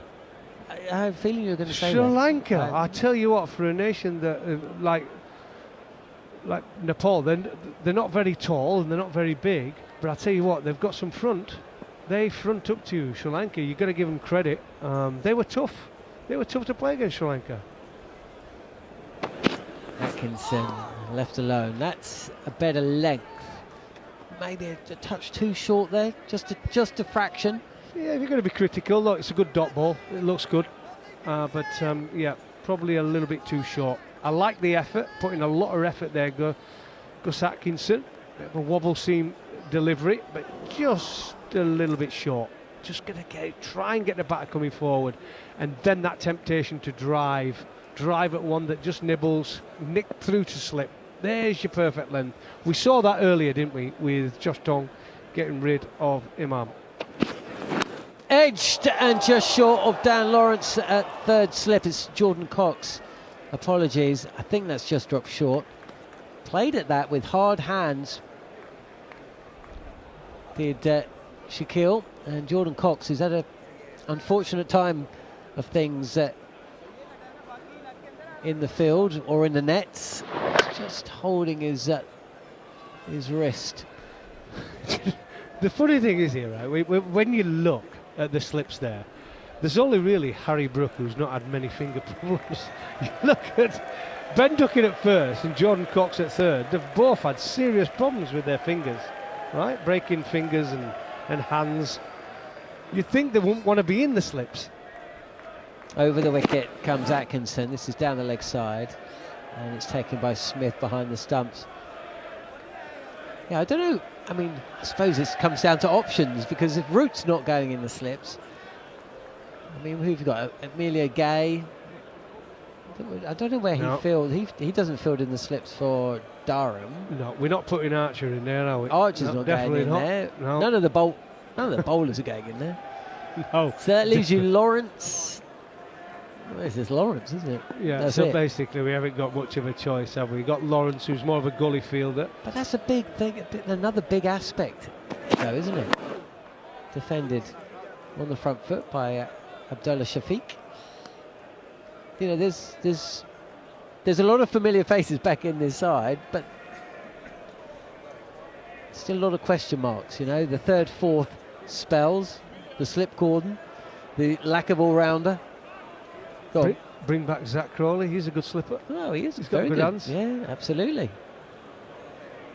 I think it almost felt like his absence has been noticed more today with the slip fielding than with the bat in the first in that series against New Zealand. Do you know, on Zach Crawley, I really hope we're going to see him play some county cricket over this next month. I hope he's back for Kent. And now he gets back to scoring runs. I've said it about him all the time. He's a wonderful personality. He's a great kid. He's got so much talent. He just needed to rein it in a little bit. I think he got carried away with this old Bazball theory. Same as Ben Duckett. They are good enough players without going as hard. They don't need to go as hard. Robinson. Smith is now back. He's not behind the stumps. Alongside 3 slips with a backward point. Extra cover, mid-off. Josh Tongue at mid-on. And there's Emilio Gay at mid-wicket with Jofra Archer down at fine leg. And this is pushed out into the covers from the bat of Sal Shakil. He's had a quiet start to his innings. He's 5 from 17. And Abdullah Shafiq has gone past 50. Pakistan at 1.5 for 2 today. And now 109 for 3. Again, Ollie Robinson bowling round the wicket and angling the ball into the left-hander. And it's defended back. And it's another dot ball. Here's an interesting one for you. Go on. All right. Go on, Macca. Andrew McKenna, yeah. I thought you'd get that one. I was going to say to you about England, we were talking about technique and finding a way of playing, and we went to the Ashes and they got destroyed this winter. Did you see? You would have done. Bangladesh just outplay Australia by playing proper Test match cricket against the ill-disciplined Australian side. I did. Oh, this is beaten this time. Sal Shakil, he's propping forward, and Ollie Robinson has just got that one to hold its line. It's gone past the outside edge. Yeah, Callum on the talkSPORT Cricket YouTube channel. Given how Australia lost to Bangladesh, who just played traditional cricket, do you think England could have competed in the Ashes if they didn't play Bazball? Absolutely. They would have beaten them. They would have. That Australian team were there for the taking. We've seen it. Here is Robinson again. He's really hovering in and around that off-stump region. He's threatening the pad. He's threatening off-stump, but he's also beating the bat past the outside edge as well. So Sal Shakil is getting tested here at Headingley. With cloudy skies, there's quite a lot of blue actually, but the floodlights are still on. And Pakistan have lost the wicket of Imam ul Haq since the lunch break, an extended afternoon session. They can ill afford to lose another. Robinson wants his third as he's in. This is a touch fuller, and it's pushed back to the bowler, no run. Look, I think, you know, that session, the afternoon session in Perth, it's taken 20 years to witness something as horrendous from an England cricket perspective as Adelaide Day 5, but Perth Day 2 managed it. Never ever have I listened to the anger from the England cricket fan in the manner that we heard and saw after that defeat. This is pushed out to point where it's fielded by Dan Lawrence, 109 for 3. And from that moment onwards, England were losing the Ashes. And they were in a position of incredible strength. Well, mate, we've talked about this on numerous occasions. England went into that series believing they were going to win one way. And I think after the first test we knew they weren't, right? And I think I watched that test match this week and I saw the same Australian batting lineup that are all over the shop. They've got so many players out of form, they don't know who to pick to open the batting. Labuschagne, they're trying to keep it in the side, he ain't getting a run. They're all rounder. Yes, he got run-runs this week, but in the first innings he played a howler of a shot. Cameron Green got 100 in the second. And their bowling is aging. And it wasn't even that bowling attack, it was their second team bowling attack. Here is Atkinson, who's bowling to Abdullah Shafiq, who is 52 not out. fresh from a fantastic return to Test cricket for Pakistan in the Caribbean. We scored a century, and he's backed it up with a 50 here at Headingley. Yeah, I mean, Josh Hazlewood didn't bowl in the entire Ashes. Pat Cummins bowled 1 Test. Nathan Lyon bowled in 2. I mean, what a missed opportunity for England. Massive, mate. And then what makes it worse, you watch Bangladesh, who play some terrific cricket over 5 days. Discipline. Their bowling attack is good. We know that. There is Atkinson. Just a touch too straight. Clipped away off the hip of Abdullah Shafiq. And Emilio Gay will just jog it to the boundary. And that is how you play Test cricket, Goughy. Great shot that was. We just let it come onto the bat. Slightly drifted onto the pads of Shafiq. Just short of a length, just sat up, just helped it onto the bat. And we know, attacking field, 3 slips are in place. On the Headingley, with the sunshine we've had, and it's the biggest square in the country, isn't it? I mean, it's got to be.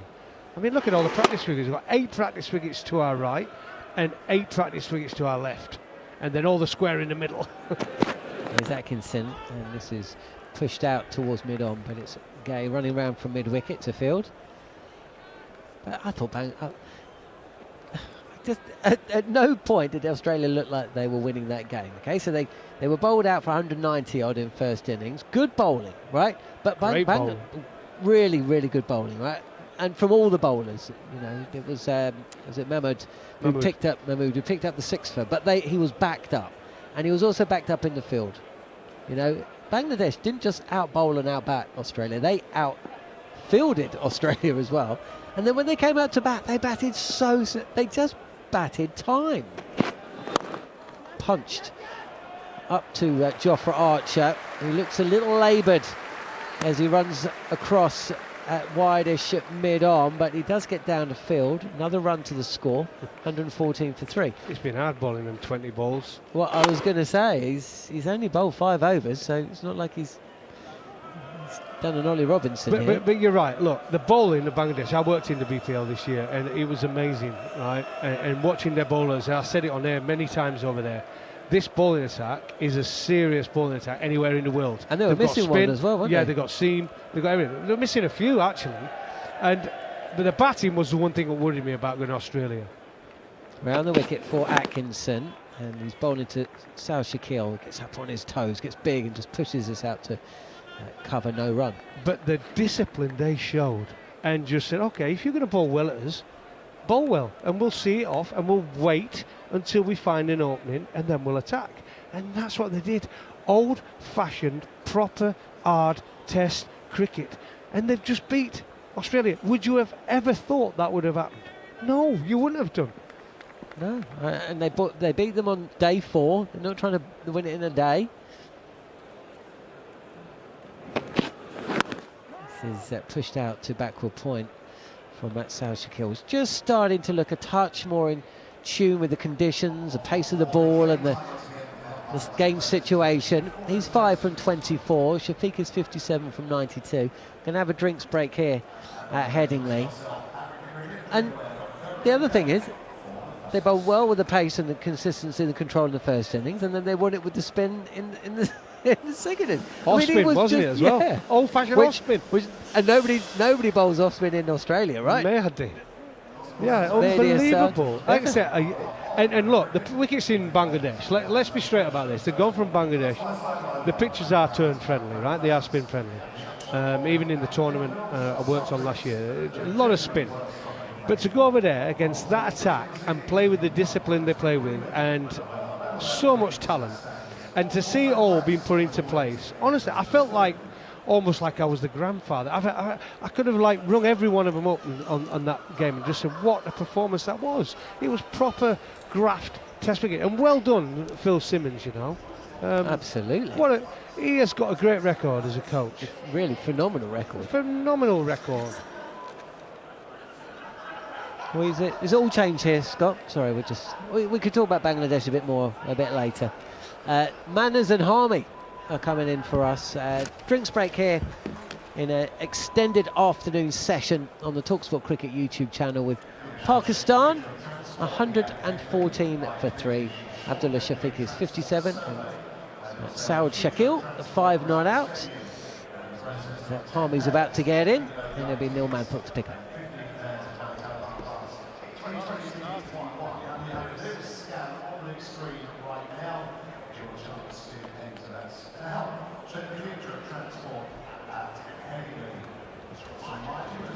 Thank you very much to Jon Norman and Gough.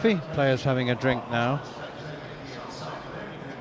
Under watery sunshine, there's a chill in the air. There's a refreshing breeze blowing across the ground, but the rain of the morning session is a thing of the past, and it's not a thing of the imminent future. In fact, the weather forecast is pretty good for the next 3 days, and Pakistan have regrouped well, having been reduced to 6 for 2. Not shiny records to these two countries. England have won 2 of their last 10 Test matches. Pakistan have won 2 of their last 7. In the World Test Championship, England are in 7th place. Pakistan are in 8th place. So it's not something that exists as such in the World Test Championship, Harmy, but they do say that a good relegation battle is as good as a top of the table clash. Absolutely, absolutely. You know, talking about a team like Newcastle United, who have been in the top of the table in Champions League, a lot of people are talking about relegation this year, or struggling this year. Do you know what? So hopefully I might have an experience on that next year when we're back. Well, we'll not be back in Headingley for the Ashes, but we're back together. Well, John and I were having a glass of wine last night. We had one each. We weren't sharing it, and I'm a bit out of touch, I have to say, with the Premiership. But someone said, because obviously anybody that has been listening to talkSPORT for any number of years at all knows that Jon Norman is Fulham, and so the question was put to him whether Fulham were relegation prospects this year, having lost their top 2 goal scorers and their manager in the close season, and he said, well, hopefully we'll finish above Hull, Coventry and Ipswich. So he said, hopefully we'll stay up. But then Newcastle came up. Yeah, I was shocked. I mean, and made a few quid. Well, why are they? I don't know. We've made a few quid. And why can't they buy anybody? Is the Saudi money run out? No, the Saudi money hasn't run out. Nobody really wants to live in Newcastle. Is that what it is? I think so. It seems to be. Well, we might talk a bit more about this. Here's Ollie Robinson. Drinks have been taken. That's play and a miss, I think, from outside the off stump from Abdullah Shafiq. It's nicely taken by Jamie Smith. Pakistan remain 113 for 3, having been asked to bat first. Bruno Guimaraes, Sandro Tonali have swapped Ponteland for St John's Wood in North London.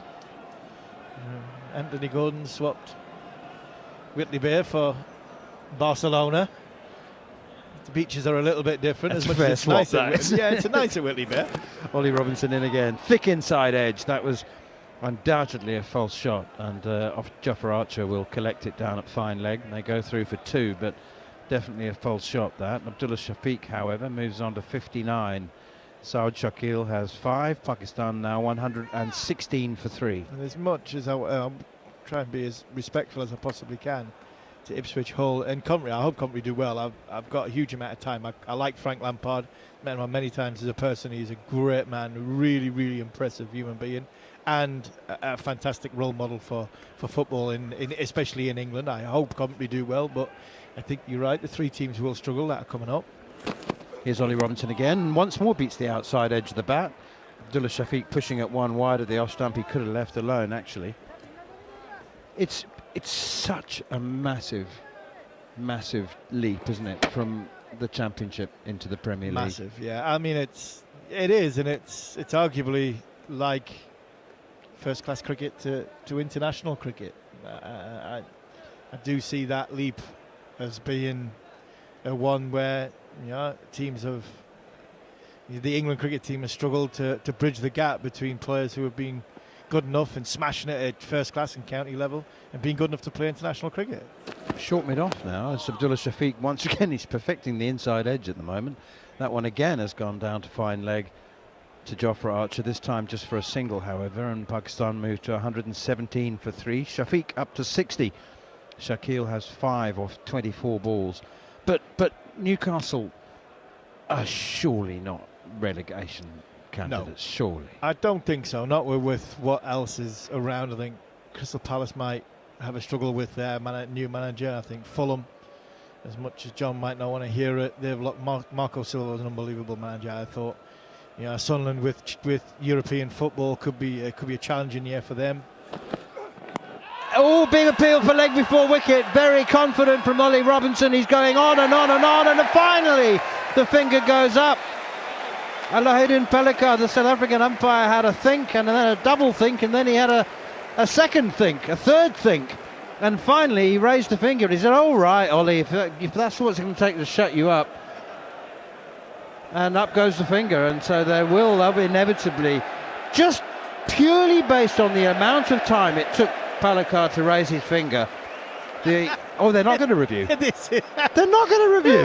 They thought they were. Manners, you've missed that bit. Honestly, this is hilarious. So Robinson's took forever in appeal, right? So as the course of events, and you've described it absolutely bang on as you usually do, Robinson took forever in the appeal. Umpire took even longer to put his finger up. And the two batters are having a conversation, and guess what he didn't do?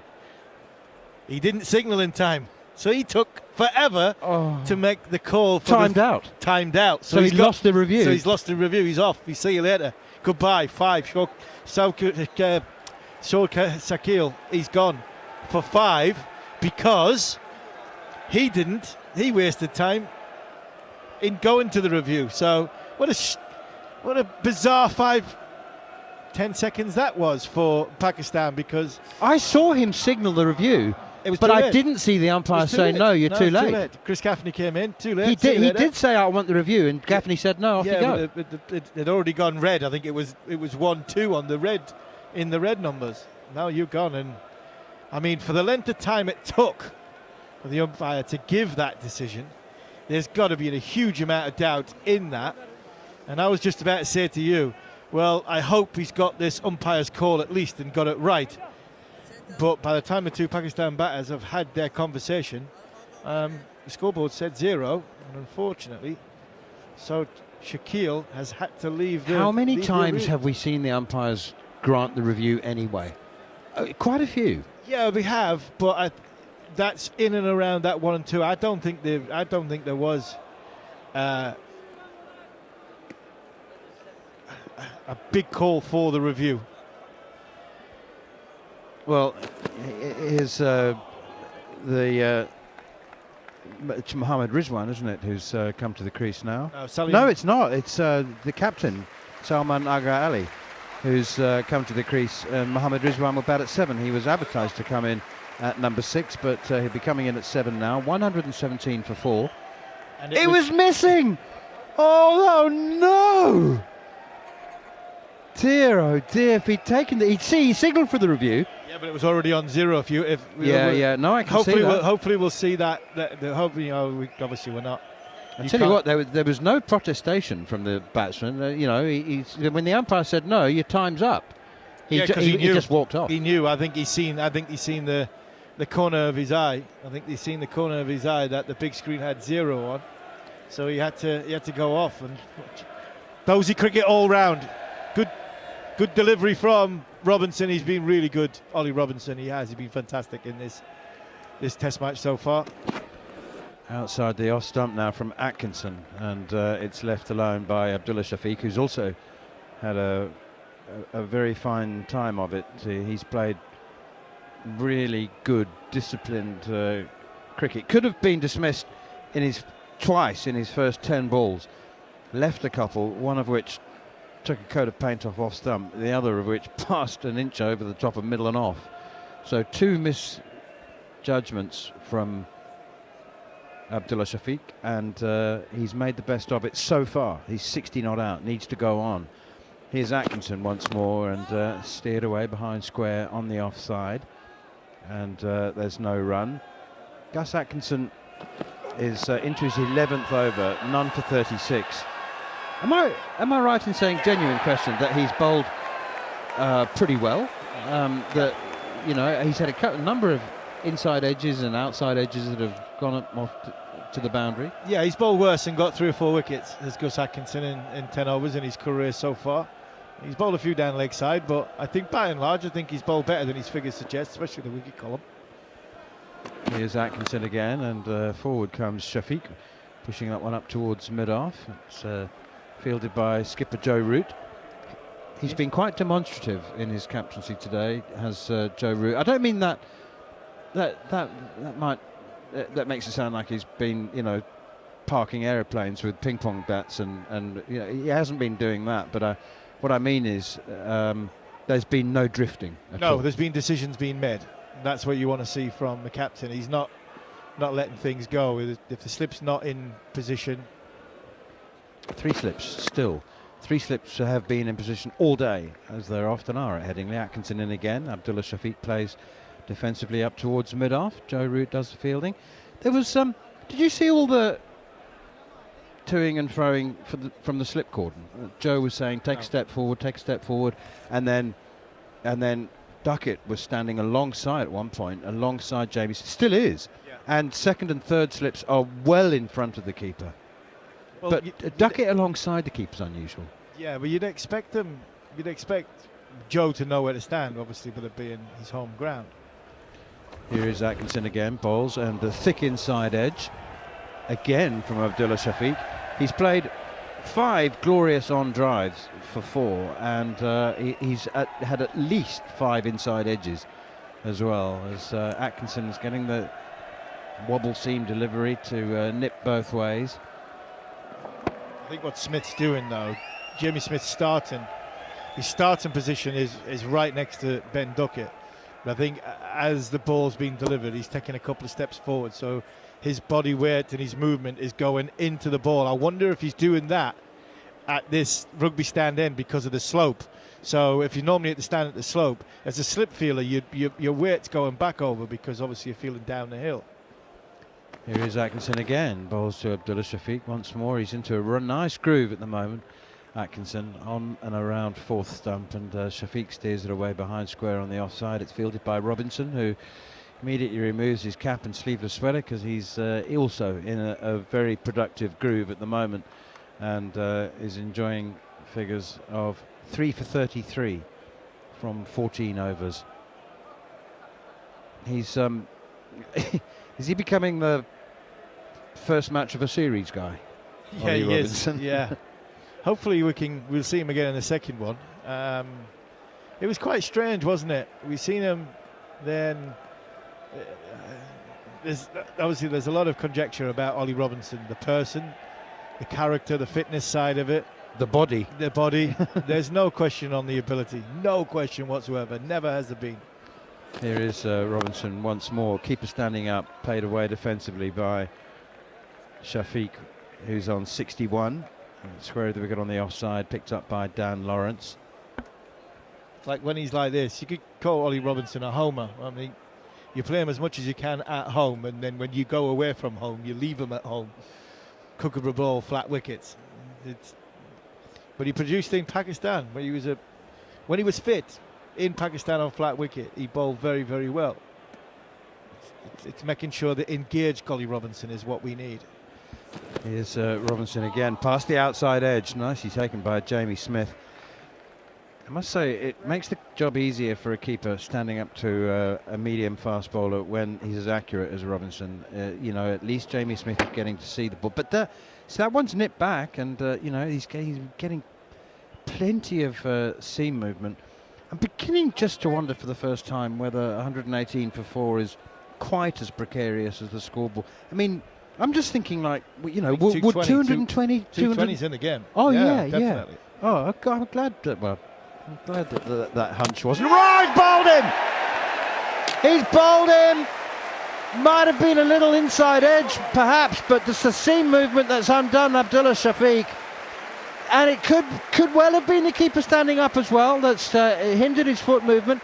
Shafiq has, on occasion, taken a half step down the pitch to Robinson. Can't do that with the keeper standing up. Did that hit? Oh my goodness, it's gone sideways. That's gone like an off break. That's why I thought it was an inside edge. I thought, how's it deviated that much? But it hasn't. It's just gone. Yeah, it's gone. It's nipped back. It's a beauty from Ollie Robinson. And 220 manners is a long way away at this moment in time. 118 for 5. When you look at the way Shafiq's batted so far in this innings, his ability to sort of understand where his off stump is and his balance and his on drives and hitting the ball down the ground, it's took an absolute beauty from Robinson to remove him. And yeah, it goes back to the conversation, Manners, we had with Mickey Arthur, less than a week ago, when he talked about Mohamed Abbas. He talked about Mohamed Abbas and saying he won't miss. He won't miss. On an English wickets, he might bowl slowly, he won't miss. Well, Robinson doesn't miss either. And Robinson, so far this morning and this afternoon, has basically, with the keeper standing up, he's asked questions of the outside and the inside edge of the Pakistani batsman and also the front pad. And he hasn't missed. He's been absolutely brilliant. He's gone for 33 runs. And a lot of that 33 runs is because he hasn't missed. He's kept it up to the bat. He said, if you want to hit me down the ground, you can hit me down the ground. But the minute you lose your ship, the minute you lose your balance and your hands are away from your body, I will get you out. And that's why Ollie Robinson has got 4 for 33 of 14 and a half overs. And Pakistan are in a bit of trouble here at 118 for 5. I thought, an hour ago that I was thinking 250 is going to be a good score, and then I dragged that back and thought 220s could be in the game, and you obviously confirmed that kindly. I said on the actually 220 is a good score now. I said on the I'm not going to lie. I said on the balcony over there when we got the first wicket, I said we might get 20 wickets today. Well, it's Mohammad Rizwan who's come to the crease. Second most experienced player in terms of caps in this team, 45 test caps to his name, coming in at number 7. He's got a job to do now. I thought when we got that wicket first up, very first ball, I was like, England win the toss, bowl first. England have got a Robinson. Pakistan have got an Abbas. On these wickets, in these heavier conditions, this could be tricky for batters coming out of the 100. Pakistan's batting's not the best at this moment in time. We might see both sides bat here quite a lot and ball be very, very heavily dominant. Scott will confirm this. I did say at lunch that I thought we could see England 4 down at the close of play. Yeah. still 52 overs left. Yeah, so 7:30 finish on the cards. Slog! Top edge! That's a slog from Mohammad Rizwan. He's played a slog sweep against Ollie Robinson. He's got a top edge. He's flown over the slip cordon.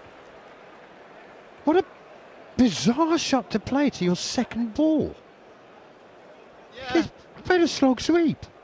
Yeah, I'm not. I'm not many times you get me speechless, Manners, but that's got me close. I mean, I'm not even sure what he's trying to do. The ball's not even coming towards him, and from an angle point of view, this is wide of off stump. When I turned around, when I said earlier that Ollie Robinson doesn't miss, he actually did miss there. He missed his length. He missed his line. He missed his length. It was a bit wider. It was premeditated. Yeah. What a bizarre shot. Here's Ollie Robinson, bowls to Rizwan again, leaves it alone this time outside the off stumps. Nicely taken by Jamie Smith. Have to say that when Jamie Smith played in the New Zealand series, his glove work looked patchy. Not the gloves themselves, they weren't patchy, they were immaculate, but his use of them was, he's not put a finger or a thumb wrong today. Standing up to the stumps, he's looked really, really good. And he's taken a couple early on, standing back to Jofra Archer, which, were very wide of the target. But he looks the job at the moment. What a bizarre shot from Mohammad Rizwan. Lucky to get away with it. And a little top edge over the slip cordon. Robinson 4 for 35, and we've only had 38 overs, and Pakistan are 125. I think Gus Atkinson's due a wicket. I think he deserves one, or a couple. And he wrapped the tail up. He's into a long spell here. 6th over is outside the off stump, left alone by Salman Ali Agha. Yeah, I agree. I back you up on the Jamie Smith. I just wonder if Jamie Smith's going to be one of these characters that, because he's still young, he's still in the infancy of his career. Like, what he does first up in having had a break, he does well, and then he bats, and then so if he keeps wicket in the first innings, he'll keep wicket well. Then he'll have a bat. Then he's been away for 2 or 3 days. Then his body gets a bit tired, and I think Tries to work it away on the onside, does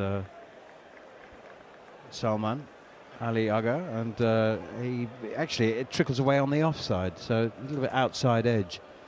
He's 26, so he's not a spring chicken. But he's still quite young, and he's wicket keeping. He doesn't keep wicket all the time. He's got 2 kids. How young do you think he feels? Yeah. So that they'll be contributing as well if they're here. Do you know what I mean? Yes. In body being tiredness. Yes. He only keeps wicket for England. He doesn't keep wicket anywhere. What I was going to say to you was, I don't think he's a natural keeper, and you've seen keepers.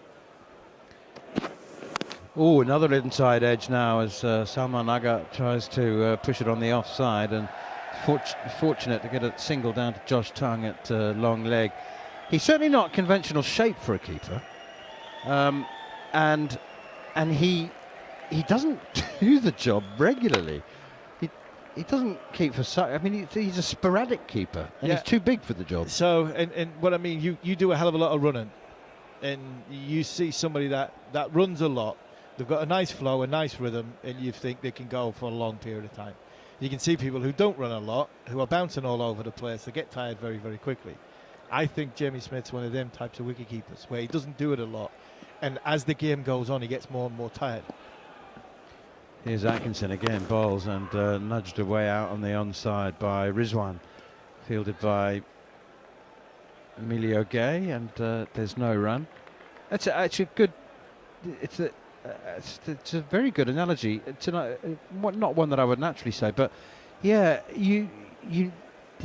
It's a weird thing, but I had to be taught to run in order to do so most efficiently. I'm trying to get my son, who's a fast bowler, to be a fast bowler. I need to get him how to run properly, because at the minute he can't run. But the only time he runs is actually running in between wickets. They don't train anymore about running. You know, Bob Willis used to tell me he used to run miles and miles and miles to get the miles into his legs for bowling. Atkinson again, flicked away by Rizwan off his pads down towards long leg.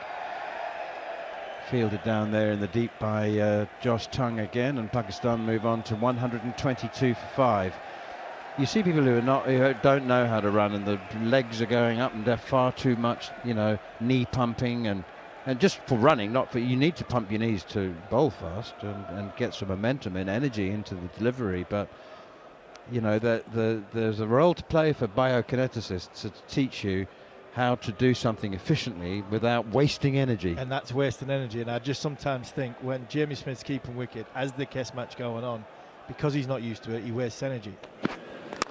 Driven straight back down the gut. I don't know whether that was a return catch or not. Gus Atkinson sprawling to his left. He tried to catch it as though it was a return catch, but we'll have to have a look at the replay. There's no oohs and ahs.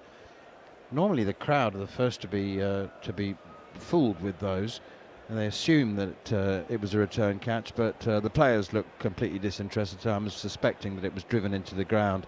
Rizwan 3, Salman Agha Ali has 2, and Pakistan, after an excellent third wicket partnership of 91, have gone from 6 for 2 to 97 to 2 to 123 for 5.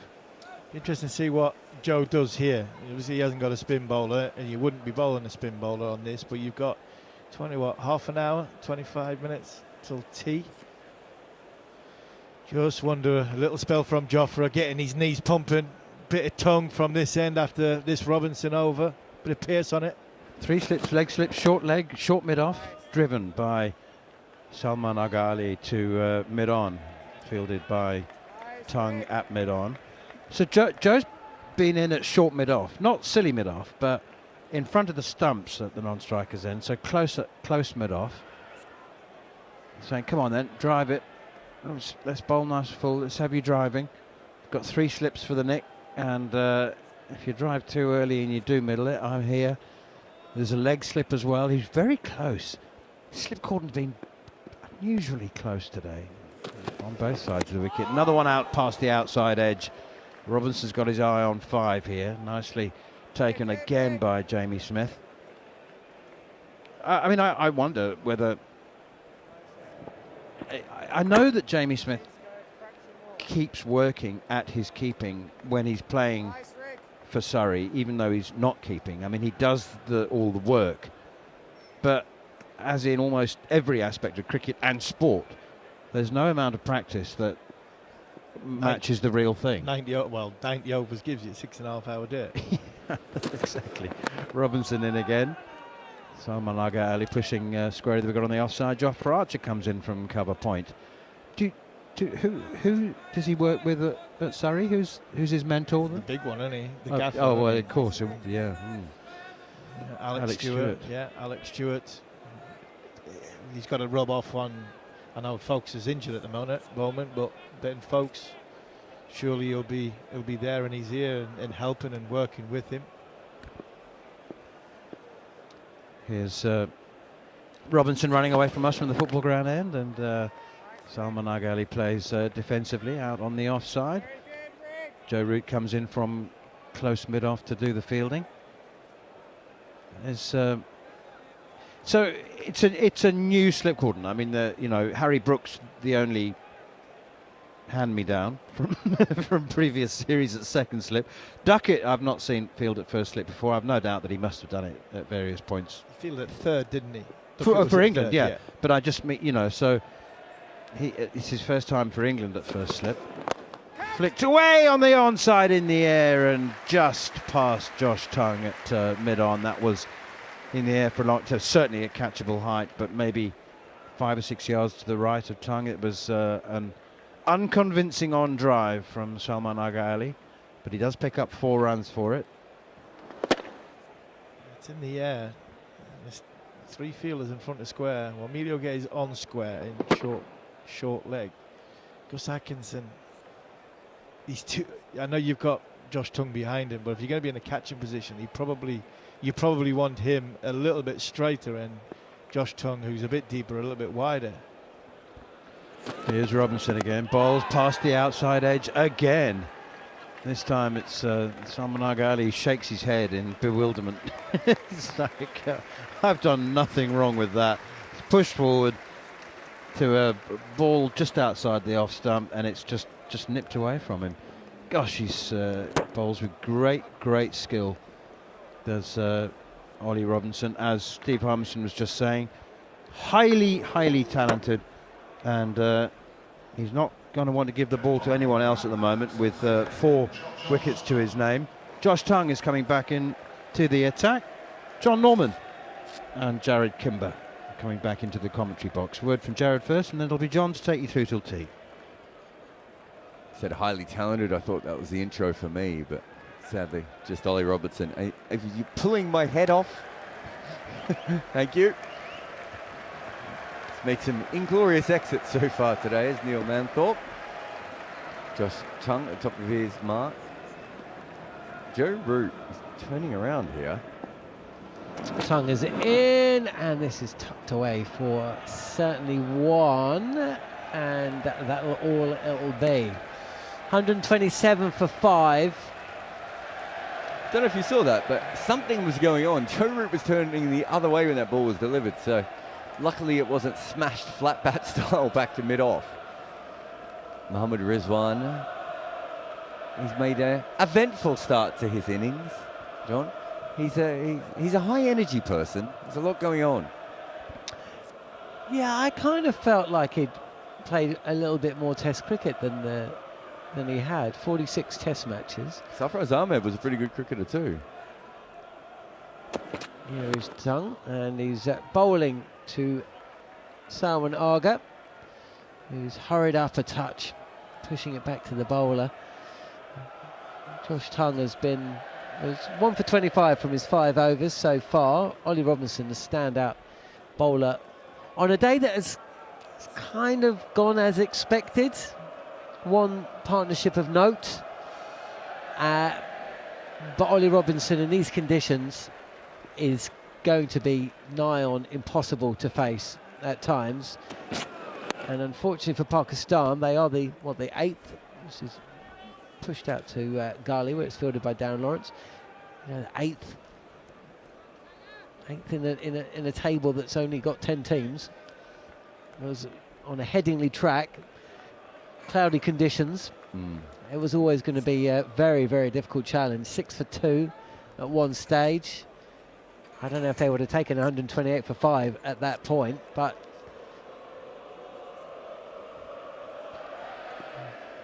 this is one of the reasons why it was felt. His tongue is in, and this is guided. An attempted guide through vacant 4th slip. And Jordan Cox does well to jump to his right to half field, and it's just a single rather than 4. Yeah, it was going to be tough today, and so it's proved. Yeah, Babar Azam obviously being injured as well. Even Shah Massoud has been struggling with injuries as well. I thought Abdullah Shafiq batted really, really well in the conditions, but I also thought he was probably due an LBW eventually. No one else has really looked at his level today, and as you said, it's not a good day. It's not an easy day to bat, I should say. His tongue again, driving is Rizwan. No great timing, and it's kind of half-fielded between bowler and Jofra Archer. Archer's not looked right today, though. Archer's bowled like a guy that hasn't bowled for 2 months, rather than one that's bowled relatively consistently for the last. He's been out of it all day, hasn't he? Was it 2 overs he got at the start of the day, or 3? Two overs. There's a ball trickled through his leg before. I said he was fielding the wrong way earlier. He didn't chase a ball down on the boundary. He's not quite been alert today. His tongue again, flat-footed, forcing shot from Rizwan, thick inside edge, no run. Whereas if you look at Tongue, I think Tongue actually struggled early on. I would almost say that Tongue bowled worse than Jofra did. And then you had that moment where he forgot to field a ball out since then, but he's then found something. And Jofra hasn't, so this will be a big session here for Jofra. How many overs has he bowled today? I'd say 5. Yeah. I'll just have a look. So he hasn't really had a big spell. Maybe Joe Root's just decided he's never going to bowl more than 3 overs in a row again. Yeah, I mean, Ollie Robinson's bowled 16 overs. It's essentially bowled nearly half the overs. Gus Atkinson, who has bowled well today, certainly first spell. I thought he was incredible. Yeah, almost unplayable. 12 overs, 1 maiden, 0 for 40. But Jofra Archer, he's bowled 7 overs actually. And he's about to bowl an 8th, running away from us. Beautiful sunshine, and there's did it come off the outside edge of the bat, or did it come off the thigh pad? Either way, it bounces short of 3rd slip, no run. It definitely hit the thigh pad. Whether there was a little nick on the way through, I'm not sure. It was a loosener by Jofra actually, but he Salman was just not quite in the right position there. Let's see if that seamed. Oh, it did. It seamed away massively. That was a couple of times we've seen today, England have come in and bowled very slow deliveries that have just darted violently.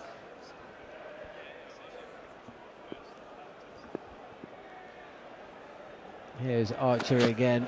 This is a touch wide, poor ball, and it's just slapped behind square on the offside for 4. I didn't see the pace on that, but again, it didn't look fast, did it? No. 83 kilometres, 83 miles an hour. Been in France for 2 weeks. It just looks very forced, I would say. He hasn't gone for a lot of runs today. It's partly because the bat hasn't been able to hit the ball. He's gone down leg side a lot. He has bowled down leg side. It just looks forced. It just looks a little bit laboured, perhaps he's a little bit stiffer than usual. Here he is again. He comes in and a touch more lift there, straighter, and left alone by Salman, who is 11 not out. Rizwan is 4. Extraordinary shot before he got off the mark. Slog sweep attempted against Ollie Robinson. Thick outside edge. It was a one-day shot, and as you pointed out off air, he doesn't even play that shot in white ball cricket. He certainly wouldn't have played it early on in an innings. That's the big problem everyone's had with him in Pakistan, about how slow he starts his innings. And he just went, what if I just slogged this over mid-wicket? Here is Archer, and that is a little too leg side. no run, fielded at mid-wicket. But again, just Archer's body language just displaying a few signs of frustration. But England in a handsome position here at Headingley. Big toss to win earlier today. You can only imagine what damage Mohammad Abbas would have caused. If Pakistan had won the toss, you'd imagine they would have bowled first. I'm not sure what was said at the toss, but here we are. Pressure on Pakistan as that's Fuller from Archer, and easily dealt with by Salman Agha, who pushes it out to mid-off. What questions are you waiting to be answered from both these sides, really, ahead of this 3-match series? I mean, I think with England, we're kind of in a holding pattern until Stephen Fleming takes over. But I think they answered a few of them beforehand by not going with the all-rounders. I think once they had the ability of pairing a couple of them together, like Curran and Overton, or Ryan Ahmed and Curran. Here is Archer. Oh, there's a good ball, a better ball, good length, bit faster, a bit more bounce and zip, and there was movement. And Salman Agha is coming forward, propping forward really, is beating past the outside edge. And that was the best ball of the over. Yeah, he's seaming the ball away a long way, and it's not something that Joffrey usually does, so good luck playing that. If he just keeps bowling that delivery, doesn't have to seam that much every time. It's unusual for Archer though, isn't it? Because most bowlers have a better record against right-handers than left. But the opposite is true for Jofra Archer.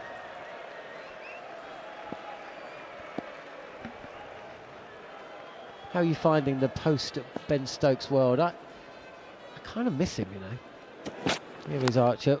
This is not Archer, Josh Tongue. Shorter delivery on the body of Rizwan, who pulls this down to Ollie Robinson at fine leg for a single. 134 for 5. I've noticed something weird that I haven't seen in cricket in a while, which is the bowler is running into bowl and he knows where the field is going to be before he delivers the ball. In fact, the bowlers have been a lot more, involved in setting the fields at times and just moving people around. Because obviously, when Ben Stokes is around, that's their job, his job, I should say. Less clapping as well.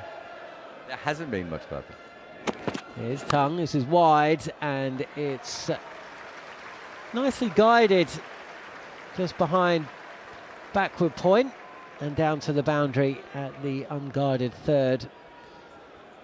I think Pakistan do need to play their shots. I mean, that ball was there to be hit,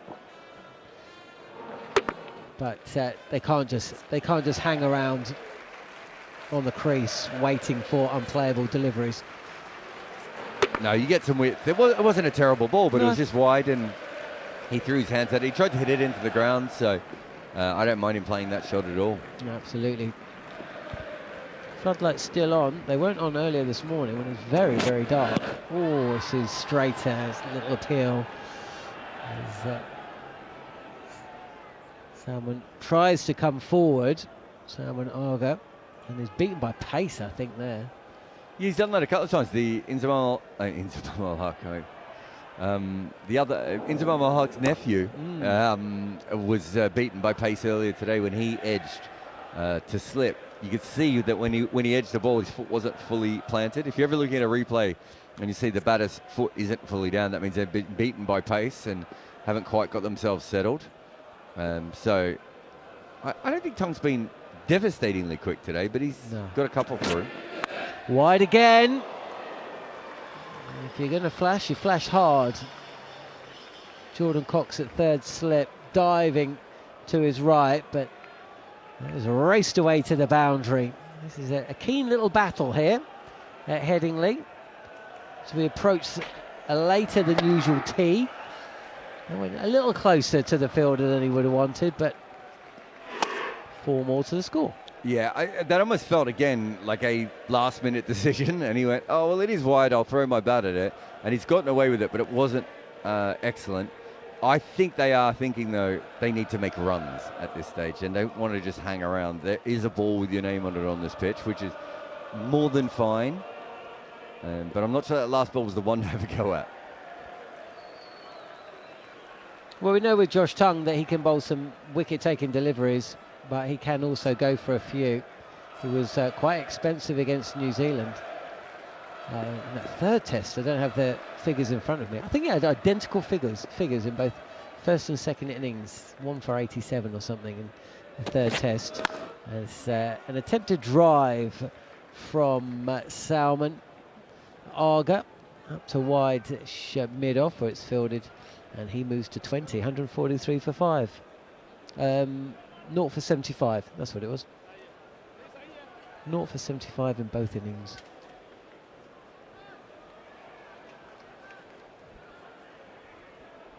I was asking Bayram Kazi who his Pakistani heroes were, because he's a bit younger than us, so he doesn't really remember the Waqar and Wasim days.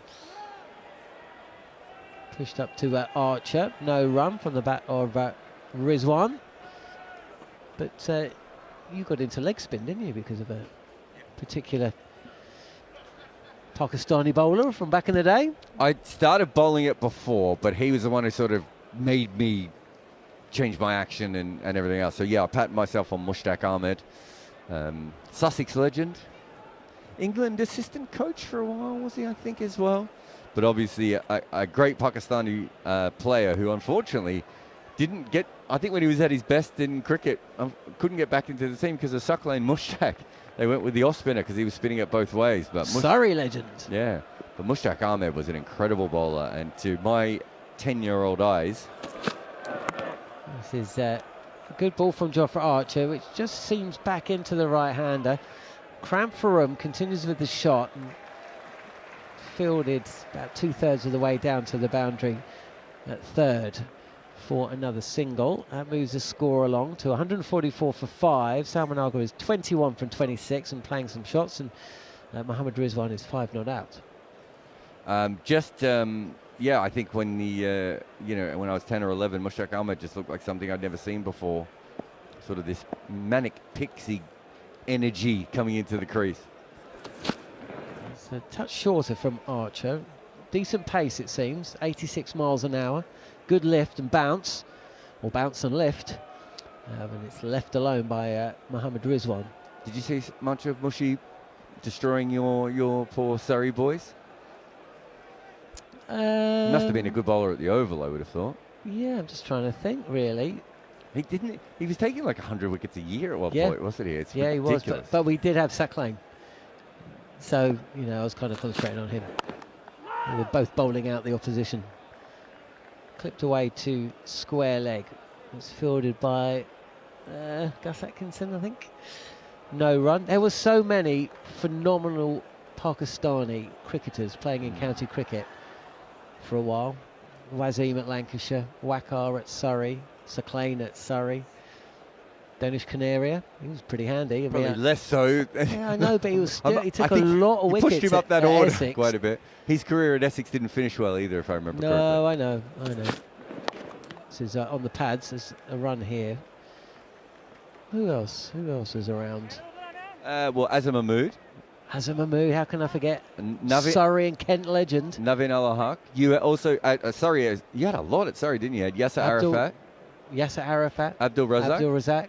I'm trying to think if there's any others. Did Mohammed Sami play much county cricket? He's a good bowler. Sami. He was a very good bowler.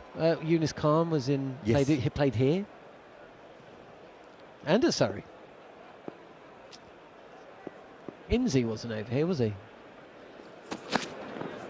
This is again. This is better from Archer, but not posing too much of a threat to Salman Aga. He lets it go. Jarrod Meandad played for Glamorgan, and the stories of him playing for Glamorgan are just wild, of just how much better he was than everyone else in cricket. I think Mike Selvey maybe played some cricket with him in Glamorgan and tells stories of just of realising there's just different levels, and Jarrod Meandad being on a completely different level. Well, Imran Khan was playing county cricket as well, wasn't he? Well, he got good in county cricket. Worcestershire, was he at? So Salman Aga comes forward and just defends in and round off. Somebody's looked at. He's set up pretty well, Salman Aga. He's a decent player. Obviously he's got the off spin as well. I think he maybe hasn't developed completely into a full top order player, but if they can get him at number 6 and he gives them a little bit of respite with the off spin, he could be handy for them. I mean, both of these batters have got healthy averages, considering they're coming in at 6 and 7. 37 for Salman Agha from 28 test matches and pushing 40 for Mohammad Rizwan. Maybe weighted towards runs at home or maybe in the UAE. But still, they are the kind of batters you want to come in at this stage. And, I mean, this England bowling attack, Ollie Robinson has obviously bowled brilliantly well. But I haven't seen any spin, and I don't expect to see any for a bit. But you never know. You never know. This is going to be 4. This is a poor ball from Josh Tongue. A poor ball, a 4 ball. This is 2 leg side. And Mohammad Rizwan seizes on it immediately and just helps it down the corner, round the corner, and it races to the fine leg boundary for 4.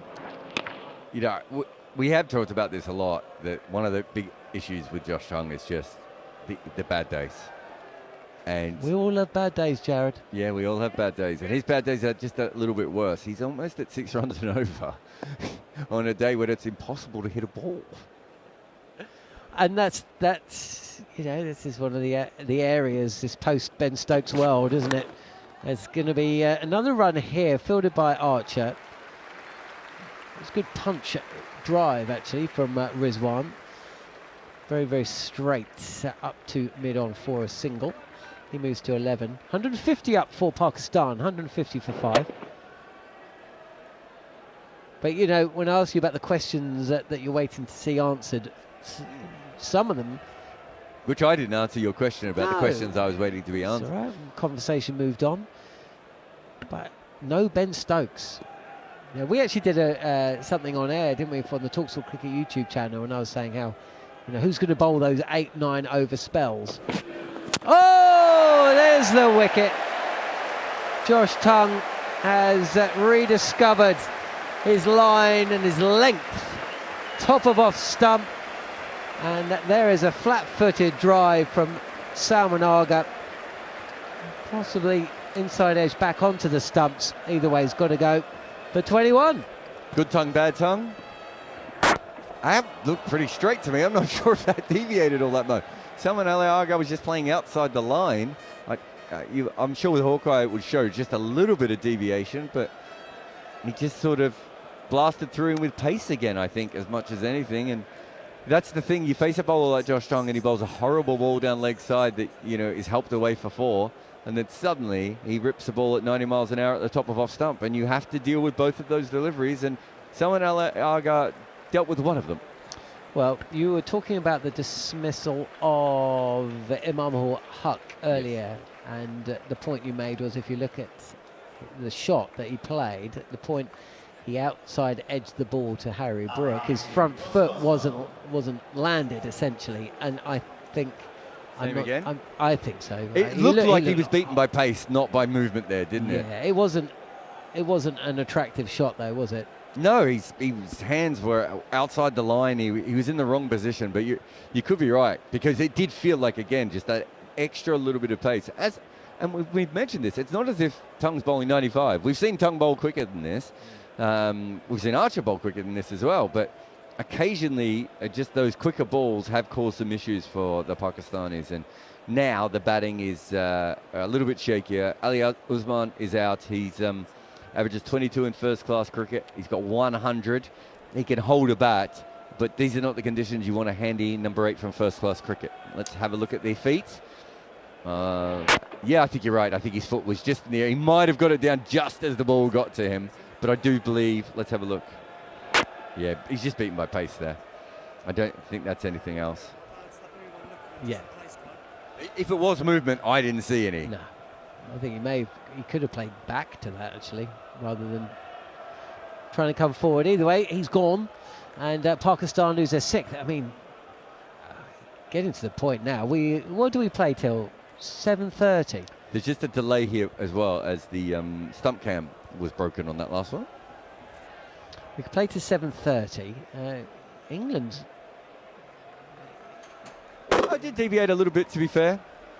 But yeah, I do think the extra pace is probably what did it. It didn't move much, did it? Compared to, considering the amount of movement we've seen on balls today, it made a great noise. I can see why the stump cam struggled. Just to say, that was not producer Scott sneezing, everyone. That was the stump can exploding. He'd be wearing a mask if he had a cold, wouldn't he? He's very conscientious. Scott's a double masker, isn't he? Definitely double masker. Still got to hold up here. England could bat 25 overs. It could be 4 down by stumps. Could be a 14-wicket day. Josh Chung saying, I snapped the top of the stump off here. Can I just say, this hasn't been the most exciting of days play, but just a reminder that the Western Terrace does create its own atmosphere, doesn't it? And it always goes early. Like, it's always a good 2 hours earlier than it feels like it should be going. I noticed today, generally when we're at the cricket and the national anthem is played, no one sings it, do they? Totally agree. You noticed that too? Oh, absolutely. Because I didn't even think it was full at that stage, and they were still singing. I was like, wait a minute. And I was trying to rack my brain of like the last time I've heard it. Yeah, I noticed that as well. Okay, here we go again then. 150 for 6, and Josh Tongue is bowling to the new batter. That is full. It's fast. And it's out. Josh Tongue is on a hat-trick. Usman reviews, hopefully within time, but that looks stone dead. And as things stand, Pakistan are 150 for 7. It was fast and full, and it's probably the ball you bowl if you've been tipped off that this is a number 8 domestically. He came out and he just missed that. These things happen. It's the way that you would bowl to someone like Shane Warne early on on his innings. He's played that posthumously. He might get away with this because it's a bit more leg stump, but I think it's clipping leg, isn't it? It looked very out. His head fell over. He almost didn't play a shot in the end. Well, it's not going over. I'm not sure why we're looking at the inside edge so much here. He was a considerable distance from the ball. Here we go. The crowds will tell you. Out. Impact in line, hitting the wickets. Go back and field to Chris and stick the original decision out. Actually, the little sound effect of the ball hitting the bail, or rather the leg stump, told you before the crowd told you. But either way,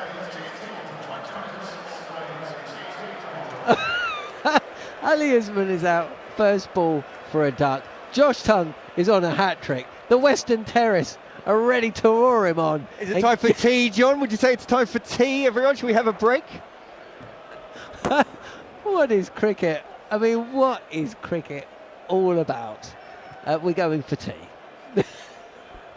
We needed a break. Too much excitement. Do you know what I mean? It's like when your kids get really excited late, in the afternoon, and you go, just have a sit down for a little. Yeah. Here's the iPad. Just settle down. What about a book? You remember when you have a very, very young kid and they start laughing hysterically at something you do, and the first time it happens, you're like, wait, I'm a comedian. My kid's got a great sense of humour. And then you realise, no, it's because they are madly overtired and you need to get them to sleep very quickly. Well, that's what it feels like here at Headingley. We're all madly tired. We need to get to sleep immediately, and we're going to do so for the next 20 minutes.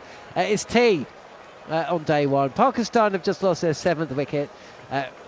Come back and join us here on the talkSPORT Cricket YouTube channel to find out if he gets a hat-trick with Pakistan teetering 150 for 7.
soon. Right, we're away then. Oh dear. It's a life gone for the Tiger.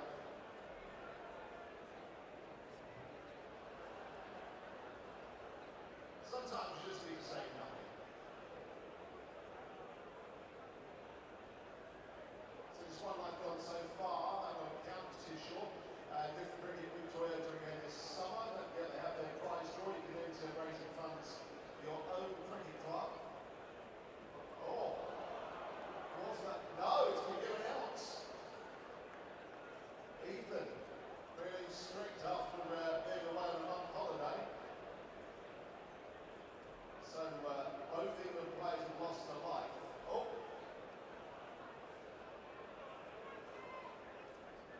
Oh, he's, hello, hello.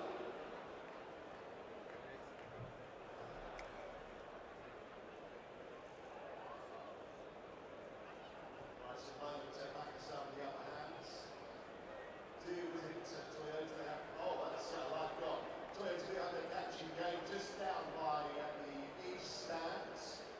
Chance for you to win a bucket hat or indeed tickets for an international next summer. So well worth popping down there at some stage throughout the day.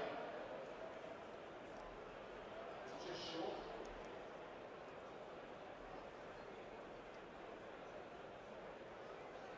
So both England players down to 1 live each.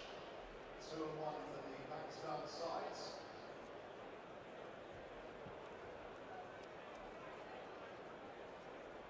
Very gentle. Oh, that's it. Right, you go down to 1.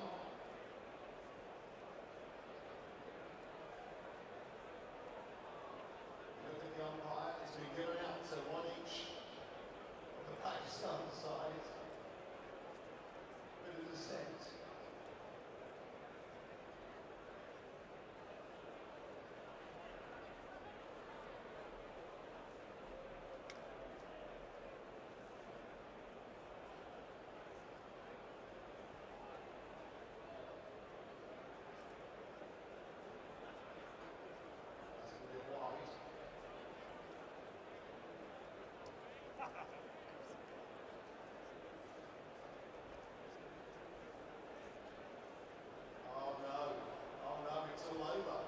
It's all over. We have our winners. It's Pakistan.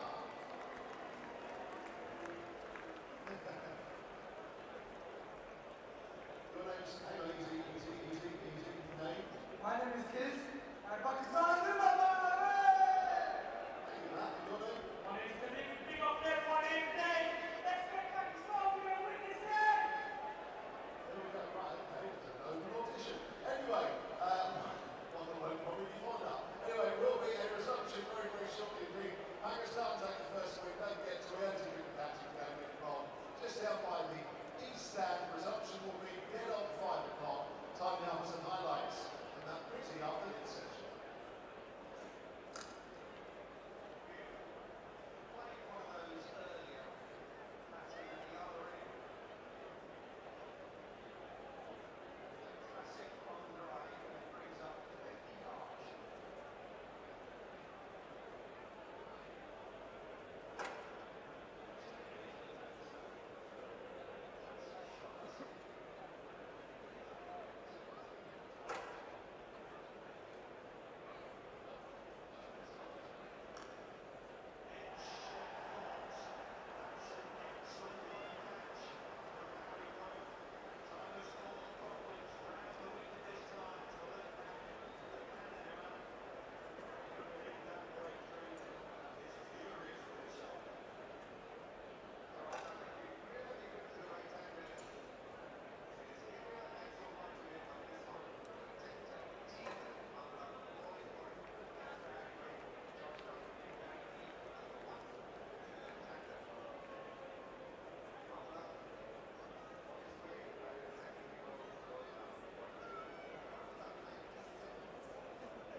Spectators kindly remind of the ground regulation. Please stay off the playing area at all times. Anyone ignoring this request is liable for prosecution and exclusion from cricket grounds. Surely appreciate these measures that are in place for the safety of everyone, in particular the players and match officials. Spectators should not engage in any conduct or act towards any player, match official, steward or other spectator in a manner which offends, insults, intimidates or threatens that person with any form of discrimination. And in the interest of safety and security, we ask you to keep your bags and belongings with you at all times. Any bags found unattended may well be removed. And please keep an eye on the playing area at all times. Cricket balls often hit high into the crowd. If you get missed or you will know us, contact our student team quick and easily by texting RESPECT to 16650 with your message of concern or by speaking to your nearest children.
Back to the field, Albion Malika and Chris Gaffney.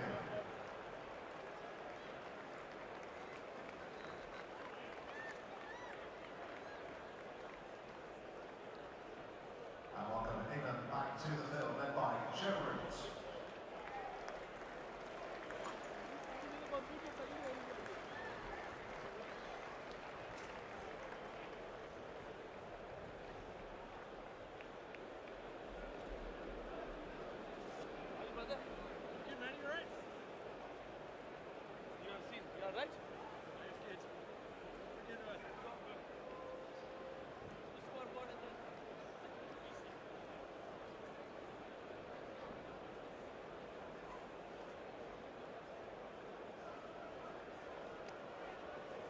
museum for Pakistan. On 11. And incoming batter, who will take strike. Darren Shazad.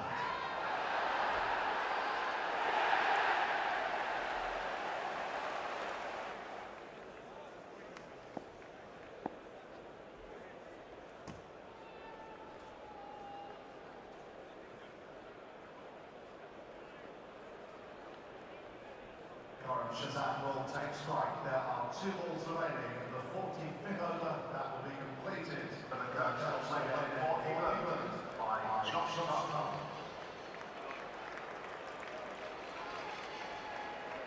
And he has taken 2 wickets into the breeze on next ball. It's his hat-trick ball.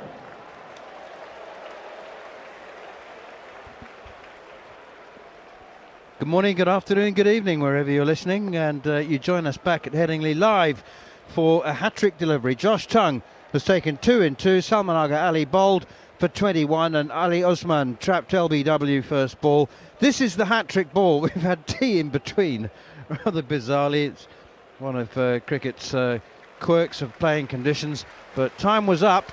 And so we've got 2 short legs, a short mid-off, 3 slips, a gully and 2 leg slips. Everyone catching. Here's Josh Tongue, bowls to Karam Shazad, who drives it through extra cover past Jofra Archer and away to the boundary for 4.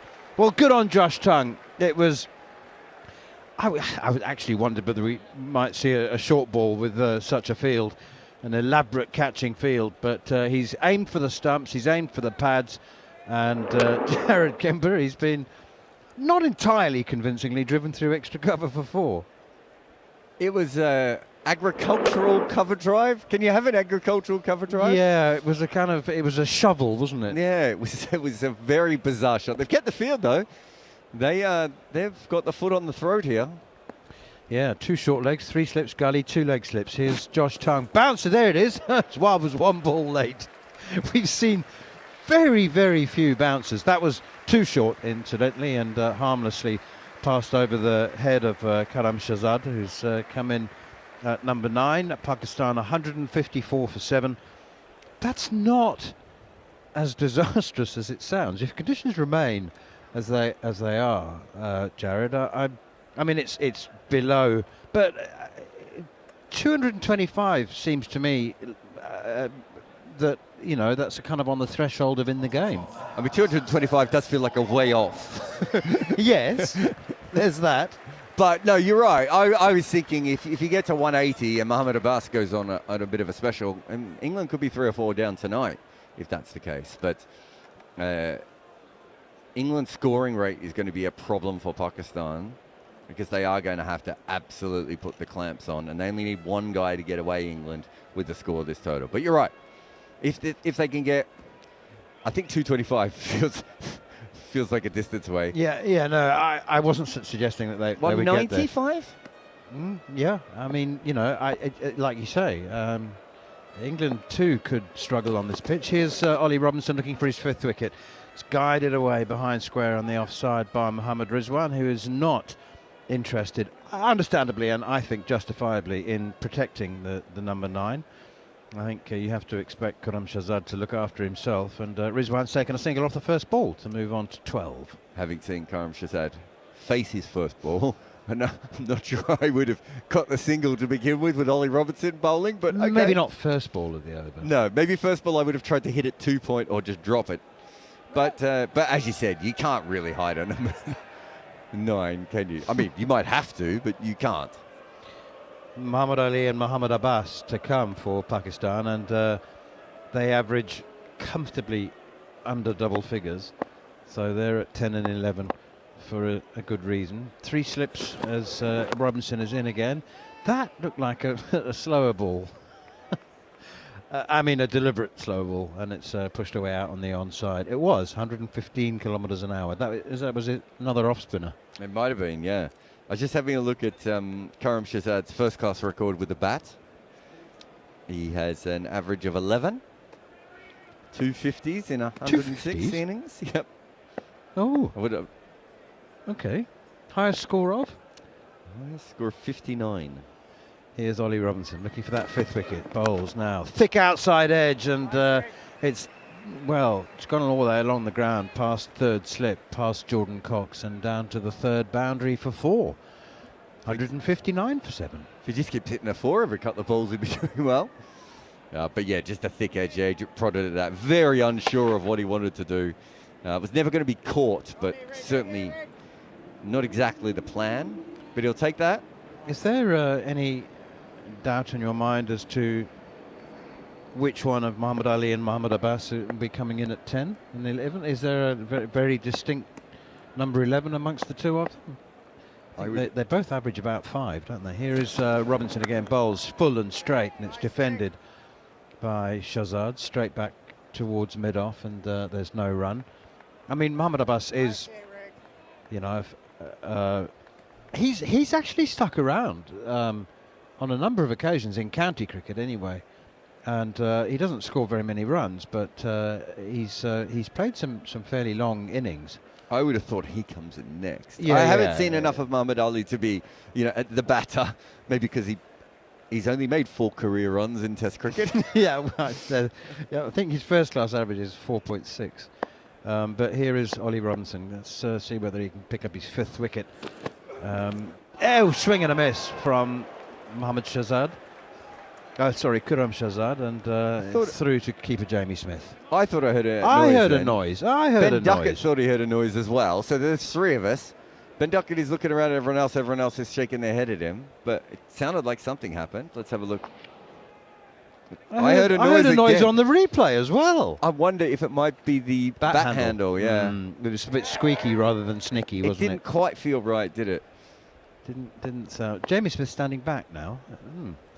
Okay, here's Ollie Robinson again, bowls, and Shahzad drives up towards mid-off. It's fielded by Joe Root, who is trying to set the example here of movement between the overs, and he gets up and runs between wickets. Jamie Smith and the slip cordon are also running between overs because not only the over rate, but it's quite chilly. It's quite fresh. I can't believe you've been sitting there in a T-shirt. The hair is standing up on your forearms. That's just excitement of being next to you, man. You forgot to bring a sweater, didn't you? Yeah, I've got a jacket there. You saw it. I put it on. I found it there's a hook. Well, I really did think you should put it on. You're making me feel cold just sitting next to you. Can I warm you up with some sweet, sweet stats? Muhammad Ali, I've just been looking at his batting. He's made 4 runs in Test cricket from 95 deliveries. We've got another Will O'Rourke. And I looked in first-class cricket just to make sure the pattern stays. 411 runs from 1,870 deliveries. They got some guys that can hang around here. That's a run at every 4.5 balls. That's actually really impressive. It's hard to do that in first-class cricket. Test cricket, I've seen people do it. Just 2 slips now as Josh Tongue is into Mohammad Rizwan because they've got a man at sort of fly backward point and deepish mid-off because they're expecting Rizwan to play a few shots. Doesn't to the first ball from Josh Tongue, guides it away behind square on the offside. So here is Joe Root with the compromised Ben Stokes exotic field. So it's just a sort of dash of cinnamon with a bit of turmeric rather than the full. We've got what is that? He's a backward. He's got a deep fly backward point. Here's Tongue again. Bowls. Rizwan drives. Could have had a single to deepish mid off Jofra Archer, but doesn't take it. Yeah, I wonder if it's doing 2 roles. One is if Rizwan slashes it, there's someone there to catch it. But I also think that if he just pushes the ball out on the offside, they don't mind if Rizwan gets a single, do they? First 2 balls, no, they would welcome it. 3rd ball? Yeah, so if he comes up, we'll know it's about the run saving. But it could just be there for the slash. And mid-on and mid-off are both at a distance to concede a single as well. Here is Tongue again, bowls. Rizwan struck on the pads, big appeal for leg before wicket, and up goes the finger. Rizwan's gone, although he's going to take the review on the basis that he's Mohammad Rizwan. He's Pakistan's last hope. They've got one left, and so he didn't even bother consulting Khurram Shahzad. To be fair, Khurram Shahzad, the way he's been looking at the ball, he might not have seen it. But I think what happened there is Rizwan looked at his feet, and he thought his feet were outside the line of off stump. They were after he was hit. They definitely were. They weren't when he was hit, high, but it is high. Yeah. It certainly has hit him in line. He was wrong. He was wrong for his review, but he might get away with it anyway. It's going to be just touching the bails if it's touching the if it's out. I think it just might be a bit high, to be honest. But he's very deep in the crease, and it's hit him well behind the popping crease. Oh, I think here we go. Oh, it's hitting. Double umpire's call, wasn't it? Umpire's call on line and on height. So he was right to review it, Rizwan, but he was unlucky. Just didn't get away with it there. But yeah, it was a funny situation because he looked at his feet afterwards, and me and Manners both realised what he'd done because we've done it before as bad batters ourselves, where sometimes after you get hit, your feet go into a different position, and you're like, well, how could I be LBW? Look how I'm standing here. I'm standing at point. How could I be out LBW? But again, we said before it was good tongue, bad tongue. He bowled some, the Imam al-Haq delivery from earlier today, where he won with extra pace. He got another wicket, couple of wickets with extra pace. This was a good delivery though. So he's pulled it back quite well after a bit of an up and down start to his day. And in Pakistan's case, as we sat down, you said to producer Scott, what do we do if it's change of innings? Producer Scott went, well, only 7 wickets down. He went, it's going to happen on this stint. You called it, Neil Manthorp. That wasn't hard. How many times have you seen 2 bowlers take 5 wickets in an innings? The same innings, I mean. Like 2 bowlers share all 10 wickets. It feels like 2 bowlers share 10 wickets, I think, is more common because when you get a 7 or an 8 for. Yeah, but I mean a 5 and a 5. 5 and a 5. It feels like something that Kirtley and Courtney did every game. Well, they didn't, but it does feel that way, yeah. If it's anyone, if Gary tells us that someone else holds that record and it's not Kirtley and Courtney, I'd be shocked. Because you need 2 good bowlers and you need the rest of the bowling to be a little bit weaker. I might actually be wrong, but I remember Donald and Pollock doing it. You see, I might have got that. It could have been a 6-4 split, but they certainly shared all 10. Gary, over to you, sir. We want 2 5s, please. A 5 and a 5 split, all 10, 5 and a 5. No 6 and 4s. We would like a list of 5s and 5s, please. Right, 4 slips and a short leg. And the new batsman is edged down the leg side. I'm not sure he hit it, man. The new batsman is Mohammad Abbas. We were right, though. Was that not edged? I think it was. It wasn't edged. It was given byes. He played that so late. The chances of him hitting that ball about 7 to 1. I think he hit the ground. That was the noise you heard. I definitely heard a noise. Dead right. There's a huge noise, but he didn't hit it. Jamie Smith should have stopped that, by the way. He had. He played that shot after Jamie Smith missed the ball. That was the fastest ball of the day, 91 miles an hour. It's the first delivery, actually, that's been recorded over 90 miles an hour. But Josh Tongue has been consistently the quickest bowler today. Here's Tongue again. Oh, backs away as Abbas tries to slash this one away on the offside. I just want to point out that Mohammad Abbas did not back away there because he knew that was going to be shortish ball from Josh Tongue outside the off stump. He backed away first and then made a plan as to how he intended to make contact with the ball. But he was very late on the swish. In fact, I think he swished when the ball was halfway between him and Jamie Smith. Yeah, it was hard to tell, actually, if the ball hit the gloves first. or whether he was still switching. Yeah. Well, Muhammad Ali is coming in at number 11. Muhammad Abbas is at the crease now. 4 slips still. That's pushed away out on the onside. They'll take a single. Emilio Gay has to chase it from short leg. Well, who's protecting who from what? Is the question. I don't think either of them are desperate to face Josh Tongue. He's bowled well today. He's bowled bad and good, I would say. Okay. I thought he struggled when he started. I very rarely find myself saying about any fast bowler, he's underdone the short ball. I mean, in conditions like these, you desperately don't want to overdo it. But he's bowled like 2 bouncers all day, hasn't he? Yeah, he hasn't bowled many. England haven't bowled many, and I suppose on a pitch like this, there isn't the need. I thought he struggled in his first spell. They switched his end and he struggled, but he got the wicket. And then he came on and bowled a couple of bad ones. And since then, all he's done is take wickets. So Robinson in again, and this is just on the hip and turned for one just past short leg. You might have heard the groan of the crowd there.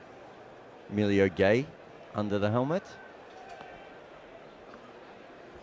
Loving the crowd, the fact that there are so many of them. I mean, were you perturbed or distressed 45 minutes before the start of play when it looked like we had about 3,000 people in the ground? It was weird, wasn't it? I think Jon Norman came over to me and said, "Where is everyone?" Because there were no queues outside either. And I heard there were only a couple of hundred tickets left. So, yeah, it was. Here's Robinson looking for 5, as is Josh Tongue. It's a wild swing, a highly entertainingly wild swing from Khurram Shahzad. And Mohammed Abbas now is having an attack of responsibility, and he's strolled purposefully down the pitch from the non-striker's end. Said, mate, what are you doing? We're 165 for 8. I mean, there are ways to hit, aren't there? That's not one of them. To be fair, I'm not sure he could have been out off that ball, because I don't think he could have hit it, and if he did, it would have flown for 6 over third, and they're putting back a fly slip, Manners.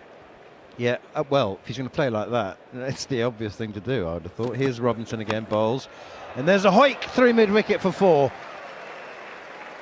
There was nothing culturally superior about the shot, but the result is just the same as an on drive or a beautiful square cut. We need Bayram Kazi to come here and tell us how much farming this man has done, because he looks like he's ploughed the fields in the morning and he's come in for a club game, and his pads aren't on correctly, and he's just going to try and whack him as hard as he can. I'm all for this. This is proper cricket.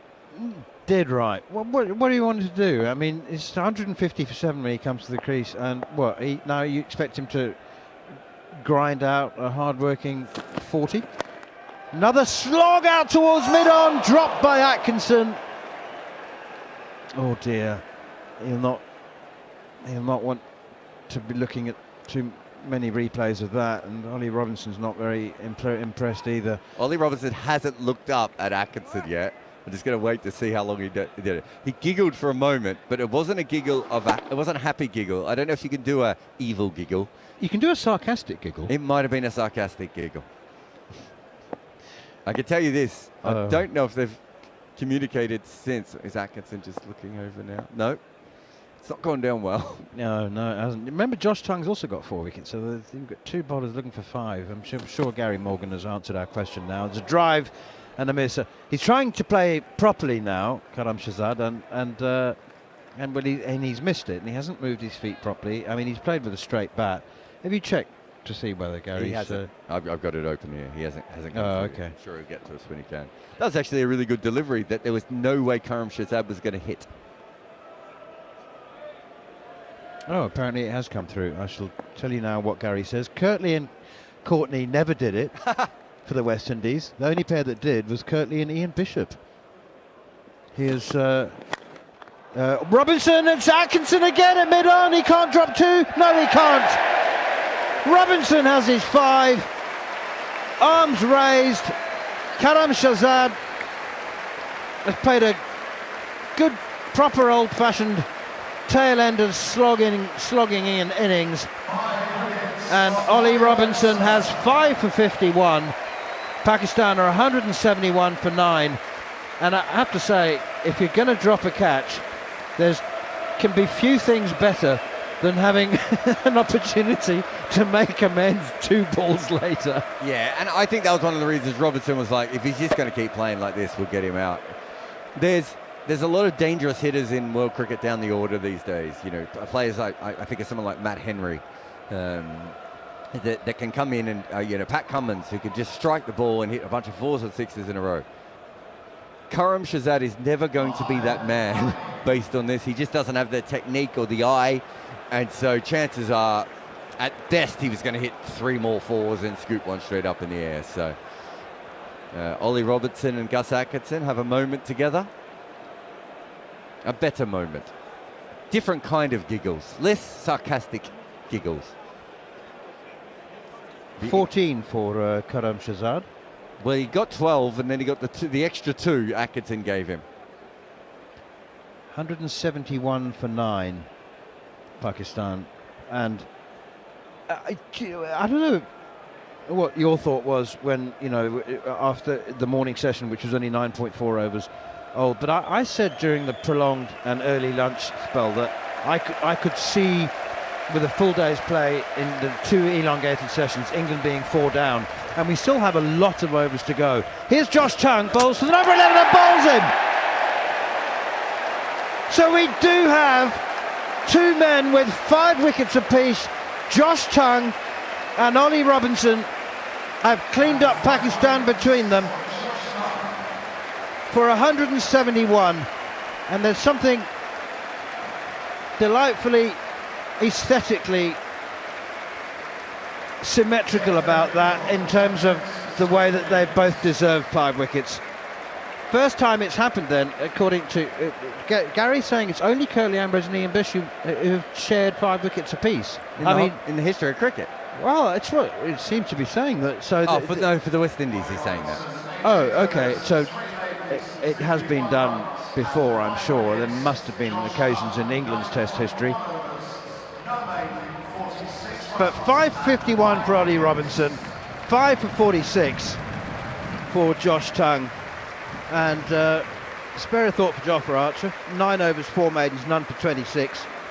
Those are I say this cautiously, those are quite flattering figures, because Jofra didn't bowl well enough to take any wickets today. Gus Atkinson was better, 12 overs, 1 maiden, none for 40. But 5 for 51 for Ollie Robinson, 5 for 46 for Josh Tongue. Pakistan bowled out for 171, and I don't know, I thought that England could be 4 down at lunch if we had 80 or 85 overs in the day. But a lovely moment for Ollie Robinson, actually, who saw that catch dropped, didn't react in any kind of way at all. No petulance, no consoling, just a complete cold shoulder, no eye contact whatsoever. And then when Tongue took the 10th wicket, he ran over to him and raised his arm like 2 boxing champions sort of saying, let's call it a draw. And it is a draw, 5 wickets apiece, 171 all out. It's not Test match over, Jarrod, you know what I mean? No, Sometimes a team gets bowled out for 171 on a flatty and you go, well, it's going to be really hard. You can see Pakistan staying in this Test match with that score, although albeit with a very special bowling performance. Probably still with a deficit, I would say. But yeah, I can see that if Mohammad Abbas has uses the conditions as well as the England bowlers have, then I definitely would say that this is game over at the moment. But yeah, you'd much rather be England in this situation. It was really tough to bat early on. I think the rain probably helped Pakistan a little bit, because I think those were the worst conditions. But since then, Abdullah Shafiq was really the only one who looked like making any runs. And there was always a ball, even with his name on it, if we're being fair. And so England have done well. The last pair to take 2 5-wicket hauls in a Test match, Test innings together, were Lasif Mbaldina and Ramesh Mendes for Sri Lanka in 2021. The last English players to do it are Matthew Hoggard and Monty Panesar in 2006. So that's 21 years ago. Wow. It happened a lot in the early part of Test cricket, because you quite often would have the opening bowlers would just bowl 30 overs each. Hoggard and Panesar? Yeah. What a where was Old that? Trafford. Oh, okay. That's an odd couple, isn't it? Hoggard and Panesar, 5 apiece. Who else was in the attack then? Do you remember? No, 2006. Army? Yeah, well, I would have thought so, yeah. It's actually the best weather of the day, by the way, in case you're wondering whether we are going to get through this very, very elongated, extended final session of the day. But we've got, I don't know, probably 40% blue sky above, white, harmless, fluffy clouds. The floodlights have been on for the last 3 hours, and they haven't been needed, the last 2 hours anyway. But the forecast is dry for the next 2.5 days. And it's really, really quite pleasant now. There's almost a warmth to the sun counteracting this chilly breeze. Heavy roller on the pitch at the moment. That's no great surprise. That's normally the case. The Headingley pitch doesn't break up, does it, Jarrod? And Well, you're also you not wanna worried. kind You're not worried about the pitch breaking up at the moment, are you? Because we're not. No, but chances are we're not going to be here day 5, Manners. well, I don't know. My hotel's booked. I might not be here. I mean, I will be here on Headingley, day 5 because my Carnegie. family's coming up. But yes, we'll both be in Leeds until day 5. Yes, absolutely. Is there a zoo? I've never actually done much exploring of My Leeds. family love Leeds, and they were so upset to find out that originally I hadn't booked them in for it. I have no idea what they do because I'm always busy, but they love it. The boys are mad for Leeds. There must be some sort of fun things. I have to say that there's a real youthful, funky, zesty vibe about Leeds city centre, which around the train station, around where we're close to where we're staying, around that whole area. The canals, I think, are absolutely brilliant. I think your boys, I can understand entirely if they love the whole canal vibe thing. And I think, as I say, it's just the whole revitalisation of Leeds city centre has been quite inspirational. Sorry, we just have to correct. We said it was Hogarth and Monty before. It was Harmy. Oh, it was Harmy and Monty. Yep. So the bowling attack, if you want that makes far more sense. Was not. Matthew Hogarth, Steve Harmison, Sajid Mahmood, Monty Panasar. Kevin Peterson bowled 2 overs in that one as well. So what were the figures? Harmy 5 for 57 and Monty 5 for 72. Actually, very similar to today. And it was against Pakistan as well. Robinson 5 for 51. Josh Tongue, by the way, 5 for 46. He only bowled 9.1 overs, Josh Tongue. Excellent performance all round. But let's just reiterate once again that unless Pakistan bowl dreadfully, unless it's hot and sunny unexpectedly and against the weather forecast for the next sort of 2 days, unless Joe Root and Harry Brook or Ben Duckett or someone, makes a daddy 100, it is very unlikely that that England are going to pile on the agony here and make 450 plus. It just, conditions don't lend themselves to that. And Gary's just corrected himself. He said, sorry, actually you're right, it was Harmy and Panasar took 5 apiece. Did England win that test match? Sorry, you just logged out of it. Never mind. I'm assuming they did against Pakistan in 2006. Pakistan haven't won in England, or haven't won a series in England since 1996. So it's been 31 years since they last won a series. They won by an innings and 120 runs. Harmy, it took 6 for 19 and 5 for 57. He was handy at cricket, wasn't he? Hey? England made what, 460? 461 for 9 declared. Who made the runs? Must have been Harmy made 26. What a game! Ian Bell and Alistair Cook both made hundreds in that one. It was a decent batting lineup. I mean, it's not one of their greatest ones, but Yunus Khan, Muhammad Yusuf, Inzam Al Haq in the middle there. That's a big trio, that. That Abdul Razak and Shahid Afridi down the order as well. There's some names there. I don't know why Cameron Akmal was opening in a test in England, but that's a slightly different one. Was that? He didn't come in as a. It was like 2 overs to go at the end of the day. No, he opened in both innings. Okay, all right. I don't recall that. I can't remember why that was. Was bet. Just try and fit in another all-rounder. It could have been, but it didn't work. He didn't make any runs. Okay. Is he your favourite Akmal, if you had to rank them? Yeah, all round, sort of for flair and newsworthiness as well as cricketing ability. I thought Umar Akmal was pretty flair. No, I what was the go with third Kamran.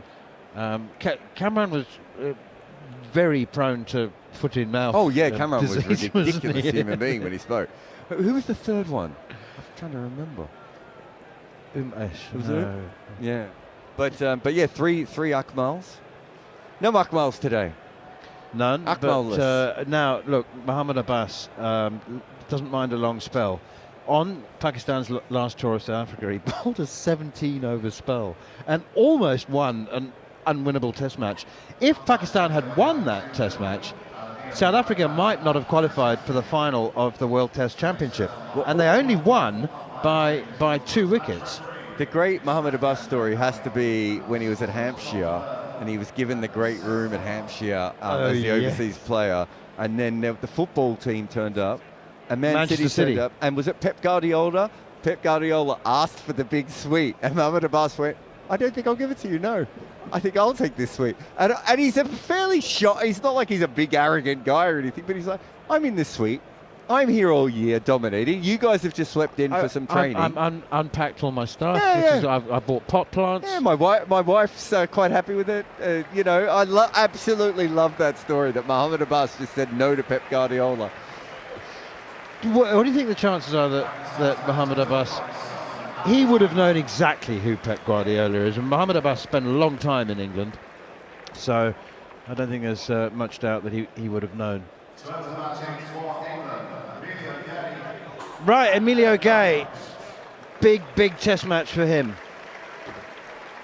I mean, poor guy, he's only played 3 test matches, and you know there are people saying like, oh, well, does he have what it takes, test quality? 3 test matches, 139 runs at 23, but 2 50s and a higher score of 57, which was the highest score of the innings against New Zealand at Lord's on a treacherous pitch.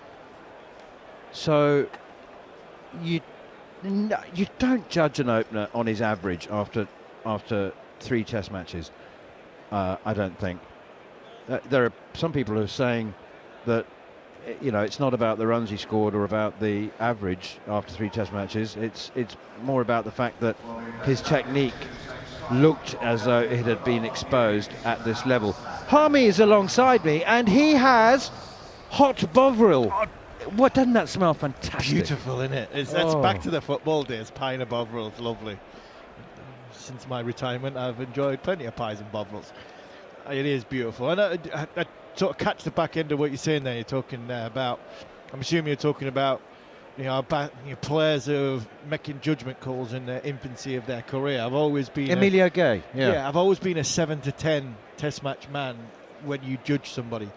And 7 to 10 test matches means you've had a whole summer in more often than not, they'll get a debut in their own conditions, and then you get a part of the winter. So you've had home summer with part of that winter, and I think by 10th test match, Emilio Gay will have played against Mohammed Abbas. We'll come back to that in a moment. Here's the first delivery, bowls to Emilio Gay, a thick outside edge.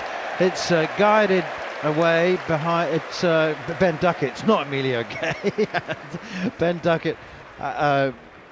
There's the prejudice coming out in me again there. If it was Emilio Gay, I would have said it was a thick edge. But if it's Ben Duckett, I'll say he's guided it past gully. Yeah, he's guided it past gully. I would say Ben Duckett has done that there. But from Emilio Gay's point of view, he's played 3 test matches against New Zealand, 3 test matches against Pakistan, 2 decent enough bowling attacks, and then he's had 3 test matches in South Africa. 3 slips in a gully and a short leg as Abbas is in, down the leg side. It's an unusual error from Mohammed Abbas, taken by Mohammed Rizwan. Beram Kazi is alongside us as well.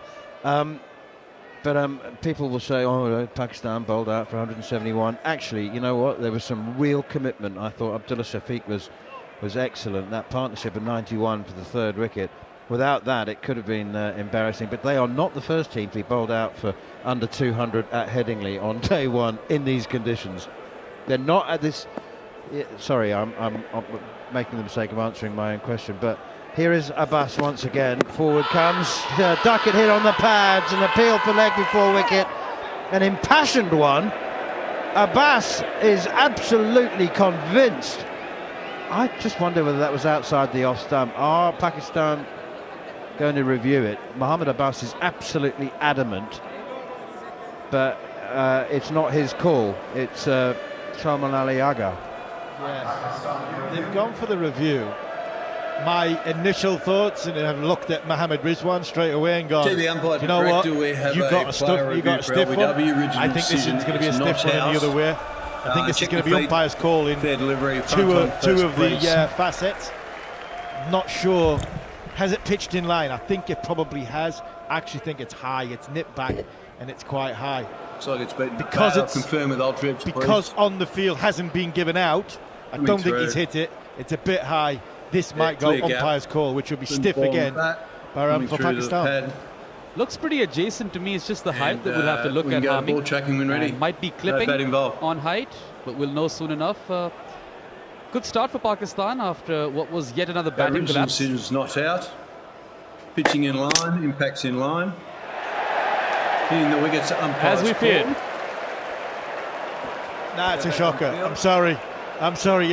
If Mohammed, obviously I'm biased because I'm English and obviously I'm wanting England to do well. If Mohammed Rizwan is out and that's given in, the game's gone. The game is gone. As a bowler, and a batter might go, hold on, Harmy, you bowl a team out for 171. But if Mohammed Rizwan is given out and Ben Duckett is given in, I'm sorry, the game's gone. It's a shocker. Look, it's not as bad as VAR. That's a VAR decision. That description of Mohammed Rizwan's decision to Ben Duckett's decision is cricket's version of VAR. That's a shocker. If I'm a bowler, I'm going berserk. Mohammed Abbas is going berserk. Good on him. He's absolutely miffed Abbas, not impressed with the umpiring, and Pakistan have been a touch unlucky. You know, the South Shakil dismissal was not out, but he never reviewed, so that's on him, I suppose. And then there was one dismissal as well, was a bit unlucky. Here is Abbas once again. Oh, and he almost makes amends. Next delivery goes past the outside edge. Well, what doesn't make sense is Mohammed Abbas having a go at the umpire. I mean, Alahuddin Palakar has made his decision, and ultimately it comes down to the technology in the third decision, the third umpire, and umpire review system. That was hitting the stumps more than Rizwan's was. Yeah. It was hitting the stumps more than Rizwan's was. Yeah, here is Abbas once again. Duckett is forward, pushing up towards mid-on. Anyway, Behram Kazi, what do you make of the batting performance? Well, first I'd just like to say that I'm happy that 32 years in I got to witness Harmy on a comm box next to me saying the game's gone. So that's something I can cross off my bucket list. But I think Pakistan, they have this penchant to collapse in Test cricket. We've seen it time and again. They weathered the storm so well. They were 97 for 2 after being 2 for 6. Or 6 for 2, sorry. And then they lost 8 wickets for 74 runs, which is very Pakistan-coded. Yeah, and there was some bad luck in there. I have to agree with both of you. That's clipped away by Duckett past short leg. And they're running away. The ball is running away, pursued by Muhammad Ali. Who's going to take the new ball from the other end with Muhammad Abbas? Muhammad Ali?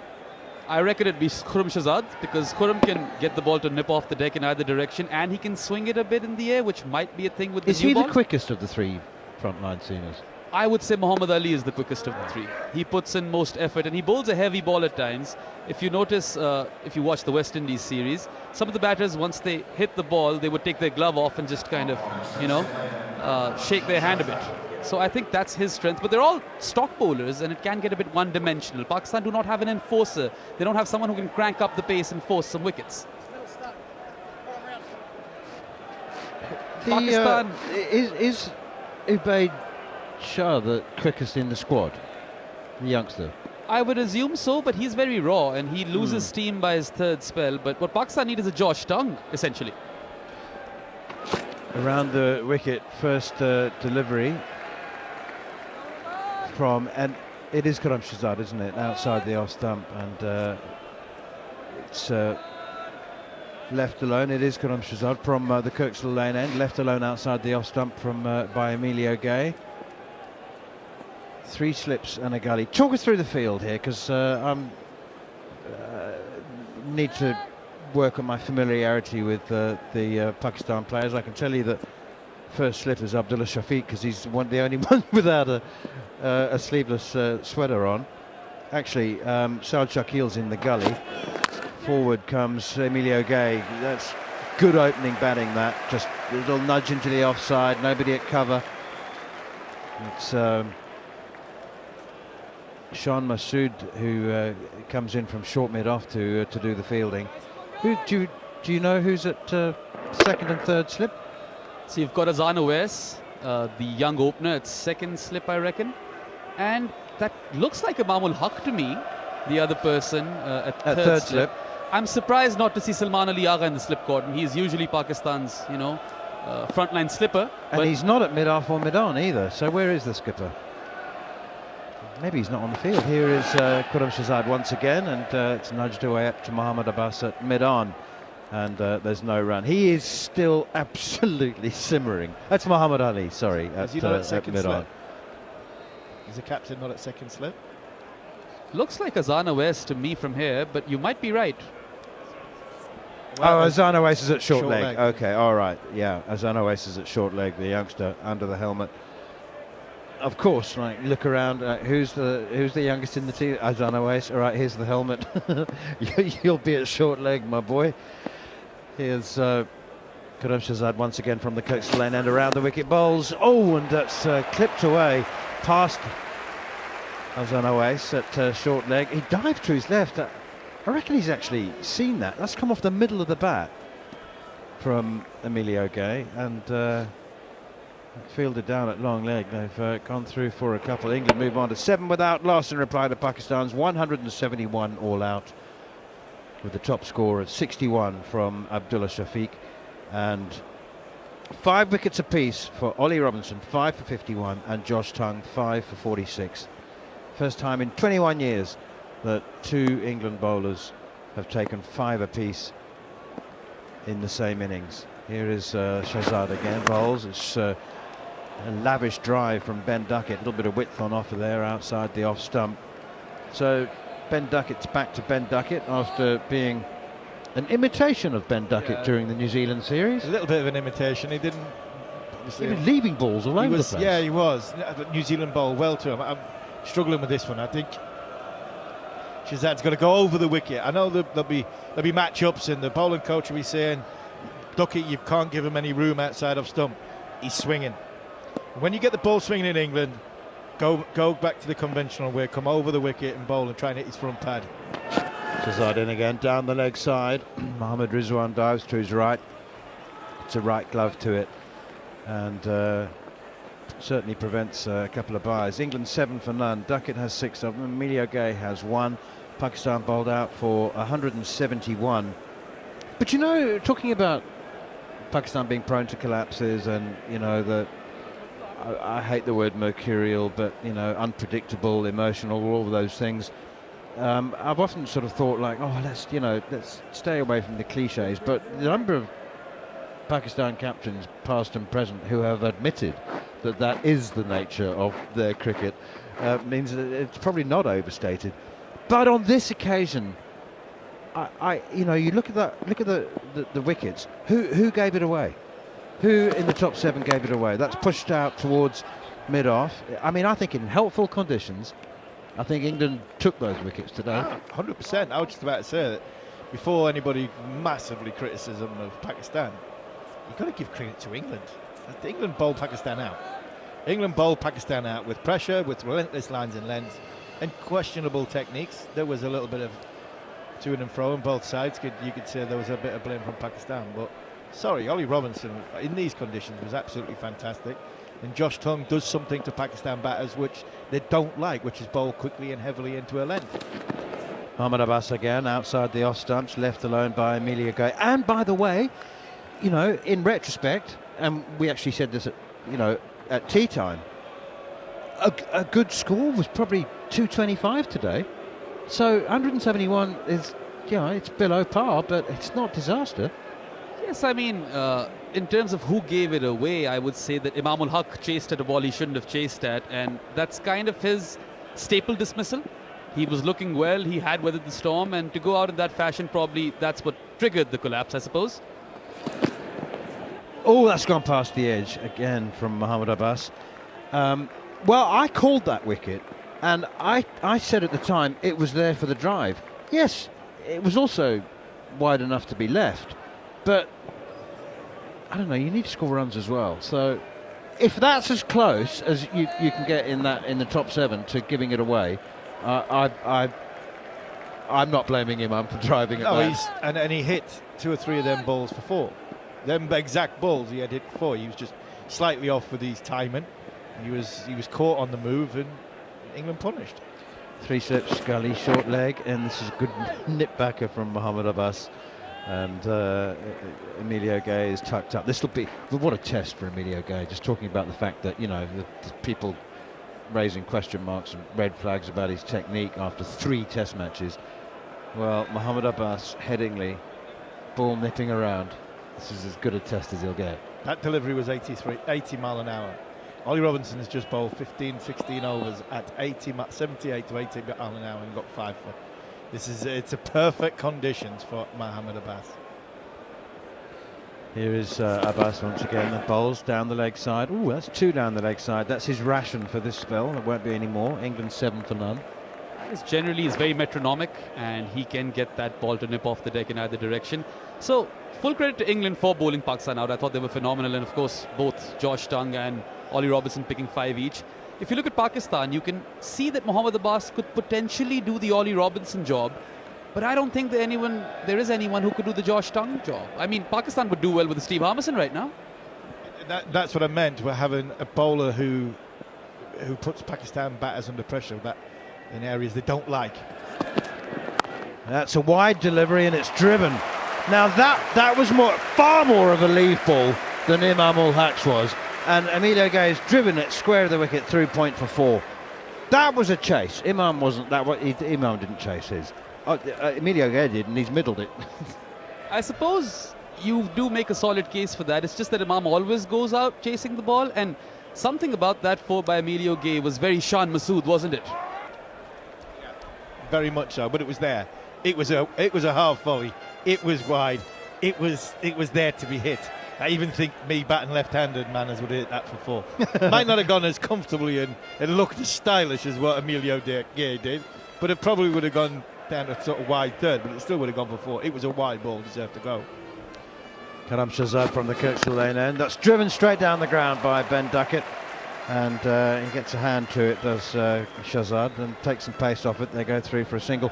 What's happened, just before I make way for Jon Norman, to the great Pakistan fast bowling factory? When was the last time they had a squad without a 90-mile-an-hour bowler? It's a fantastic question, and it has been raised a lot frequently. They've got some youngsters in Ubaid Shah and potentially Ali Raza, but I don't think their bodies are fit for Test cricket yet. The last true pace demon that Pakistan have had in Test cricket, I think you might even have to go back to Shoaib Akhtar, because Haris Rauf has not played Test cricket as much, right? Just 1 test in which he got injured. So it has been an issue. Shahzad into Emilio Gay, turns it out to short leg. It's beautifully fielded by Azan Awais, who then lobs the ball onto the stumps. Well, actually, it was a very good piece of reaction, but Duckett had managed to regain his ground and wasn't out. Yeah, I'm trying to think of back end when I played. You look at Umar Gul was lively pace. Mohammed Shami was quick. Umar Gul touched 90 miles. He had a couple of moments in his career when he was quick. He kept hitting. I just couldn't face him. He just kept hitting me on the head. I think he bowled me 5 balls at Old Trafford, and 4 of them hit me on the head.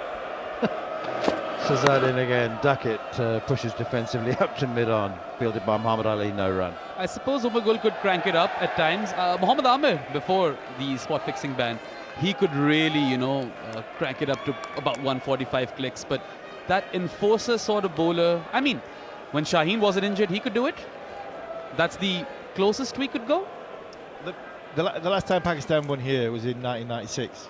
And that was Wasim and Waqar. And you think bowlers that have made a difference outside Pakistan, the likes of Shoaib Akhtar, Mohammad Shami was an unbelievable bowler. Shahzad in again, back of a length, defended by Duckett, no run. When he was fit, but he was never fit, unfortunately. He was the sort of quick through the air, more sort of Goughy's type trajectory than anything else. But it seemed as though Pakistan had tools to win in Pakistan, but not tools to win outside Pakistan. And I think from an enforcer and a quick bowler's point of view, you probably are looking at going back to Shoaib Akhtar, and even Shoaib coming to England. Didn't come to England, he didn't travel that well, did Shoaib. Shahzad again, and this one tucked away defensively out on the offside. Either in county cricket or with Pakistan. No, he didn't. He definitely didn't travel well in county cricket. I had the pleasure, or the unfortunate pleasure, of playing with him for a short period of time at Durham, which was... You had to make him really angry, didn't you? You had to know where to prod him. You just prod him in a couple of... Yeah, I did a couple of times prod him. When he's on, he was unbelievable. I have never witnessed anything like it on a cricket field when he was on. The problem was, to get him to that position to be on, you had to really, really upset him and fall out with him, which I did a couple of times. Karam Shahzad again. Duckett leaves one alone outside the off stump. And on that note, with England 13 without loss in reply to Pakistan's 171, I shall make way for Jon Norman, while Behram Kazi looks at Harmy thinking, tell me more? But he can't. He can't. You can't tell those stories, Harmy. I think Harmy's spot on that perhaps Shoaib didn't travel as well to England at least. But that series that England played in Pakistan after the 2005 Ashes. He was unreal. Yeah, and the slower one, right? Yeah, that was largely down to the fact that me and Andrew Fidjob had upset him about 6 weeks earlier.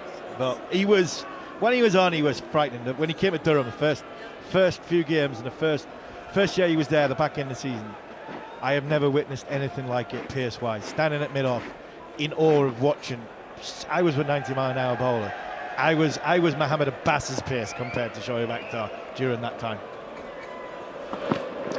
It's Emilio Gay facing up at start of the 5th over here at Headingley, where it's turning into a right old picture. What a beautiful setting this has suddenly turned out to be after a bleak viewing in the morning session. I didn't see too much action. Really tough batting conditions for much of the day. Now though, looks beautiful. Myself and Jarrod were just behind you on commentary, Harmy, and there's a glass window that separates us. We had a little window open and we could hear you in your reaction to that not out on field call from our comfortable seats in what I think is possibly the best view in world cricket, by the way. Yeah, I mean, from being at Headingley, if you not so much improve the Fuchs, I don't think you can from the other side of the building, the other building over the road. But if you improve the Wi-Fi, I mean, we are in an unbelievable spot to commentate outside. I don't think you get better. I don't think you get better than commentating from outside. I really don't. I think it's a brilliant way to commentate. Yeah, I totally agree with you. But the air turned blue. 4 runs from the bat of Emilio Gay, and he's hit this with some flourish as well, just leaning into a full delivery, getting outside the line and then clipping it through vacant square leg for 4. 17 without loss. But that decision in the first over of the innings, and I know you guys talked about it, but Jarrod and I could not believe that was not given out on field, especially when you consider there was an LBW decision in Pakistan's innings where if it had been reviewed in time would have been overturned, the ball sailing over the top of the stumps. And even that Mohammed Rizwan, you know, umpires call on pitching and in terms of clipping, and then for that to be given not out, you can understand the frustration. Eased into a wide half volley and through extra cover and away to the boundary for 4 more. Back-to-back boundaries for Emilio Gay, and England are 21 without loss in the 5th over. That is Emilio Gay at his silky best. Very, very easy on the eye. But just to go back to what you guys were talking about, I mean, I'll never forget, game's gone, Steve Harmison circa 2026. That will remain with me forever. But I mean, we've had 2 LBW7s given not out, and an LBW7 given out. And the one was given not out was hitting the stumps more than the 2 that were given that got wickets. I mean, as a bowler, that's a shocker. And Mohammed Abbas will definitely agree with you. Round the wicket comes Abbas to Gay, and defence. Perfect defensive block from Emilio Gay. Waits for the ball to reach him. Eyes over the ball as he connects with the bat. And memories of the pair at Beckenham just disappearing over the hill. I mean, it's a waste. Wasting them. And Mark Butcher was the best. He didn't when he played. I mean, Mark Butcher was the best at warm-up games and in warm-up games for on tour or into county games or anything like that. If he played in them, he didn't get any runs. His best outlook was just not to play them because you're just wasting runs. But again, this is a touch short, very wide, and left alone by Emilio Gay. Through to the keeper, end of the over, England 21 without loss. So what's the point of wasting runs at Beckenham when you've got a test match to play at Headingley in a week? I mean, Beckenham's a nice place to go and travel and visit, and I was down there the other week. It was very hot. Emilio Gay is just more comfortable in Beckenham than he is in Durham from a temperature point of view.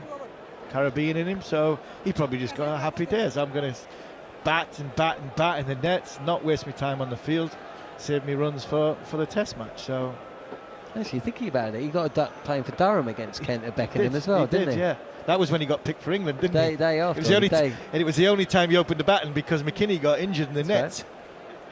Right. That's right. I don't think, other than the temperature, that Emilio Gay really fancies going back to Beckenham anytime soon. No, but if he scores runs here, then who cares, as you say. At the start of the 6th over, and England are off to their customary fast start. And there's more runs at the ball. Well, it was in the air and seemed to be heading towards mid-off, but then just veered away. Doesn't reach the boundary. It's Shan Masouda out there, is it? Can't quite see.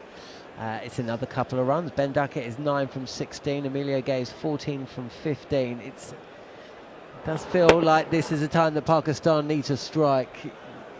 Bayram. Yeah, well, this was a half chance, but not really, because Shan Masood was quite far from it. I think Pakistan haven't been disciplined enough. They should be bowling tighter lines. I know Azana West at short leg has been kept busy, and that has pretty much been it. It's the Abbas non-dismissal, this chance, and other than that, they've sprayed it a bit. This is a touch straighter, and short leg is called into action once more. It's herring away, but won't reach the ball. Raced by the fielders, and it's another couple of runs going the way of England. 25 without loss. All of this after Pakistan were bowled out for 171, and you can only imagine what score they would have ended up on if not for a third wicket partnership of 91 between Imam ul Haq and Abdullah Shafiq, who top scored with 61. 5 wickets apiece for both Josh Tongue and also Ollie Robinson. And when you consider that Jofra Archer wasn't really on it today.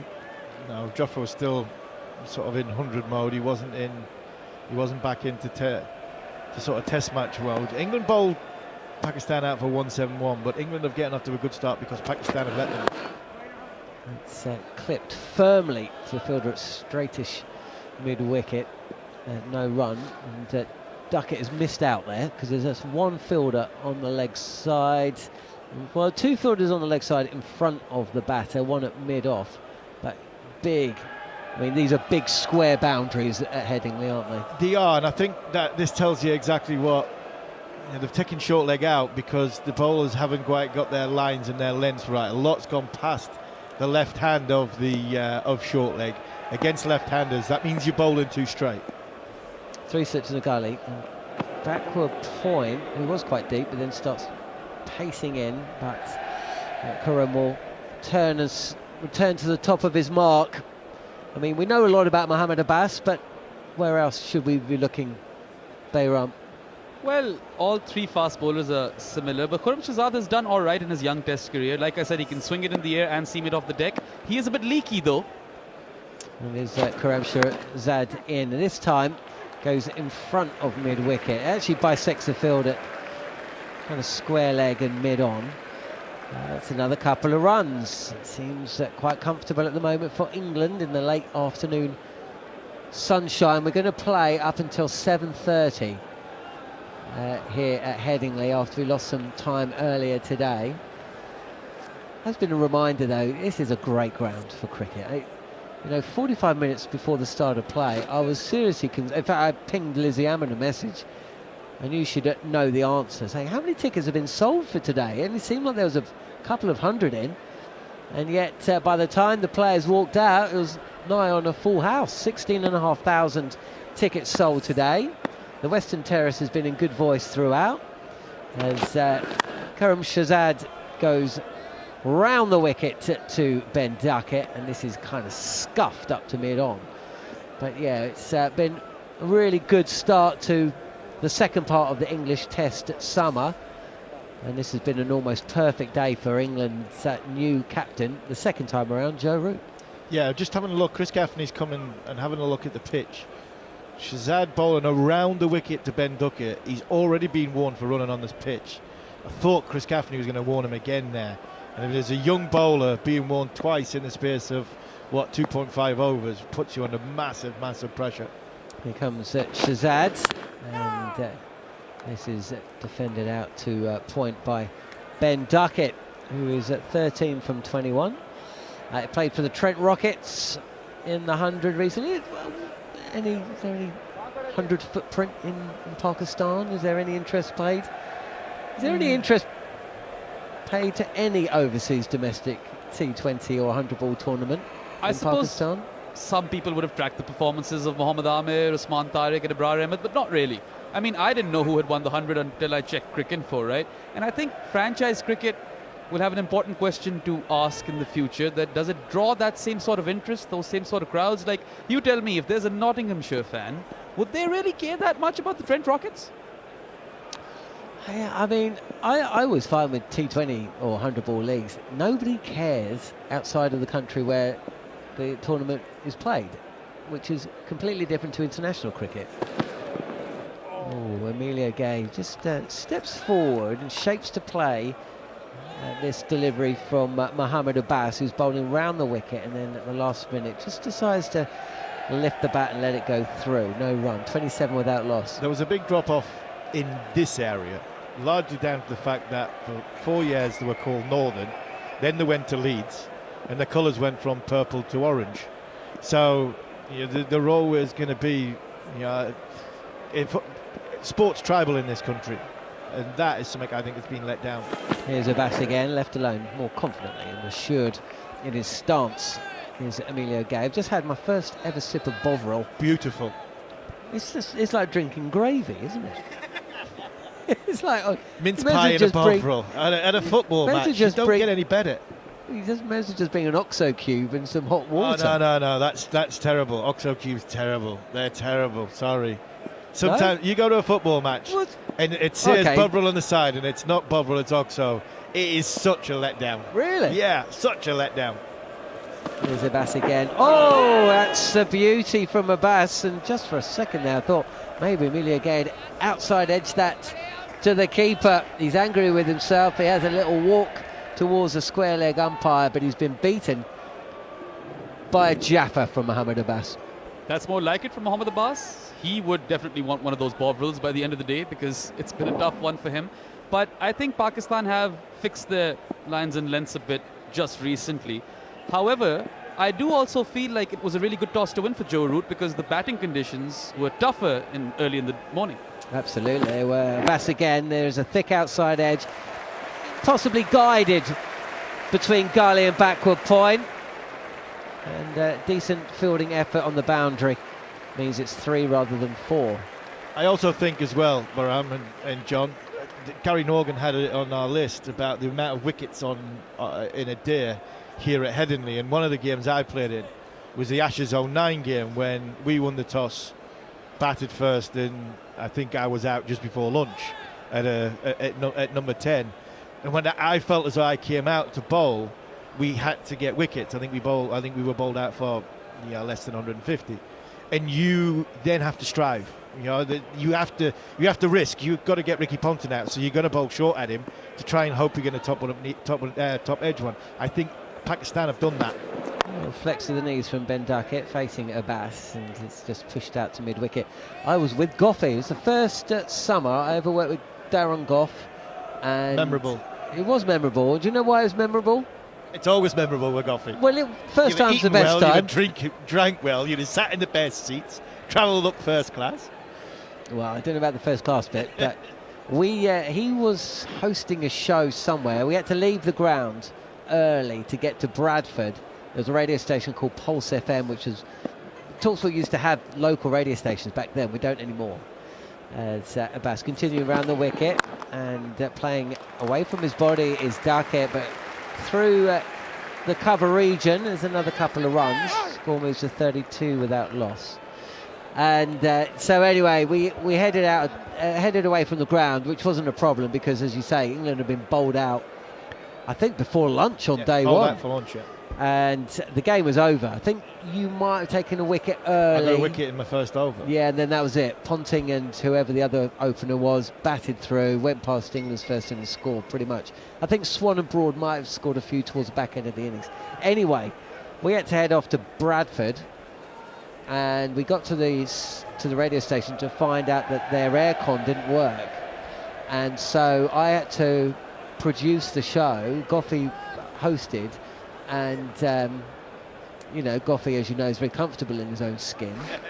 So and his underpants as well. Well, yeah. He just stripped off. I'd never worked with him before. And there I was. Is your hero my hero? Lost a bit since he didn't look like that now, then. And so he did 3 hours in his pants.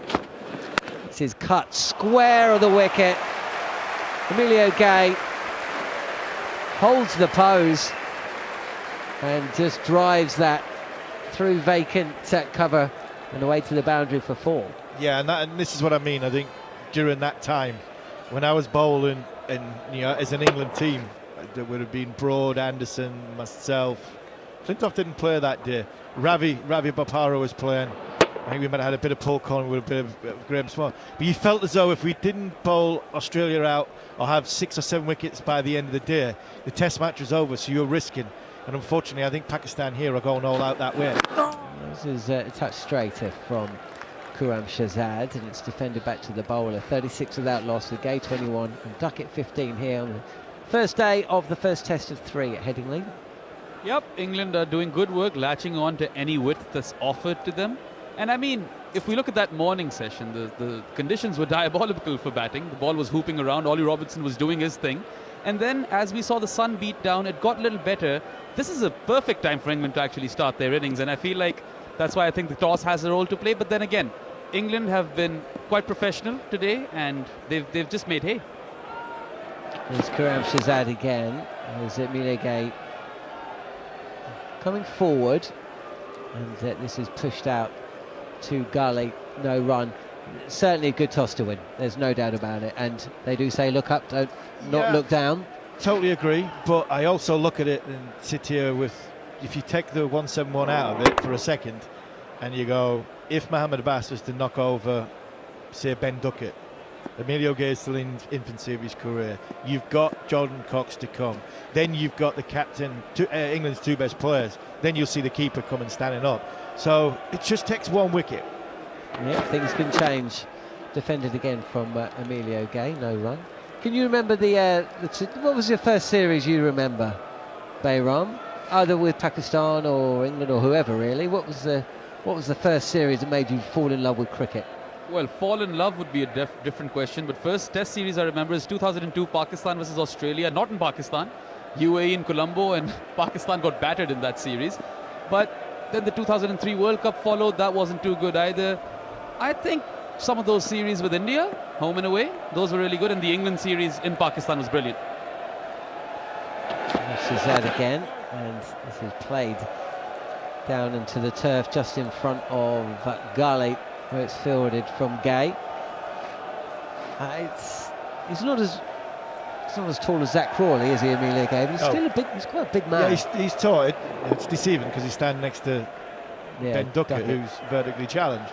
So, you know, he's not 6'6" in Zach Crawley, but I think he's about 6'2", 6'1", 6'2", which is again is quite tall for an opening batter.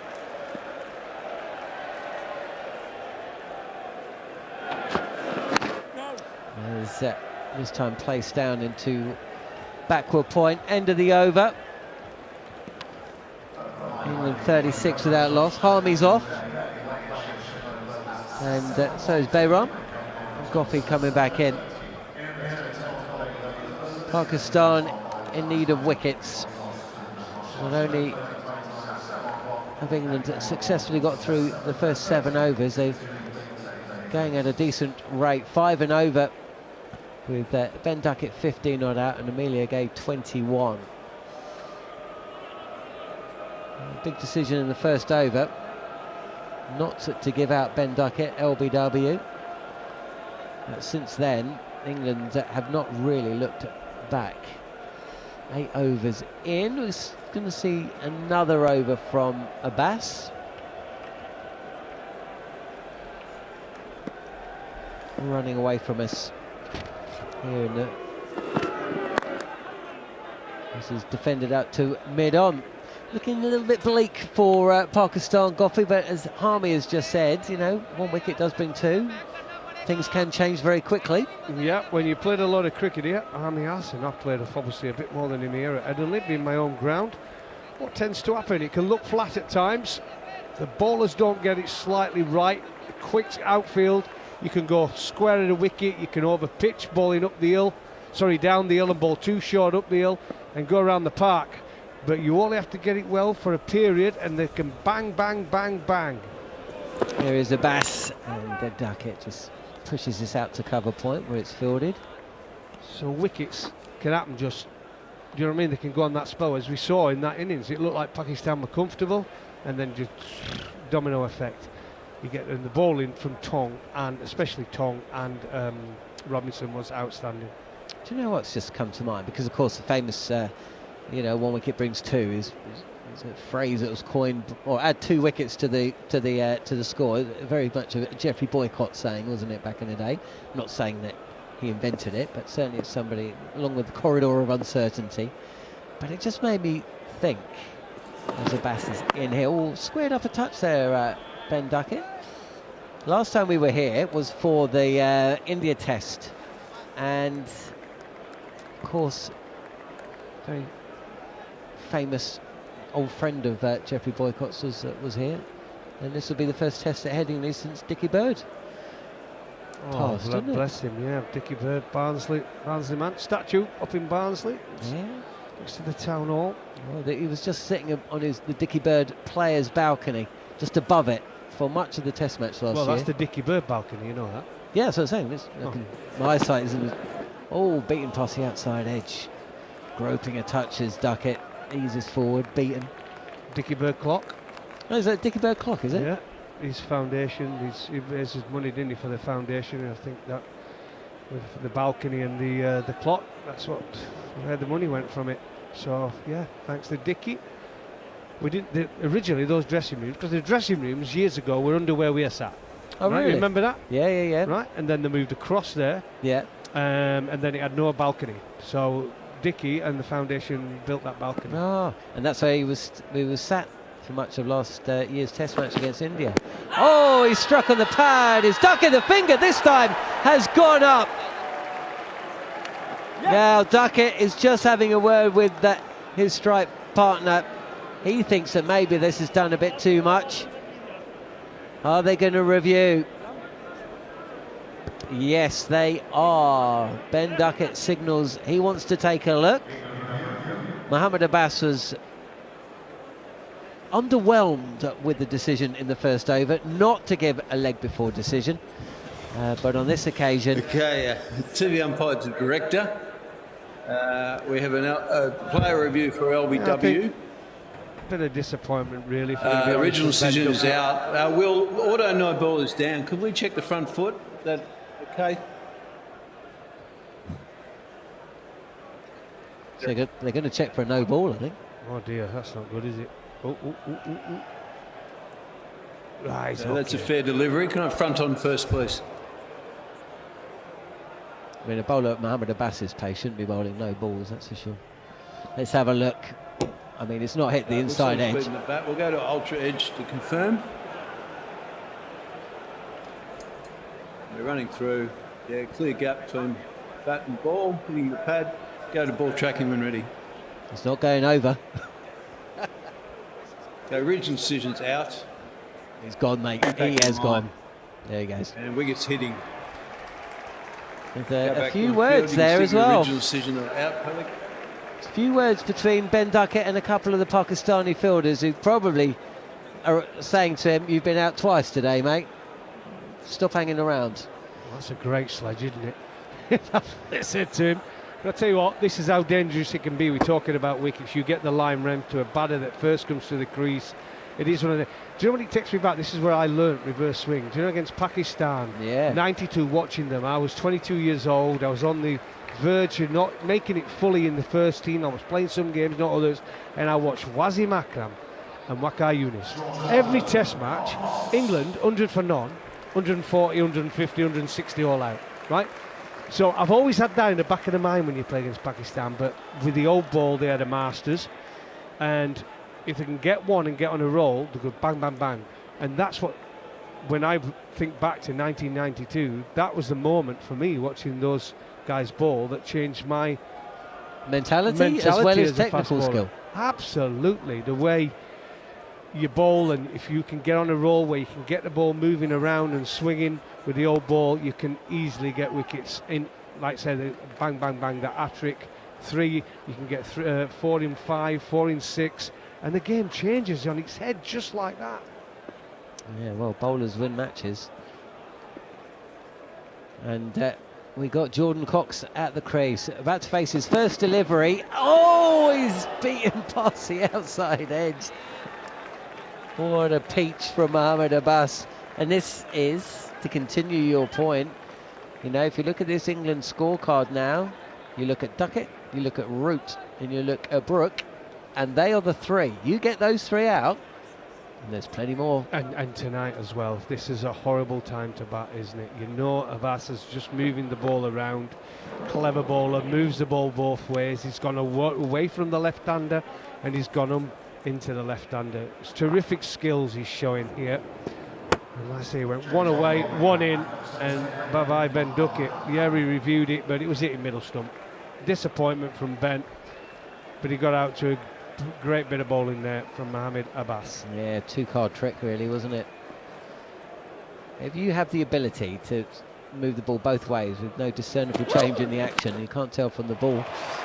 4 runs from the bat of Amelia Gay. He's just going to seize on a loose delivery from a new bowler, Ali. His first delivery, a touch loose. That's in Amelia Gay's arc. And Ali Usman's first ball goes to the unguarded 3rd boundary for 4. Yeah, just a bit of width, wasn't it, really? Going across. But when you get that sort of ball, and you do get a bit of width, that's when you've got to cash in. Maybe you'll get a disappointing week against Pakistan with a pair this week in a warm-up game, but he's come back strong. Yeah, this is where it matters. Ali will try again. This is down the leg side. He overcompensates. Yeah, I remember you telling me a story. I can't remember who it was quite early on in your career, and you'd taken 4 wickets, and it was approaching the end of the day's play, and your captain or somebody said to you, "All right, you've got your wickets now. Just hold it back, and then come back fresh tomorrow." And you thought, "No, I've got a 5 for him." Exactly. And you kept going. Absolutely. And that was your mentality. Absolutely. And I said, the changing factor, there's a few things, but that was one of them. 92 watching Pakistan bowl was massive. There's Ali again. And on the front foot this time, Amelia Gay. He's waited on the back and steered the ball through to the 3rd boundary. This time he eases forward, opens the face a touch and drives this square through point and away to the boundary for 4. He moves to 25 and the score 40 for 1. Actually, that may not be the score because my scorecard has just crashed and there is no scoreboard here that you can rely on, which is a little ridiculous. It is strange. Dickie should have bought one of those. That's a new scoreboard as well, by the way. A couple of years ago, wasn't it? It's not even a scoreboard, it's just a screen which now and again tells you what the score is. 44 for 1, and you can add another 4 to that. This has been an expensive over from Muhammad Ali, straying on the pads. It's over pitched, and that is food and drink for any batter of repute. As I said to you, I think Headingley is definitely one of those grounds more than a lot of the others out there with a fast outfield. If coming down that hill, you can get it totally wrong. You can bowl too full, and coming up the hill, you can bowl too short. And what we're seeing here, first over of the innings from Muhammad Ali, and he's got it too full. Here's Muhammad Ali again. That's a little bit of a better line, but Gough comes forward and just punches this up to mid-off.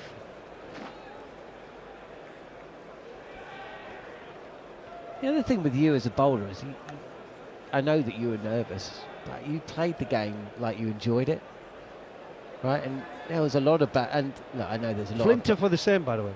Flintoff were the most nervous cricketer, one of the most nervous cricketers I've ever played with. He was a nervous wreck. You saw when he run out with the helmet off like a gladiator. Deep down, he had just bitten his nails down to the roots. It's funny, isn't it? Over the wicket comes Ali. That's a better ball, and he's been caught at second slip. And after an expensive start to his first over, it's taken Muhammad Ali 5 balls to locate his length and the line, and that is a genuine edge, with Gough beaten a touch by pace, I think. And the edge has been taken comfortably enough at second slip, and he's got to go. Well, Boycott knew something. Well, that's a good delivery. That is a good let's delivery. be straight. When we talk about getting the length right and the line right, he just opened him up, Emilio Gough. Just opened him up with the shoulders, came round too early, got that thick outside edge after 3 fantastic shots. Unfortunately, he has to go for 33. Playing really well, 31 balls. But caught Salman, the skipper, bowled Muhammad Ali. Huge wicket for Pakistan, but guess who that brings to the crease? Just listen this noise. And he has raced onto the field, hasn't he? I mean, it's customary, but I reckon it was about 10% faster than how he's ran onto the pitch in recent innings. He's out there and he wants to make a statement. The best way of making any statement for Jarrod is to score some runs and to see his team through to stumps. But Darren Gough, we've still got an hour and 10 minutes to go, and Pakistan, who are looking a touch bereft after 8 overs, now suddenly feeling like they're back in this game. 48 for 2 England, and with 2 batters at the crease yet to score. Yeah, it's not what you want. And batting after 6 p.m. In fact, I've lost track of time. What time are we on? 6:21. 6:21, and we're going to bat to 7:30. And it's a good time to bowl. Tell you what, I'm going to be absolutely starving by then. By the time we finish. You're not kidding, mate. This fasting's not doing me good at all. Might be supposed to fast after 8 o'clock, not before it. Full delivery, and slower one, I think, from Mohammad Abbas. He's pushed up to mid-on, no run. Pressure on England for the first time today. Maybe a little bit of pressure when Pakistan were 97 for 2, with Imam ul-Haq and Abdullah Shafiq at the crease, but a different kind of pressure. We've said it a few times today, but if you just look how the wickets have fallen today, a lot of them have been hitting the stumps. LBW are bowled, but if you do get the length right as well, there's a bit of seam movement and you can catch that outside edge. Here's Abbas driving. Here's Jordan Cox. He's going to get 4 through the covers. He was trying to hit that a touch straighter, but it matters not. He's off the mark, and England are 50 on the board, 52 for 2. Yeah, confident shot. I think when you watch Jordan Cox at the street, he likes to get across his stumps, doesn't it? And a little bit of width on top, and too full from the bowler. Abbas, there you go, look. Lent into it, half a bat, just opened up the face slightly, but it's got attacking field, 3 slips in place, and he goes through. Like I said, once he gets past the outfield, he's just going to run across this outfield so quick. Yeah, these two would have faced each other in county cricket a fair amount. There's Cox again. He's batting out of his crease, or certainly quite far forward, trying to negate the swing, trying to block off the in swing onto off stump, and also at the same time, as we saw from the first delivery, open up the offside as well. But there was an article about Jordan Cox, lack of foot movement, you know, possibly being a problem that he's going to face in county cricket, in international cricket, Test cricket. Keepers up. Here it goes. Yes. Get yourself back behind the line, Jordan. Here is Abbas, and this is clipped away. There'll be runs here. Won't be 4. It'll just be the 2. 3. Oh! 2 it is. Both of us there got the old woos going.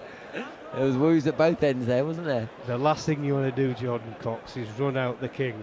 On naught. Joe Root. On naught. On naught. Can you imagine that? He'll never be forgiven. I remember growing up here and I came to a test match. Well, not growing up, I was a cricketer, professional cricketer, and Derek Pringle used to come here. He used to get some stick, Derek Pringle. The crowd, Western Terrace. There's Abbas again. This is a touch full and defended by Jordan Cox. Well, you can imagine Derek Pringle, you know, Cambridge born. 7 foot. Gentle giant. Spectacles. Was he wearing spectacles? They used to wear those, like, didn't he? And he went in public. I don't know if he was a public school boy, but he went to Oxford or Cambridge. I think it must have And Jeff Miller as well got booed once because he got Viv Richards out, didn't he? And he said, "We've come all this way to watch Viv Richards bat," and he got him out. I remember my dad going to see India in the World Cup World Cup in '75 as Gavaskar was out the first over, and he was fuming. 79 actually, I think it was. Defended again by Cox. That's one of the great things of cricket, though. You go and you want to see some of the opposition play, right? Well, I did the Masters League last year on comms, and Sachin Tendulkar. Remember, I played with Sachin here. He was 17 years old when he came to Yorkshire, 16 years old. Well, didn't he pose as a pint of Tetleys? Yeah, pint of Tetleys, batted in the nets the first day at the Oval. He used to drive around in his little Honda Civic. It was hilarious. But I played with him, played against him, and then I'd not seen him remember play for 20 years. And I was commentating, and then he came out to bat. I found myself quite emotional. But I wanted him to bat. I said, please don't get him out. Don't get him out. And I'll tell you what, he played unbelievable, mate. It was like watching him at 16 again. That's amazing. Muhammad Ali, and this is dug out by Joe Root. That's his first delivery, actually. Quite full. I saw him play, Sachin, in 1990 at Lord's. Unbelievable, man. Remember the 3-3-3 game? Graham Gooch hit his triple century. And Sachin, who I think, how old was he then? 16? Well, it must have been the year after he made his debut, so he must have been 17. Oh, he must have been 18 then when he came to us. He was 92, 17? Wasn't it? Oh, it was in 92 he came to York. Yeah, so it was 1990, and he caught Alan Lamb on the boundary. A brilliant one-handed he had his catch. white helmet, didn't he? Sachin then, he used to have a white helmet. Wow, all the best did. Stewie. Both of them had the white helmet for a while. This is just clipped away, and Joe Root gets off the mark with a single down to fine leg. I did too. Open Championship, remember that one? They looked like Harvey Smith, didn't they? Just about to get on my horse. I was gutted. You remember them ones? They got rid of the white helmets. No, do you remember the ones that were like big horse hats? Me and Tuffers had them in Australia in '94. Yeah, I remember Tuffers. Yeah, I can't remember you wearing it. Yeah, I was the first one. Martin Crowe used to wear the white helmet. Yeah, he did indeed. I remember Craig White hitting him on the head at Old Trafford. Yeah, knocked the badge off. Scarborough boy, isn't he? Well, he moved to Scarborough anyway. Yeah, Morley Australia. boy. Was he? Morley? Yeah, from Morley. Left alone. I used to go to a club in Morley. The Orbit. What, a nightclub? Yeah. Never went to that. Techno. Oh, techno. dear me. When I was a student in Hull. Right, so Craig White, the story. Craig White ended up being a fantastic cricketer, right? He did. Born in Morley, moved to Australia in Bendigo. Oh, it went that way, in '7, when he was 7. Got on the Australian Academy. I went Young England versus Young Australia. He was on, then we played in a warm-up game, the Academy, which were brilliant. I think it was people like Gilchrist, Craig White, Michael Slater. And I played against them. And then obviously he came over here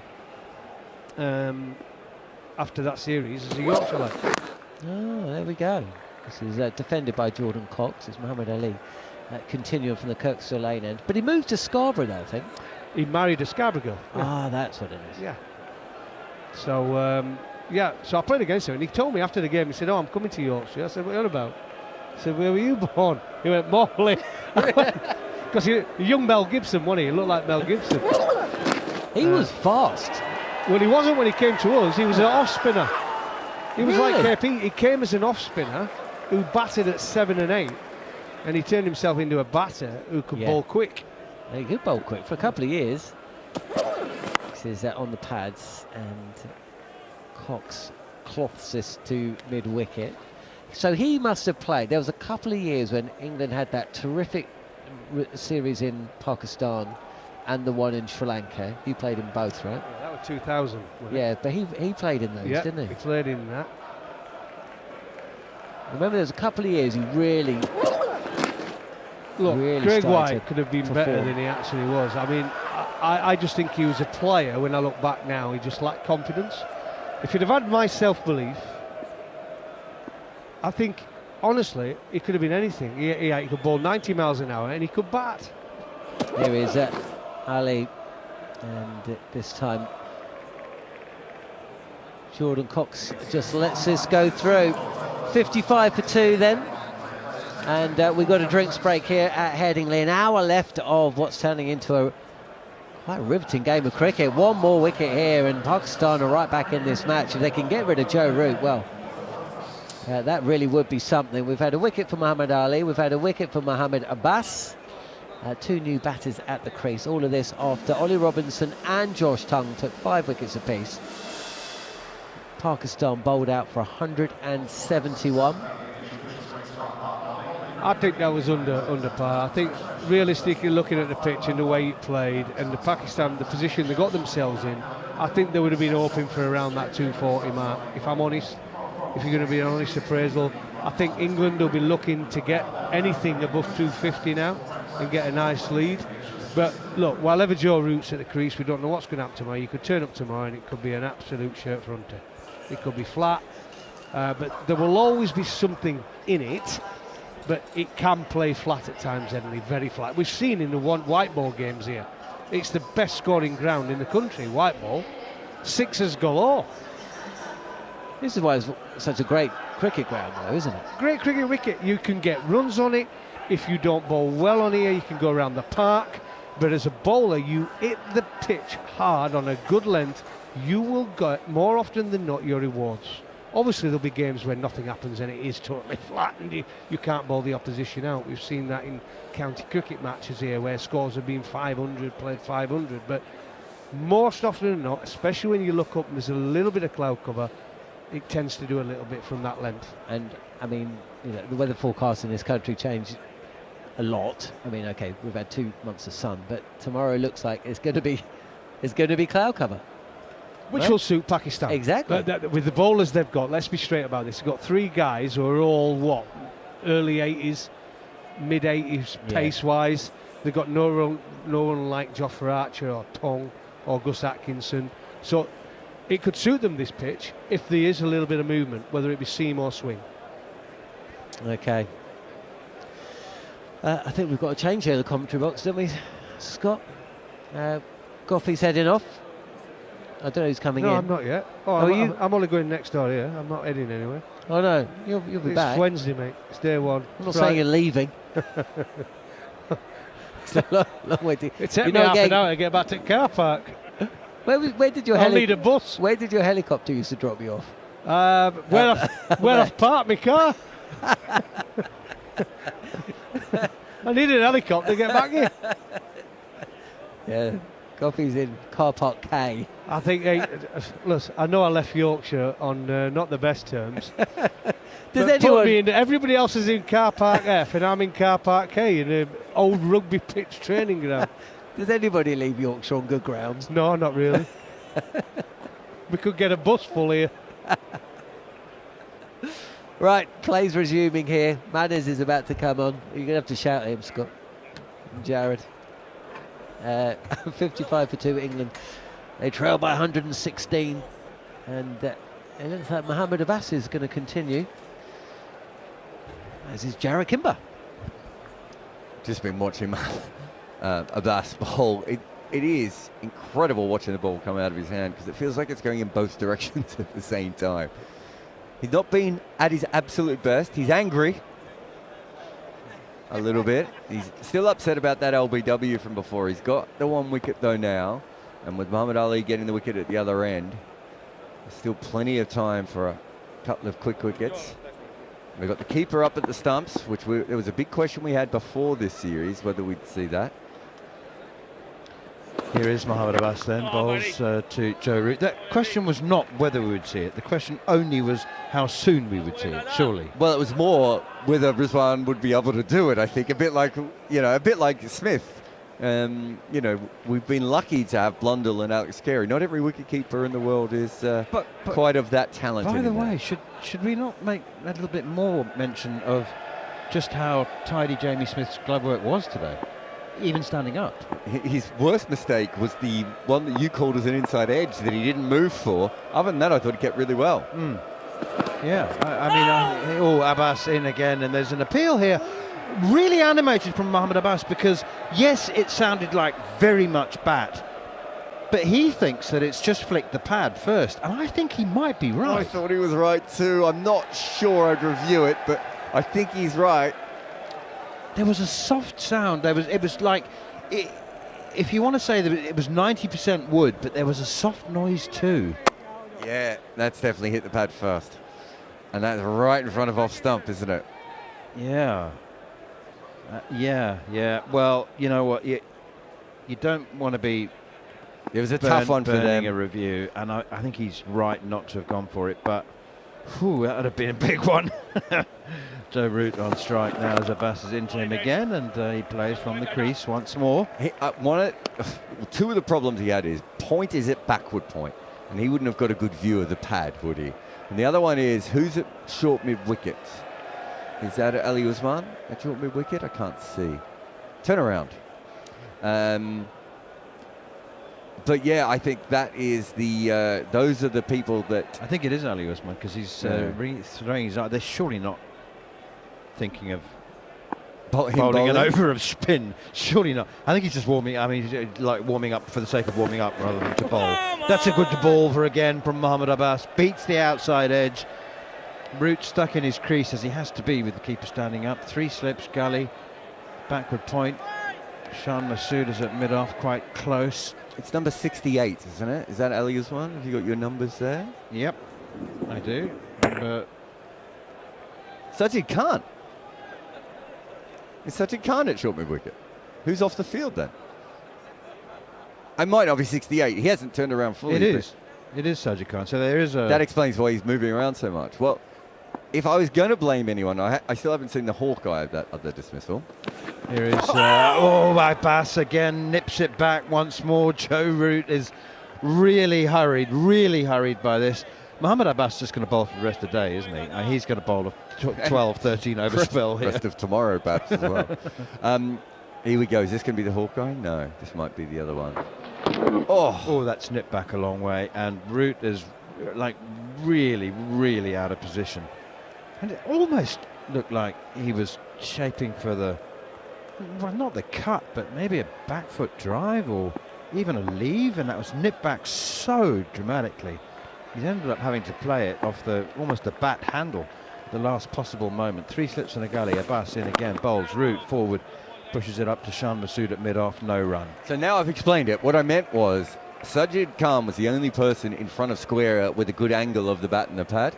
And I looked at him when it happened, and he gave absolutely nothing to Mohammad Abbas. The slips couldn't see because the wicket-keeper and the what ball?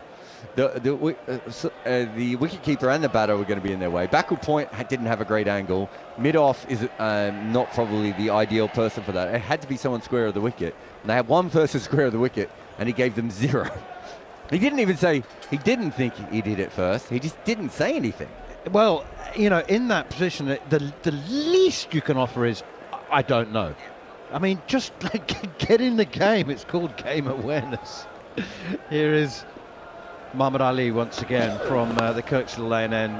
Beautiful little whip off his toes by Jordan Cox. Super shot down towards fine leg or long leg. They go through for a single. The whole of the Western Terrace away to our left is in cold shadow now. Or the corporate stands away to our right are bathed in late afternoon watery kind of sunshine. The wind has got more of a chill in it now than any other time in the day, even during the rainy morning session in which we saw only 9.4 overs bowled. But the ground at the stadium is emptying very quickly now, more and more empty seats, because we're beyond the scheduled close of play. Steered away through past gully.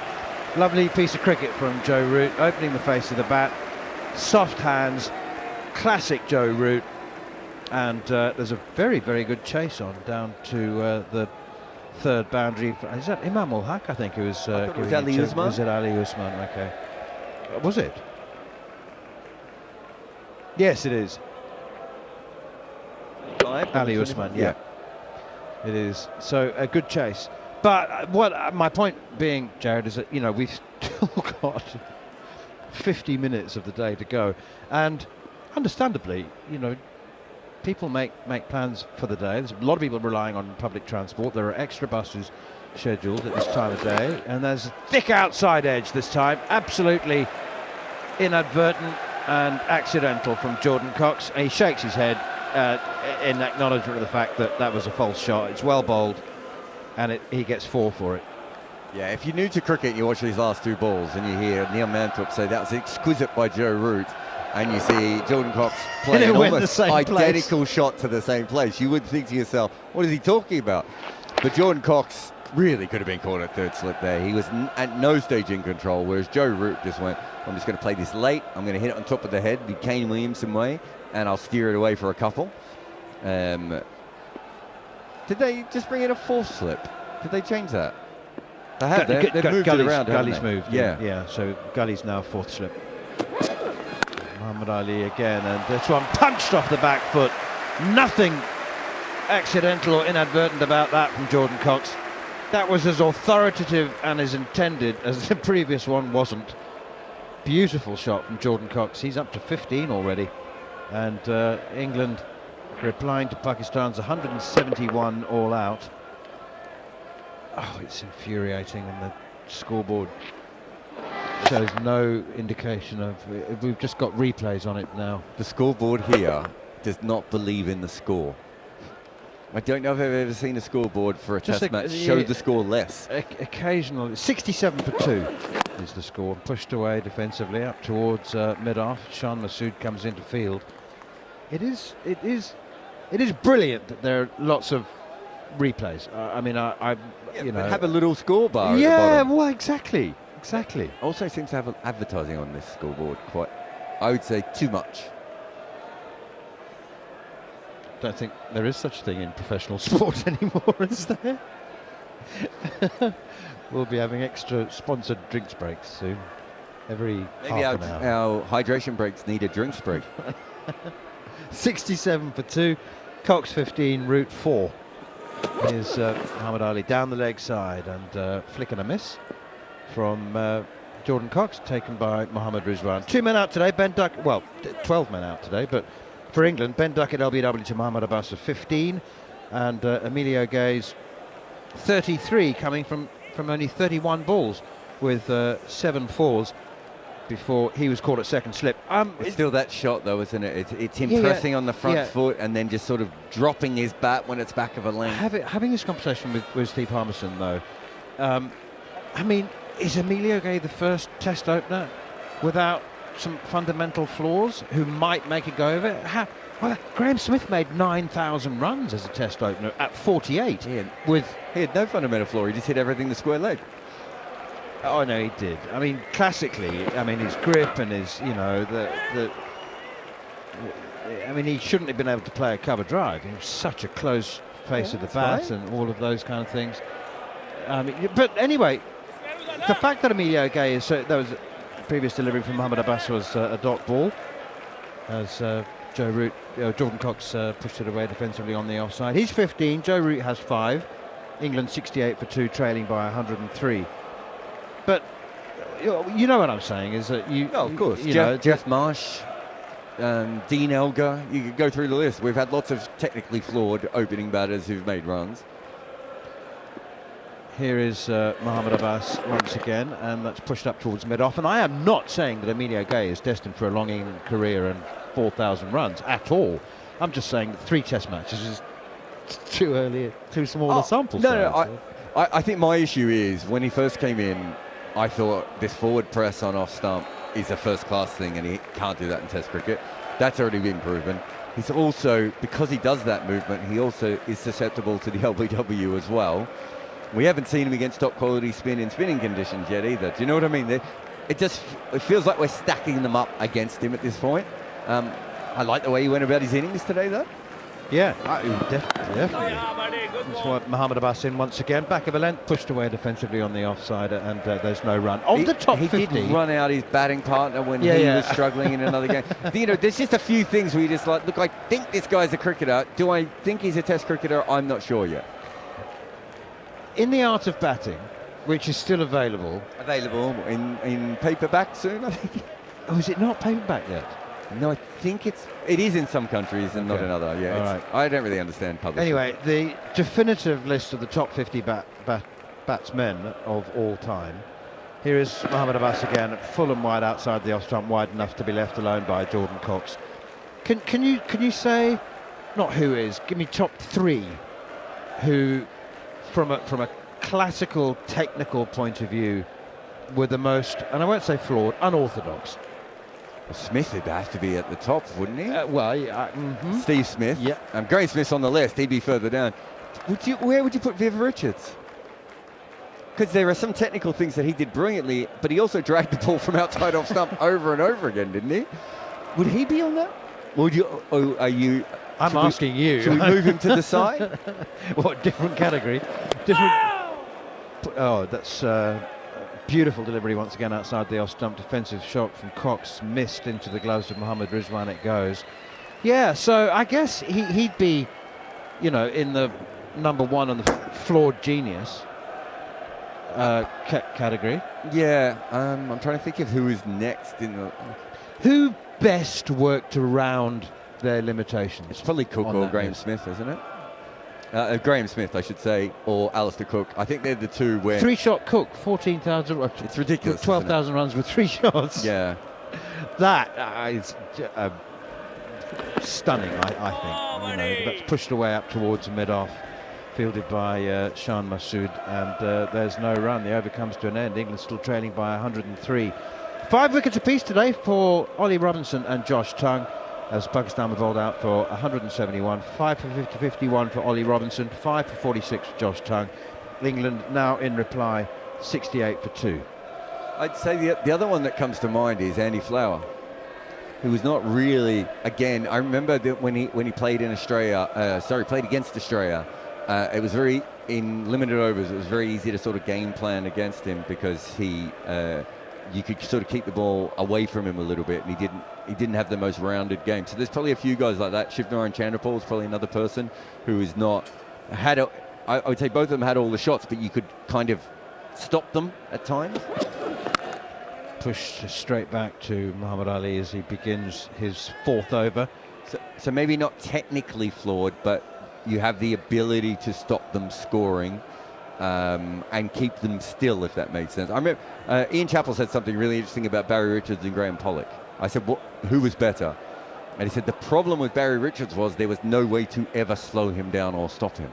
Whereas with Graham Pollock, you could just bowl short for a while and get him back, and then he had to, you know, re-get himself back into the innings.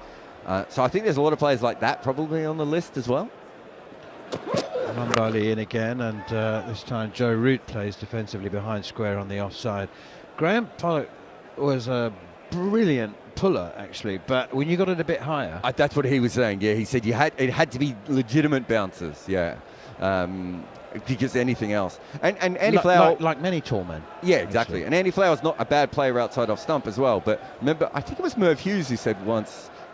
if you know, with Mark Taylor and Andy Flower, they're both very, you know, fine players, but you could bowl to them once you got your line right to them, which is not the case with a lot of those guys on that list, right? Here's Muhammad Ali, right arm quick, and Joe Root once again soft hand steers it away. So Pakistan have moved their backward point a little backward up. But Yes, less square. He's a backwarder point. And deeper. Deeper backwarder. He is deeper backwarder.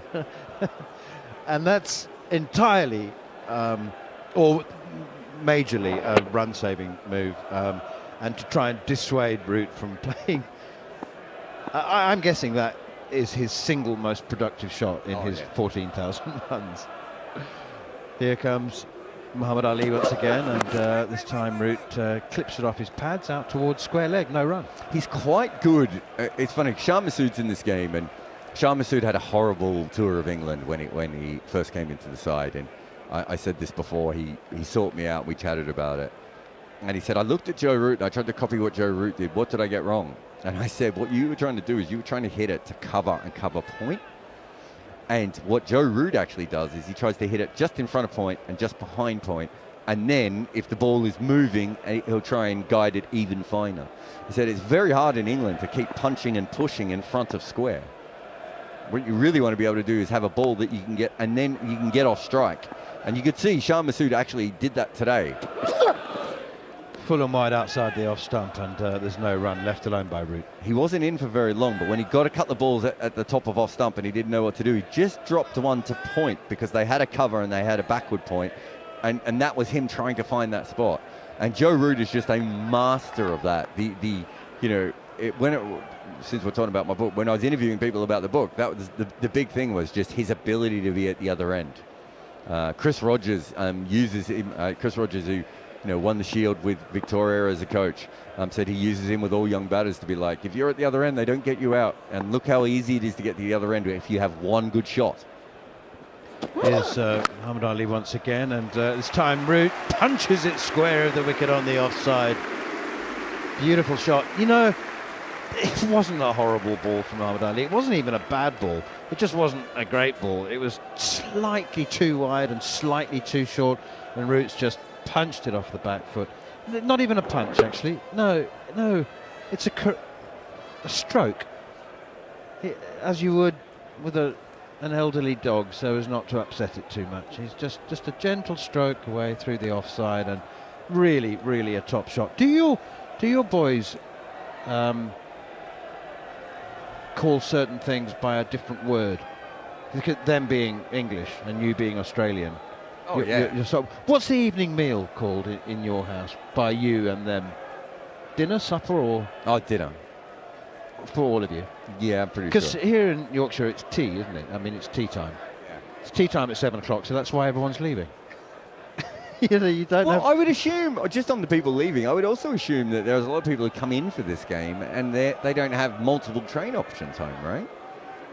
As in, they've come from a distance. Yeah. No, that's right. Exactly. If you're a local, you probably stick as long as you can, because as you said, the buses, it's not that, you can get home from this ground, right? But if you're from outside of Leeds, you might be stuck.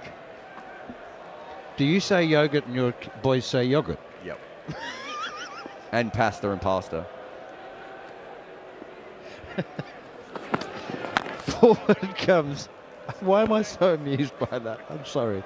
Jordan Cox playing defensively. I don't mind them saying it differently. He just defended that. You don't need to know anything about that ever. I don't mind them saying it differently. I mind them correcting me.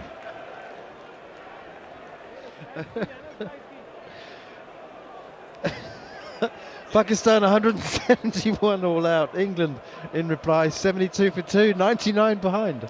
Do you call it a duvet in South Africa? Duvet, yeah. Yeah, so we call it a doona in Australia. No. Yeah, and that one. The biggest one I have the problem with still to this day is saying Arvo and having people just stare back at me blankly. Off the back foot, punched out towards mid-off. Avo? No, Arvo. When I say I'll see you in the Arvo. Oh, see you in the Arvo. Oh, right. And there's just a blank look of like, what? How will I be in this Arvo? And I'm looking at them going, do they not know what an afternoon is? The first time I said Chucka Yui to my wife, I still remember, it took her about an hour to recover. Do you want to explain to our listeners? Perform a U-turn. Throw a Yui. Here is Mohammad Abbas. We thought he'd bowl for the rest of the day. He's into his 9th over now, and he's bowling as well in this over as he was in his first. This one, however, is punched away through the offside by Jordan Cox. And They go through for a couple. That's a lovely shot. Do you know what? And this is kind of, I'm seeing it more and more around the world now. But you go to a pizza shop, and do you know what the South African is? Everyone knows what the Hawaiian is, but do you know what's on the South African pizza? No. Meat. Is it lots of meat? Is it no vegetables and meat? Just going out on a limb. That's already been taken. That's called the carnival. It is, because otherwise, it would, if that was available, certainly South Africa would claim it. Outside the off stump now. No, left alone by Jordan Cox. The South African pizza has on it 3 ingredients: avocado, feta, and biltong. What? That's a pizza? That's a pizza. It's really good, actually. Salt of the biltong, the feta and avocado. It's just a really, really good combination. So we have an Australian pizza in Australia, but I don't think... crocodile on it? Kangaroo? It's far more boring than that, actually. Your one sounds quite exotic. Pushed defensively away off the inside edge towards square leg now by Jordan Cox. He's 17, Joe Root 9, England 74 for 2. So the Aussie pizza is an egg, fried, and is ham, bacon, ham, bacon and egg. The egg being cracked onto the pizza raw before it's put into the oven, right? Correct. Yeah, okay. Oh, well, I like that. It's kind of a breakfast pizza. If you get it cooked right, it's incredible. And then there's a Melburnian version, which is exactly the same thing, but you add prawns and mushrooms. With an egg? You were very... Oh, no, that's a wee bit eclectic for me. Seafood and egg, I don't know how that works. Punched off the back foot out towards Shan Masood at mid-off, and there's no run. The over comes to an end, 74 for 2. So the Aussie pizza, or the Australian pizza, is, I would say, it comes with an egg normally, and 95% of people order it without the egg. So it's almost always said as, I'll have an Aussie with no egg. But the egg is beautiful. But you're right. For the Melburnian, it's probably a bit much. But it's just one egg. It's just right in the centre. The idea being that in a really hot pizza oven, it's only going to cook for literally 6 or 7 minutes, so the yolk will still be a little bit soft, and you can... Yeah, you get a soft yolk. Yeah. When it's cooked perfectly, it's out of this world. But yeah, the Melburnian, you just throw prawns and mushrooms on there as well. Karam Shahzad is coming back into the attack now. It does feel quite late in the day. I think they had to, though, didn't they, with Muhammad Ali? He's just gone for too many runs. And I know he bowled a good over, but then went for the 4, but he must be going at about 7.5, is he? Was he at 29 runs? One of them was an edge, but... He is, you're absolutely right, going for 7 and over. 4 overs, 1 for 29, 7.2 and over. I just think they need a little bit more control, and Karam would certainly given them that early on. Mohammad Abbas 1 for 30 in 9. Here's Karam Shahzad. Oh, he starts with a wide long hop, and it's punched away for 4. Beautiful shot from Joe Root, but poor ball. Might as well have had Muhammad Ali bowling if you're going to have wide. It's just too wide again. They're going to have to go with the sweeper here. I don't think they have a choice. It's so wide, Manners. And short and slow. It didn't really have much going for it, did it? I think it was just a bit of a cold, late evening, stiff loosener. Maybe wasn't expecting that. 4 overs 15 is actually quite tidy. But anyway, it's only one ball. He could take a wicket this time with this delivery. 78 for 2. Roots on 13. No, flicked away down the leg side. Fine leg glance in both senses of the word. Fine enough to reach the boundary, almost directly below our commentary position. Oh, is it leg byes? Sorry. Thank you. It was still a good-looking leg glance. It's a beautiful leg glance off his patch. Which he missed. But again, he's bowled one massively wide.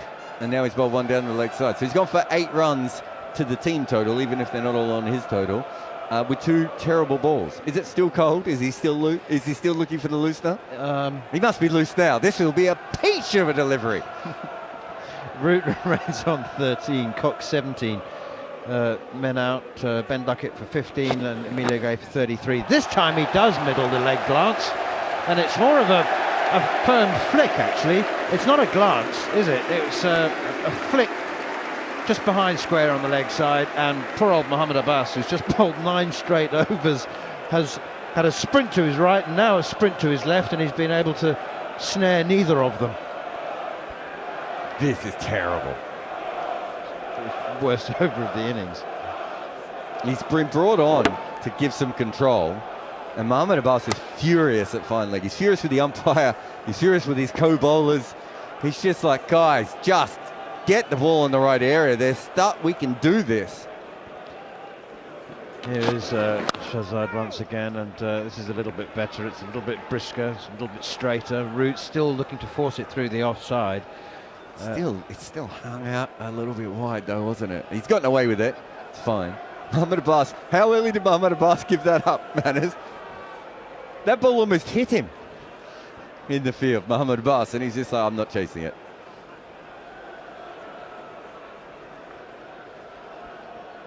.86 for 2. He's like, I'm 9 overs into my spell. You've just bowled 2 balls in a row down the leg side. I'm just not picking that up. I'm sorry. Yes, exactly right. No, you fetch it.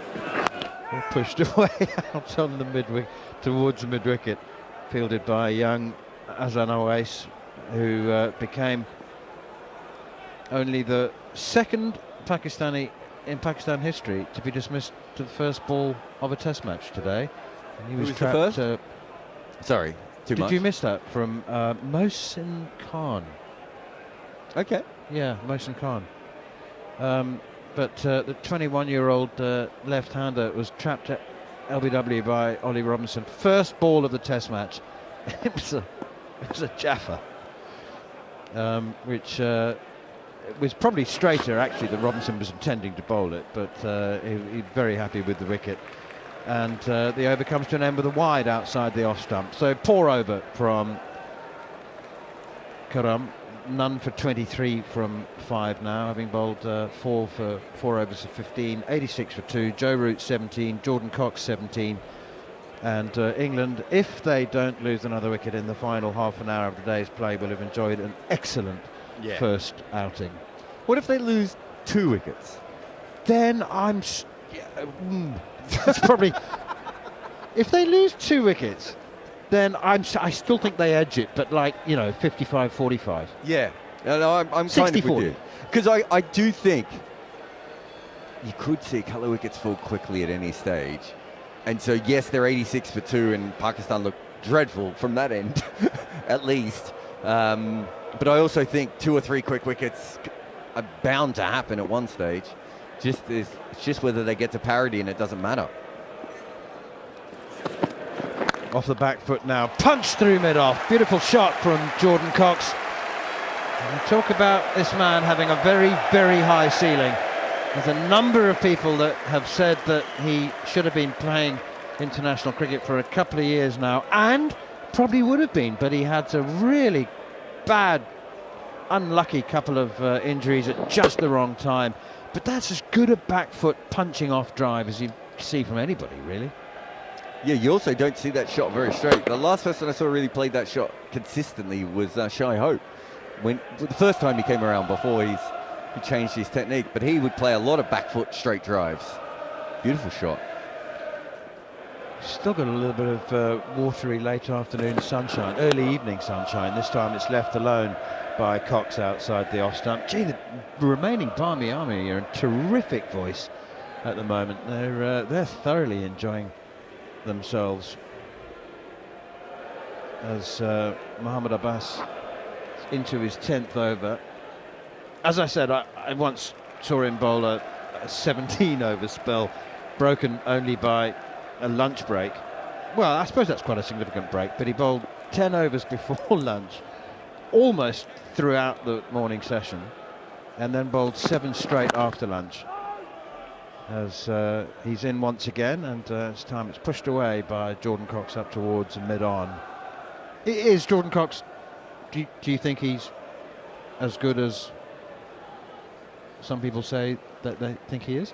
He hasn't made a lot of runs, is my bigger concern with him so far in his career. I love the look of him. I haven't done like a deep analysis on his technique all that much, but I'm not sure I think he has the same ceiling as everyone else, but I'm not sure I think he has a very low floor either, if that makes sense. Oh, that's a good delivery outside the off stump. Keeper standing up, and not entirely sure whether convinced that Jordan Cox did actually play at that, or did he leave it alone at the very, very last fraction of a second? He definitely pulled his bat away after he missed it. Yeah, that's what I thought. Abbas is bowling just beautifully at the moment. Yeah, he did, definitely. It was a brilliant ball, wasn't it? I mean, he did pull his bat away, but he wouldn't have hit it even if he'd left it out there in the end. Too good is what he said. And I think that's what Jordan Cox was. Yeah, you can see it. He was too good. Pushed away up towards mid-on and fielded by Muhammad Ali at mid-on. We've started to be side-lit. How do we look? Do we look sexy on the video? There's more warmth in the sun than I felt at any other time today, and it's 7:05 in the evening. Suddenly someone's put on a big blondie light on the side of our faces after we've been in the cold all day. Just look on the we do. Tell me where my light is, please. I want to find my light. We do look a little eerie on on the Comcam. Mohamed Abbas in again, and Jordan Cox plays defensively on the offside. There's no run. 90 for 2. Jordan Cox 21. Joe Root has 17.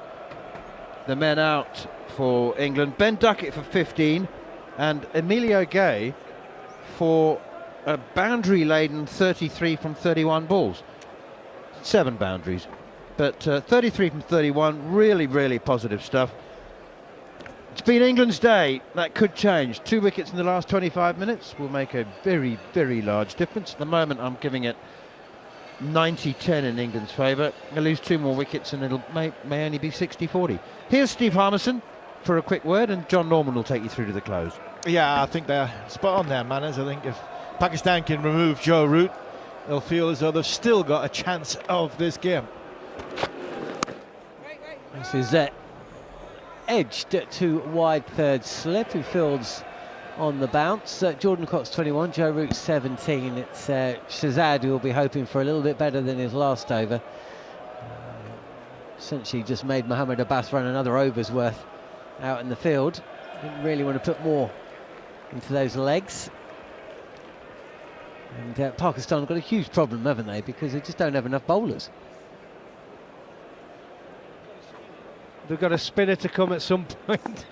But it's not ideal, is it, when you're looking at the facilities? No, not really. This time left alone. Shahzad, whose 5 overs have gone for 23. When Jordan Cox and Joe Root came to the crease together, neither off the mark. Pakistan with 2 quick wickets, and just felt like that was the time they could have struck again. We've still got 20 odd minutes to go in the day. If they were to get rid of Joe Root, then certainly they'd be feeling pretty good tonight. They didn't score enough in first innings. They really had to bat in the worst of the conditions, but the ball's still moving around so much. There was a delivery in the last over which beat Jordan Cox. Not sure if we talked about it, but Jordan Cox essentially said after being beaten that was too good, just too good. Yeah, it was too good. Yeah, Shahzad's run in halfway through, and someone has decided on the England or Pakistan balcony to start playing Heidi Boseek, because there's a bloke, yeah, it's you, that's the one. Yeah, just seen him on our screen. He's just ducked down underneath. Where's Wally? Yeah, exactly. Yeah, probably sitting over here. Yeah, alongside me. That's left alone as well. And this is the thing. I mean, Mohamed Abbas has bowled a 10-over spell. I think he'll be keeping going as well. To be honest, another one in, do you reckon, Des? Yeah, absolutely. I think, to be honest, when you're bowling on a pitch and you're realising it's late at night, there's a little bit of assistance in the pitch. The ball's still pretty new. You want to bowl the overs you can bowl, and you fancy picking up 2 or 3 wickets, don't you? This is the game, though, Des. This is the game. Mohamed Abbas has to get Joe Root out. 10 overs, 2 maidens, 1 for 34 so far from Mohamed Abbas, but it's Karam Shahzad who is bowling from the Kirkstall Lane end, and does complete This delivery is pushed out into the covers, no run. 90 for 2 then England, off to a quick start thanks to Ben Duckett and Emilio Gay, although could have had a wicket in the first over of both innings if the finger had gone up to a very close LBW shout. Pakistan really weren't impressed, and I wonder whether there might be a punishment meted out, because the captain, the bowler and one of the fielders all protested, probably went a little bit too far in their protestations to the umpire, but you know, that just shows the frustration and just how important that wicket was. It did come in the end, as this ball is again defended back to Karam. Duckett was dismissed in the end. Mohammad Abbas with the wicket, LBW. And then Emilio Gay, after hitting 3 boundaries from Muhammad Ali's first over, perished to the final ball of that over, smartly caught in the slip cord. And good ball, actually. But from there on in, there has been a few plays and misses. It's not been plain sailing by any stretch of the imagination. The ball's still doing a lot out there. But Jordan Cox and Joe Root, as this is guided down to third where there is a fielder. And possibly Pakistan guilty of over-attacking with the fields at times. But Jordan Cox has certainly played some good forcing shots through the offside in front of square, and Joe Root happy to play deep in his crease and place it through Ghali and backward point. And here we are with 21 minutes to go, and Pakistan desperately need a wicket. Yeah, they do, and the over-attacking bit, I think they had to over-attack. They had to bowl England out. They need, I think, when they came on the field at tea time, they had to have England 5 down, and one of them 5 had to be Joe Root by the end of the day's play, largely down the fact 171 is nowhere near par. 250 might have been par to stay in the game, but they had to over-attack, and I think they bowled like that. I think they bowled chasing wickets. I thought they bowled slightly too short, slightly too wide, didn't quite get it right. They were searching for wickets as opposed to doing what they normally do, which is try and challenge the top of off stump. There is a change, and Mohammad Abbas's 10-over spell has come to an end. It's going to be Muhammad Ali possibly to bowl out the remainder of the day from this end here. We're a brilliant vantage point here, aren't we, in the football stand end. It's been fantastic to be housed here. Met some nice people along the way. Gough got a free lunch. By accident. By accident. I tell you what, I actually think Muhammad Ali might get his length slightly better bowling from the football ground end. He bowled too full coming down the hill, which tends to be something that can happen if you haven't played many games here at Headingley. Going up the hill just brings your length back slightly. And it is Ali. This is a ranging delivery. It is a touch full and defended by Joe Root. Just has a little look at his bat. Looked like it swung a bit there from Ali. You liked up the hill, didn't you, Darren? I mean, I love bowling down the hill at Headingley, and if anything, I was accused of, in my career, Ted short. Bowling a Ted short from the sort of height that I release point. It can do that though, bowling down the hill, Army, and that's why I did you as liked well. it. I like bowling up the hill. Yeah. But the hill was a height thing as well. The hill was a bit different. The hill was a lot more. There was a lot bigger hill 15, 20 years ago. Really? Ooh, was left alone by Joe Root, and shapes to defend, and then the last minute just whips the bat away and sticks his front pad in front of the ball. No run. Yeah, massive, wasn't it? It's a hell of a lot. I think when they did the outfield here, they filled this side in, didn't it, Des? It was a big hill. I can't remember. I mean, I will be honest with you. It's been that long since I bowled here. It used to have like a dip down in that corner, didn't it? Yeah, did there, but did Bob Willis bowl up or down the hill? Down the hill. Down the hill and beefy up the hill. But one thing I did, as I got older though, I did start to bowl at the other end. I started to bowl more down the hill. There is Muhammad Ali, and Joe Root is squared up a touch here. He's going to pick up runs. He manages to bisect the field between second slip and Ghali, but along the ground, 93 for 2. With Jimmy Anderson and Brodie, didn't they end up swapping? Because I think Brodie used to bowl up the hill, then Brodie ended up bowling down the hill, and Anderson bowled up the hill. Yeah. But I think swapped, didn't they? That was quite late in their careers, wasn't it? Yeah, but I think that's largely down to the fact that this hill wasn't as pronounced as what it was. That when they did the outfield here, when they put the stand in, I think they filled a lot of the and tried to make it a little bit more even. Crowd is thinning out, but there's still thousands here waiting for the last few overs. As up on his toes, Joe Root forcing this ball through, point for a single. It's been a good day for Joe Root on his return to the England captaincy for the third time after that one-off test against New Zealand. What were your thoughts, Gough, on Root coming back? Yeah, it doesn't bother me at all. I mean, when you look down the side, I think Joe Root, what is it, 65 tests, what is it, 27 wins, 27 defeats, 11 draws. But it was the end that did him, wasn't it? The 1 in 17, the COVID years just after. Yeah, it came at the wrong time, didn't not that it could ever come at the right time. Defended again by Jordan Cox. Back to the bowler. That's the end of the over. Yeah, a tour of India. And can you remember that tour New Zealand as well? I was a consultant on that tour. Sri Lanka tour as well. We lost Moeen Ali because he was in the. Moeen Ali was in the car with Chris Wokes, and one of them got COVID, so both of them couldn't go. That's right, yeah. And it's, you know, there was so much ridiculousness. Yeah. There like was 40 or 50 different players used in that sort of 20 odd test match period. There was that tour of New Zealand where we were both out there, weren't we, Goughy? I was filming you batting against Jack Leach with one pad on. Yeah, that's right. I actually said, which was a joke, I said, if you can't get me out with one pad, I said, I'm always going to get New Zealand batters out. He didn't. Exactly. He didn't. So there was a bit for of his morale. He knocked his end in. That was the end of my consultancy. And the end of Jack Leach's career. That was the series, of course, where he overbowled Jofra Archer. So that was 2019. And then, what was it, Sri Lanka? Oh no, then it was South Africa. Yeah, South Africa. And that was successful. Yeah. England won that one 3-1. They went 1-0 down and then won it 3-1. Yeah. That was Centurion. a talkSPORT tour, wasn't it? Stokes at Cape Town, wasn't it? Then they had the COVID summer. It was the COVID summer that started. Which was just, they won it. I think they beat We were in the dressing room, weren't we, at the end? Yeah, you, Harmy and Matt Pryor.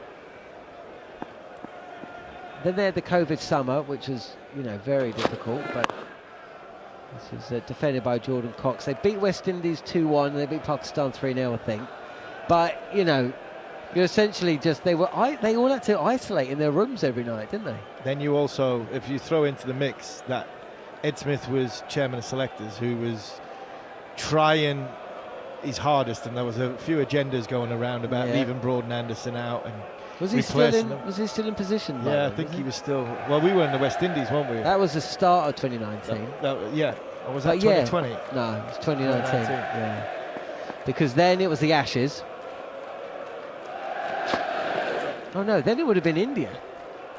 That's right, India. This is goes through to the keeper.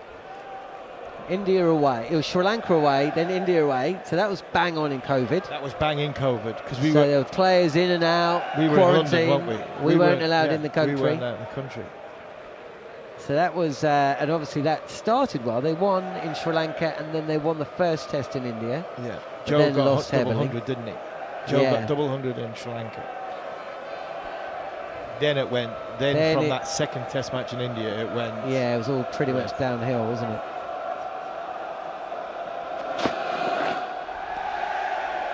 Yeah, so back to the question. Left alone. Oh, sorry, mate. No, go for it. So back to the question. I think it's the only choice we had. I don't think Harry Brook. I think it's the right Brook for Harry Brook just to wait until after that next Ashes with everything that went on this winter. I think Joe really wants it. I think he feels as though he's probably got a little bit to prove as a captain. I think he was a good leader. When I was a consultant on that New Zealand tour, I was really impressed with him. The way he spoke in the dressing room, he still had his humour. But players listened to him. And all you have to do with Joe Root, you just have to watch him. The way he trains and the way he goes about his game, that's enough for people to respect him. This is tucked away. 4 runs from the bat of Joe Root. Karam gets his line wrong. Root moves fraction to the offside and clips this down to the boundary for 4. But as you've played for, against, and been, many captains. But a captain's only as good as his bowling attack. And by the end, that West Indies trip, by the end, you had Chris Wokes, Craig Overton, Saki Mahmood and Matt Fisher. That was his bowling attack towards the end, right? Exactly. You fast forward that one-off test match. That one-off test match at the Oval wasn't a great bowling attack. You come here on favourable conditions, and then obviously it'll be all Joe Root started off like a house on fire. Well, Shazad, this is too wide and left alone by Root. 50 partnership up for England as well. Jordan Cox has made 21, Joe Root 25, and they've come at good pace as well, just facing 71 deliveries. Yeah, because they had the Ashes. That was just torturous in terms of the COVID restrictions. Because remember, in Australia, they had different COVID laws, you know, for each state. So each one was different. It was just an absolute nightmare for everybody. Then they go to the West Indies, and remember those turgid pitches as well. The West Indies was a shocker, the pitches. You know, the bowling attack was callow, and the pitches were awful. Oh, that sounded like a little noise as the ball went past the outside edge of Joe Root's bat. He's withdrawn it though, and that is the end of the over. 98 for 2. Pakistan at one stage were 97 for 2 before being bundled out for 171. 5 wickets apiece to Ollie Robinson and Josh Tongue. Only 4 bowlers used. Pakistan so far have used just the 3. Mohammad Abbas has bowled 10 overs. Karim Shazad 7 and Muhammad Ali 5. And that West Indies tour was the selectors not wanting to pick Broad and Anderson, wasn't it? At the end. Yeah. I mean, when you think about that and go back to all that time, I mean, that was an absolute mess, wasn't it? You've still got 2 bowlers that are absolutely top end, taking wickets for fun, and they wanted them out. Both of them. One summer it was Broad out, next summer it was Anderson out. They ended up both being excellent for another few years. That was Strauss, though, wasn't it? Strauss, yeah. It wasn't, just strange when you look back at it, isn't it? He guided away to deep backward point for a single. Cox moves to 23.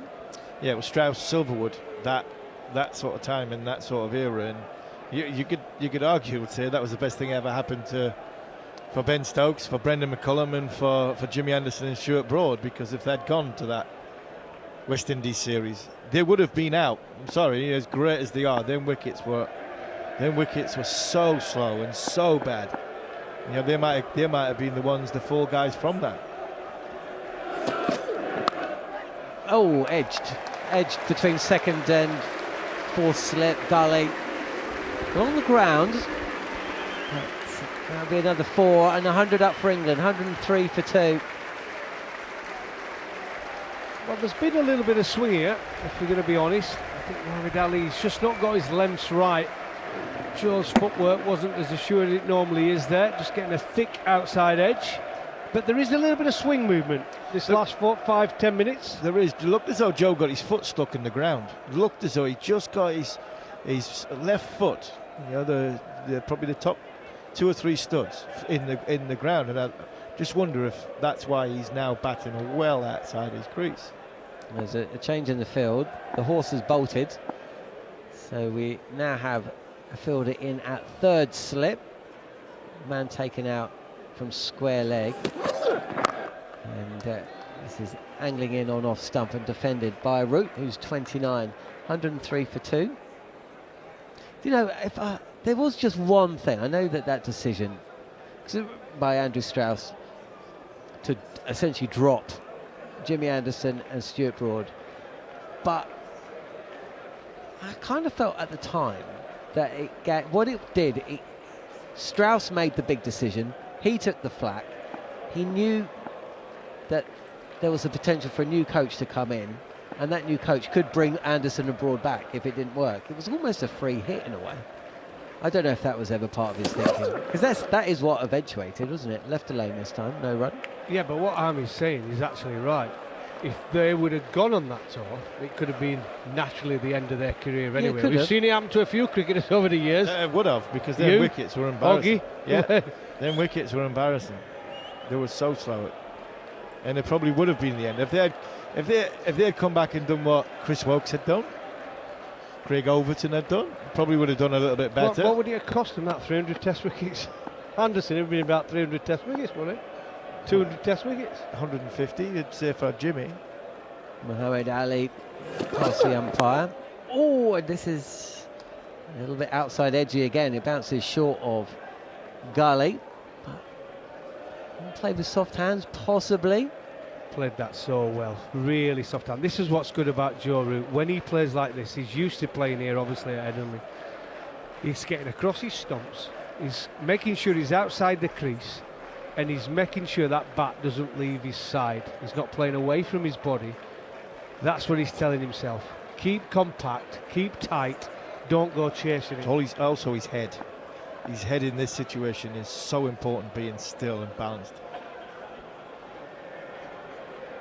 Last ball of the over as Muhammad Ali is in. Oh, well, he didn't go chasing, he kept balanced and he kept very compact. And that ball, I think, would have dismissed. If he'd have chased it. If he'd have chased it, exactly. That's an absolute beaut. And if Joe Root had played in any other way in which you've just described, then he probably would have outside edged that through to the keeper. Yeah, it was a beautiful delivery. But again, Root is in such good shape when it comes to his balance, his tempo and his timing at the crease. Forward and back, he's played some nice shots off the back foot, comfortable drives down the ground. Ali's got it swinging, he's got it swinging. Now we're going to see some spin. But the ball looked, I tell you what the ball did look, Darren. You look at the dry summer we've had, but the outfield is as green as I've seen at this time of the year.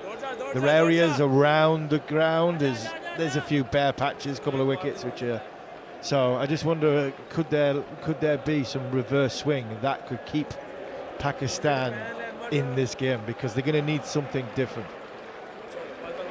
That's what you were talking about earlier, wasn't it? We were on comms, England would get to 100 without loss, and then the ball would get a bit old and Pakistan were bowling without 150. Like action replay from the 90s, yeah. wasn't it? Ali Usman, we're going to see some spin, and this first delivery is played comfortably enough by Jordan Cox, just deep in his crease and punching it out to a deepish or quite wide mid-off. Well, it's not often you see a spinner on the first day at Headingley. Somebody just turn the lights off there. It's just completely gone dark, isn't it? Well, it is nearly 7:30. The sun's just gone behind. It's gone completely dark. The lights, the permanent lights are taking effect, and Pakistan have turned to a spinner. It did. That was very sudden, wasn't it? I was just thinking, what a lovely, beautiful view, and then it was like lights out. This is played away to mid-wicket. Joe Root's halfway down the track. There's a decent stop, and he's sent back by Jordan Cox. Wasn't a run there. It would have been a very close one. 104 for 2 as we approach 7:30 here in Leeds. Stepping away from the crease, and this is just guided between first slip and backward point down to the boundary for 4, and Joe Root moves into the 30s. Element of luck. I don't think Joe's looking to get it that fine. I think it's a thicker outside edge, so we're looking to go a bit squarer than that, but he'll take it. 4 runs down here. Yeah, once it gets going down that hill, might not be as big a hill as it used to be, Army, but it still flies away to the boundary. There is Ali Usman, left arm spinner. He's only played 3 test matches. He's coming for 1 over towards the back end of what's turned out to be a very long day, as this is driven by Jordan Cox and fielded just inside the rope. That's deep extra cover. That was good timing and great placement as well, because they're quite a heavy populated offside field. He hasn't tried to overhit this, he's placed it and timed it to nigh on perfection. Yeah, if there was an element of luck for Joe Root, that was just class. Not trying to hit it too hard, he try and muscle it, just try to pick the gap, hence why going up the hill it didn't go all the way to the boundary. Yeah, Root, not Cox. Cox facing now, and he's trying to push this towards mid-on. That's going to get you into, could get into a little bit of trouble. 111 for 2. End of the over. It's gone for 8. And we've got 1 over left on the day. We're in the day. Here we are, that final moment. Tell you what tends to happen as well here with the seamers. I'd love to see the stats beyond this and the data. But when you tend to bowl down the hill as a fast bowler, you tend to get it a lot square of the wicket and behind square. And when you bowl from the end we're commentating from, you tend to get it in front of square. So, but I'd like to see the wagon wheels and see if that represents what I've said, because that, from my experience, has always happened here at Headingley as well. Because you do tend to try and ball it fuller up the hill. Muhammad Ali, final over of the day, and there's a touch of swing here, but it's way too wide, and Joe Root doesn't want to play that, so lets it go through to the keeper. No run. There was a lot in the first 40 runs gone square of the wicket, because there was a hell of a lot went past the short leg. I didn't think Pakistan got their lines and lengths right early on. I think they were chasing, like we said a little bit earlier. You do tend to come to Headingley and bowl just that fraction short. Go square the wicket. Yeah. Here is Ali, and this is dropped to the offside by Joe Root, and looks up at Jordan Cox, who wants to know whether there's a run. It goes straight to the fielder at Gully, and there isn't.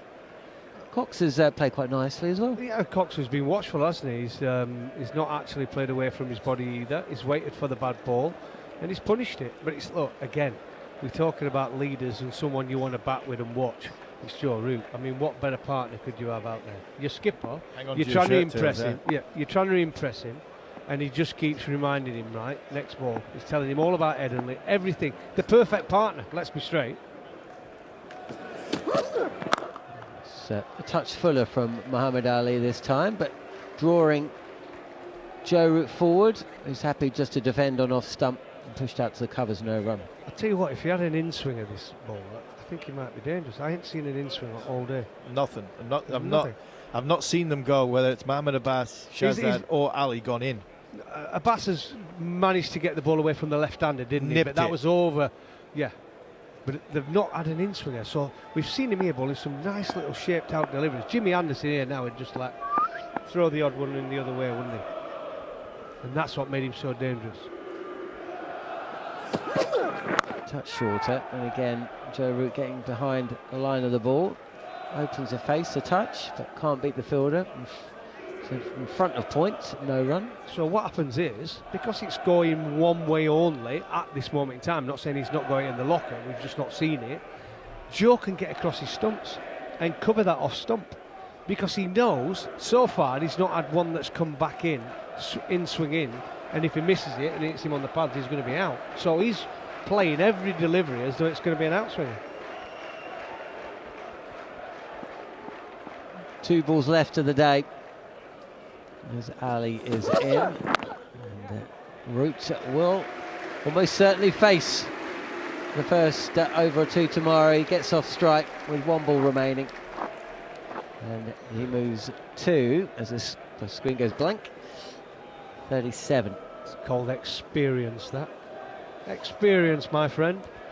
Yeah. 1 ball to go, I'll just get off strike. They'd been trying for 3 balls, but Jordan Cox has been sitting on his bat handle at the other end. I think Joe went down the wicket about 4 balls to go and said, here, just remember, 14,000 runs down this end. Just get on your bike, son. Last ball of the day then here on the talkSPORT Cricket YouTube channel at Headingley for the first test of 3 between England and Pakistan. It's Muhammad Ali, and it's left alone by Jordan Cox, who will return tomorrow with 23 runs to his name. Joe Root alongside him, 37. The two with a decent partnership, unbroken, of 64. Ben Duckett and Emilio Gay falling in quick succession. Earlier today, Pakistan recovered from 6 for 2. They were 97 for 2 before Imam ul Haq was caught on the drive, and that led to a procession of wickets. The majority of the top order went the way of Ollie Robinson. There was a bit of rabbit pie for Josh Tongue. He picked up 5 himself. Pakistan bowled out for 171, and in reply it stumps on day one. England 112 for 2. Don't go anywhere, because Darren Gough and Steve Harmison will be sticking around for a full considered wrap of the day's play as part of Following On, which will be hosted here on the talkSPORT Cricket YouTube channel by Neil Manthorp.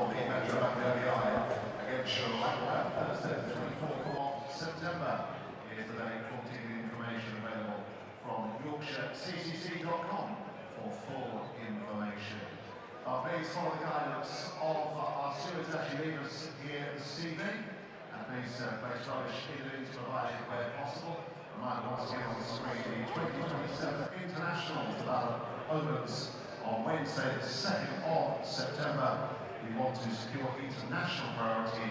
You can send £35, and that's available from the Yorkshire website. Full details available there, along with the game details up on the next screen right now. And further thank you for your brilliant support here on day one of this Class A Test. All that's there for us to do on behalf of the England World Cricket Board. Welcome to Following On from Headingley after an outstanding day for England on the first day of the opening test against Pakistan. The visitors bowled out for 171, having lost the toss and been asked to bat first under heavy overcast skies, a rainy first session which had just 9.4 overs. 5 wickets apiece for Ollie Robinson and Josh Tongue. First time in 26 years that 2 England bowlers have taken 5 wickets in the same test innings. And England replying with a commanding 112 for 2, trailing by just 59 runs, with captain Joe Root unbeaten on 37 on his favourite and home ground. Jordan Cox was unbeaten on 23. Ben Duckett and Emilio Gay were dismissed to 15 and 33, but Pakistan are up against it. It started badly when they lost the toss, and Ollie Robinson was outstanding with the new ball. Josh Tongue chipping in with 5 for 46. Jofra Archer and Gus Atkinson went wicketless, but alongside me, Steve Harmison and Darren Gough have enjoyed a very, very important day for England in the new regime. Joe Root unbeaten at 37 at the close of play, Harmy. It couldn't have gone better for him. But what of a day for Ollie Robinson and Josh Tongue? Yeah, Ollie Robinson set the tone. It was a fantastic start from Robinson. It's not so much feel for Pakistan here, but I think that Pakistan will get a lot of criticism. There's always talk about how much of a shambles sometimes the Pakistan were bowled out here. You know, England were given the conditions, and sometimes when you're given the conditions as a bowler, you can feel too much pressure. Gough will back me up on this. As a bowler, sometimes captain winning the toss and bowling first. Ben Stokes would bowl first for the end of the game. This morning was a bowl first to win the game. And the win the game bit was your bowlers to set the tone in the first hour and make big inroads, because that's when the ball was going to be at its dangerous. And if you can think of Jimmy Anderson, possibly, I wouldn't want many others than Ollie Robinson in these conditions, especially a fit Ollie Robinson, and he put the ball in the right area, ask all the questions. Pakistan just weren't up to it because of the relentless pressure that Ollie Robinson put on them.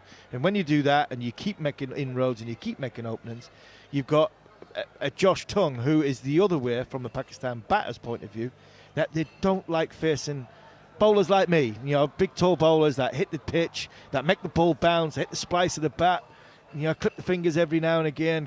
You know, I'm not saying, you know, question your ticker, but they bowl balls that at home they don't get. Facing bowlers they don't get. And I think that was the story of the way England bowled. Metronomic line and length from Robinson, and that little bit of aggression, that making the ball bounce and making the ball making it really uncomfortable for batting, that Josh Tongue does. I think all in all, I think it was apart from Archer, it was probably the perfect bowling performance. And now, you know, what are England 5-10 runs behind? Yeah, 50-odd runs behind. I think they're in a great position. Gough, I can think of another Yorkshireman who would have enjoyed bowling here 30 years ago, and your eyes lit up when England won the toss. You can try too hard, though. Expectation can sometimes count against you in conditions like this. Yeah, absolutely. It can indeed. And Headingley is not an easy place to bowl. People say they're thinking of probably the 80s and early 90s when the ball used to seam round corners and swing, right, up and down. It did everything. But the last 25 years here has been a pretty good cricket wicket. If you get in as a batter, you can score quickly. And bowlers don't get it right, which we've seen on so many occasions here. They can go square of the wicket when they're bowling down the hill, and when you're at the end we're at and bowling up the hill, you can bowl too full and get it through the covers time and time again. But England bowlers, 2 of them were magnificent. I thought Gus Atkinson actually bowled well. He bowled a good line, and unlucky not to pick up probably a couple of wickets.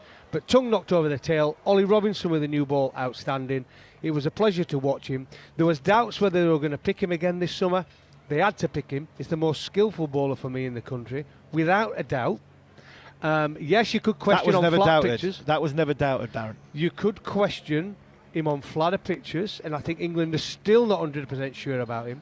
But when you've got a guy in this era of Test cricket who puts the ball in the right areas consistently, they're going to take wickets. It's the way batters play these days. They'll nick off. They haven't got the patience. Not everybody's as good as Joe Root. And we've seen that. Look at some of the bowlers around the world, the medium pacers, who are just destroying it and ripping it up. The day began with Azan Oais, the 21-year-old left-handed opener, dismissed with the first ball of the Test match.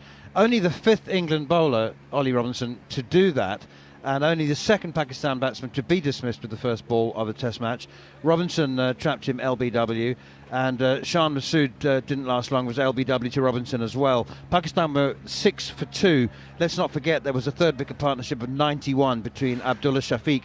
You said that when a batsman gets in and really applies themselves and makes good decisions, they can score.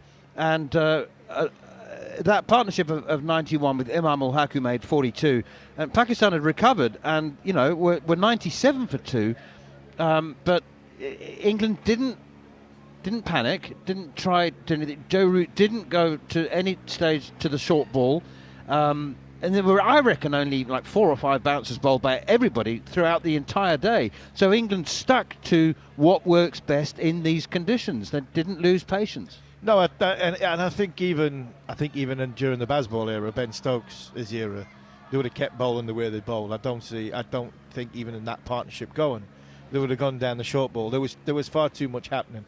I think when you look at the partnership, yes, it was a good partnership, but there was playing misses. You know, Robinson had so many playing misses, so many. You know, Shafiq was, if he didn't hit it down the ground, where that's a good shot, comfortable shot, he inside edged it and it went past sort of square leg for 4. So there was enough encouragement to pitch the ball up.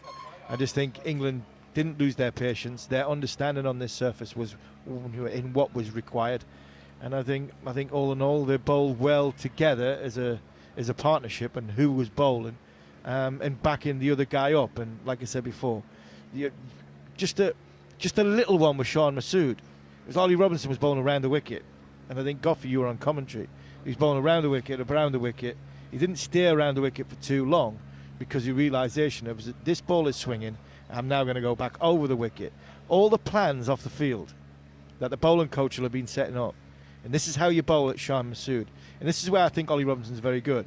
All them plans that you'd have had in place for days and months and weeks and everything, that he's gone. It's swinging, it's nipping.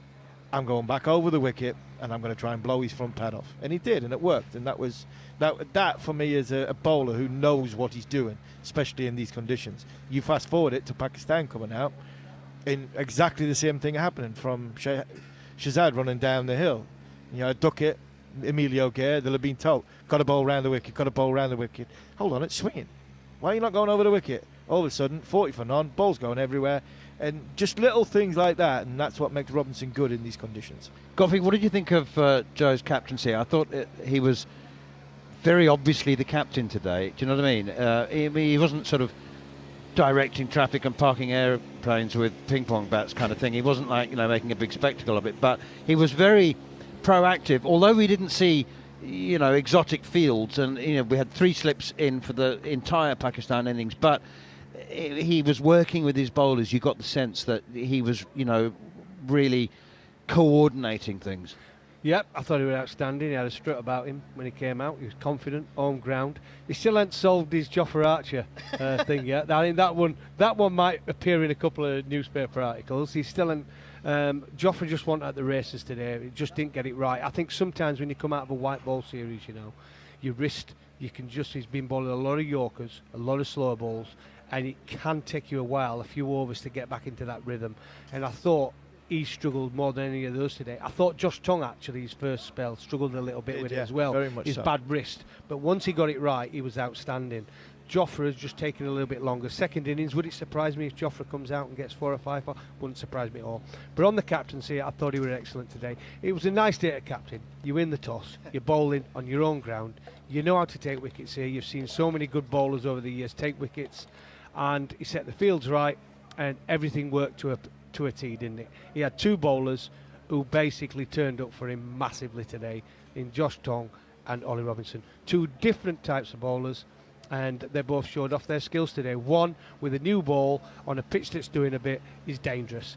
The other one on a pitch that's doing a bit, but we know he can knock over the tail. That's what we've missed over the years, someone who can knock over the tail, and he did it again today. He's done it so many times now in his short England career. Mohammad Abbas was always perceived to be the big danger for England, and there was a lot of speculation about not if Mohammad Rizwan would stand up to the stumps when he's bowling to Joe Root, but how quickly and how soon we'd see that. But really, before we talk about Joe and Jordan Cox, who finished today unbeaten, a word about Ben Duckett. By his standards, didn't hit a boundary. 15 off 28 balls. That was an unusually cautious, I think, pragmatic sort of innings from him. Emilio Gabard, on the other hand, made 33 from 31 with 7 fours. He is a man who's probably, I think, very unfairly feeling pressure for his place after just 3 test matches. But he was extremely positive. Joe said before the test match, he just needs to carry on expressing himself and have the freedom and know that he's got the backing of us. And yes, it was only 33. But in the context of a low-scoring game, it was an impressive knock. Well, just quickly on that, while it's in my mind, but Cox as well will be thinking, I saw you in the press conference yesterday, he said he's not batted 3 before, but he has opened, he said. He made a point in saying, but I have opened, and I have batted 4 and 5 and 6. So he'll be thinking, look, Emilio Gay, in his deep thoughts, doesn't perform as an opener. There's a chance there if I get runs today at 3. Because I think Bethel's going to come back into the side when he's fit. They love Jacob Bethel, he's a good player, showed talent, so he's going to come back in. But there is a place there for someone, whether it's at 1 or whether it's at 6, right? Pope will be breathing down Lawrence's neck. Lawrence will be under pressure to get some runs, and if the ball just nibbles around tomorrow, it'll be difficult for these guys, you know. But I thought Cox today were excellent. He watched the ball, he left it, he got his footwork out, his head position was good. And like I said, to bat with your skipper, who's got 14,000 test runs, it's got to be a bonus, hasn't it? Yeah, it has. And I agree with what you're saying there. And I just wonder if Jacob Bethel is coming back in the number 6 spot and being that sort of left-arm spin all-rounder. I just wonder if that is the spot for Jacob. And I think Jordan Cox has got a real chance and a possibility to come up against Pakistan for 3 games and cement a place at number 3 for England.